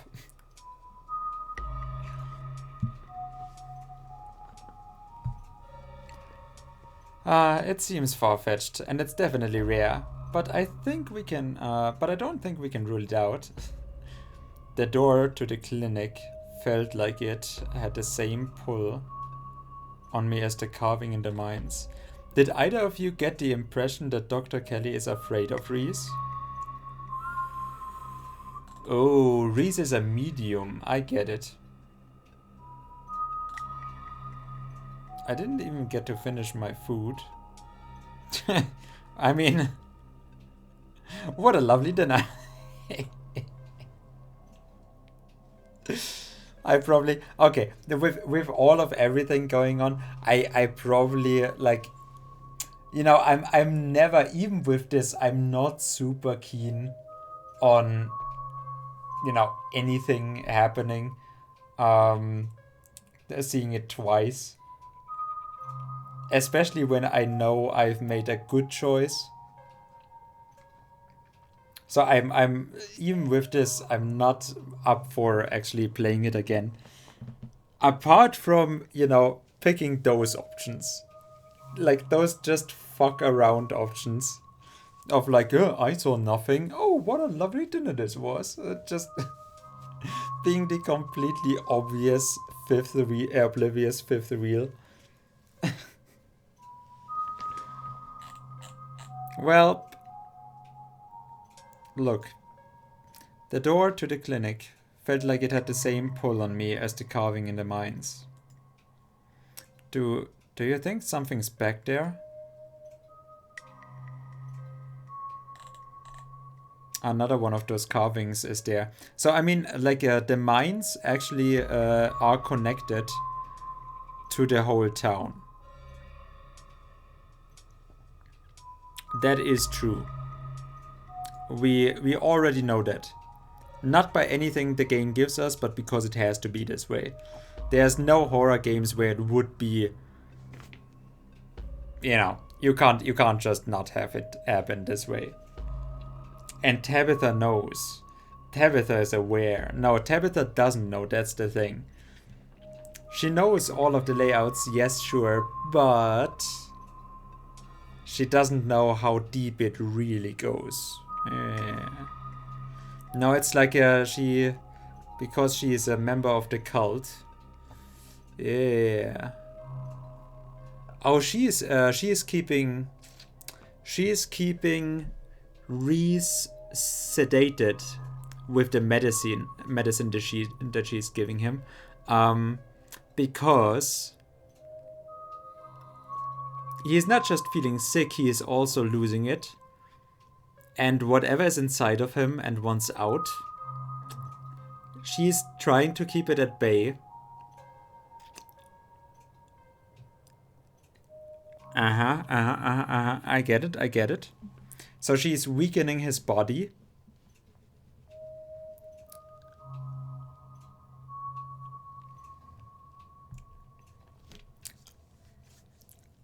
And she has made an occult altar in the clinic, so that she can keep the spirit in his flesh. I see. Or the spirits, it's multiples. I'm certain of it. Okay, that would be really weird. If we find it, do you think you'd get another vision? I'm just spitballing here, but I wonder if what that carving showed you last night is related to the ditchlings. See, I actually do appreciate that they are, like, with everything, but they are listening to me. Normally in every horror medium it is like, oh yeah, the one that is, talking the obvious, oh yeah, that's what's going on, is always gonna be ignored. But in this, they are actually listening. That's nice. You're not suggesting we go poking around in there, are you? Well, I mean, after we hunted the ghost and killed the priest, we still have a little bit of night left. Of course I am. Maybe tomorrow. I'm not breaking into Dr. Kelly's clinic based on a bad vibe Steve got.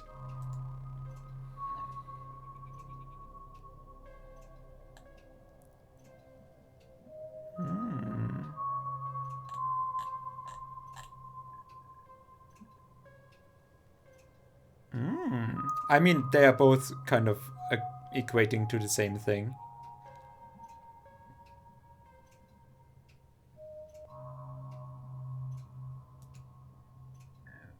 Do you think Reese might have a supernatural affliction? Like, related to what you feel in there?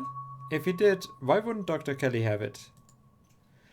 It makes more sense if he just has a genetic condition, assuming there isn't any foul play. She's just overprotective. I'm sure that's all that's going on. Wait, I just praised you, game. Don't... And she has every right to be. I mean, the poor guy took 2 bites of food and got sick immediately. I can't imagine what it's like for both of them going through. Look, I'm just saying, maybe there's more to their dynamic than just him being sick. But it's not like there's much we can do about it right now. We could probably go back and forth on this for a while. Let's just get going. The sun is setting and we wouldn't want to miss a second of ghost action.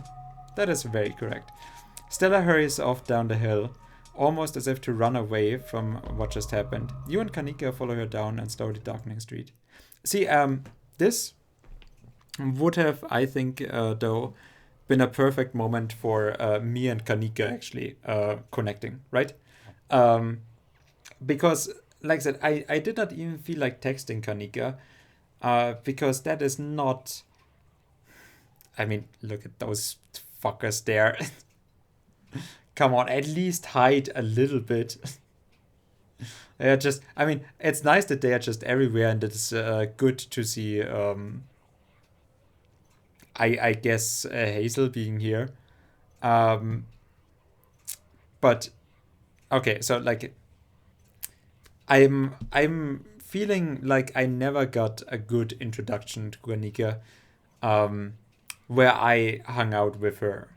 So it feels like I'm closer with Stella. I'm close with Tabitha, but definitely Kanika feels like a, at least from my main character point of view, it feels like Kanika is just the ninth wheel, just offside the road. Um,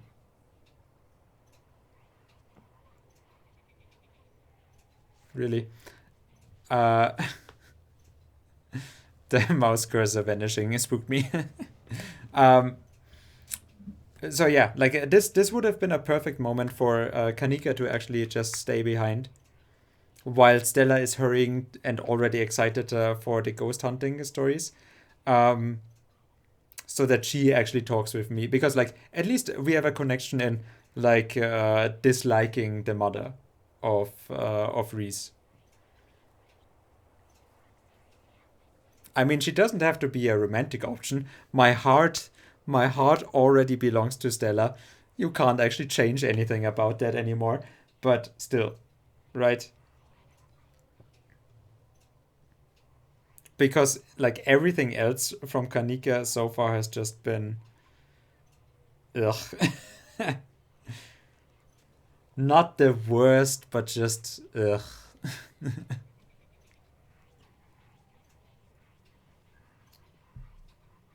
Anyways, yeah. Before we get story stuff for the ghost shit, I'm again stopping here, because we have gotten the slice of life part of the stream early on out of the way. That was really nice. I really appreciated cooking with Stella. Um, yeah, hanging out with Reese, blah. And now we are getting to the horror portion, quote unquote. Um, so that we can do for tomorrow. So yeah, thank you for hanging out. I do appreciate it. I hope you had fun. tomorrow, tomorrow night again, and yeah, I'll see you, I guess. Probably not. Well, actually, maybe that late. Who knows? I'm gonna try not to make it that late, but yeah, who knows? Um, so yeah, have a good one. Maybe I'll see you around. If not, have a good night. And yeah, probably like till the end. I'm thinking that it is just this, right? Probably just this, and then some random thing may be happening. But that must be a pretty short one. So I think I'm already halfway into this. Pretty sure.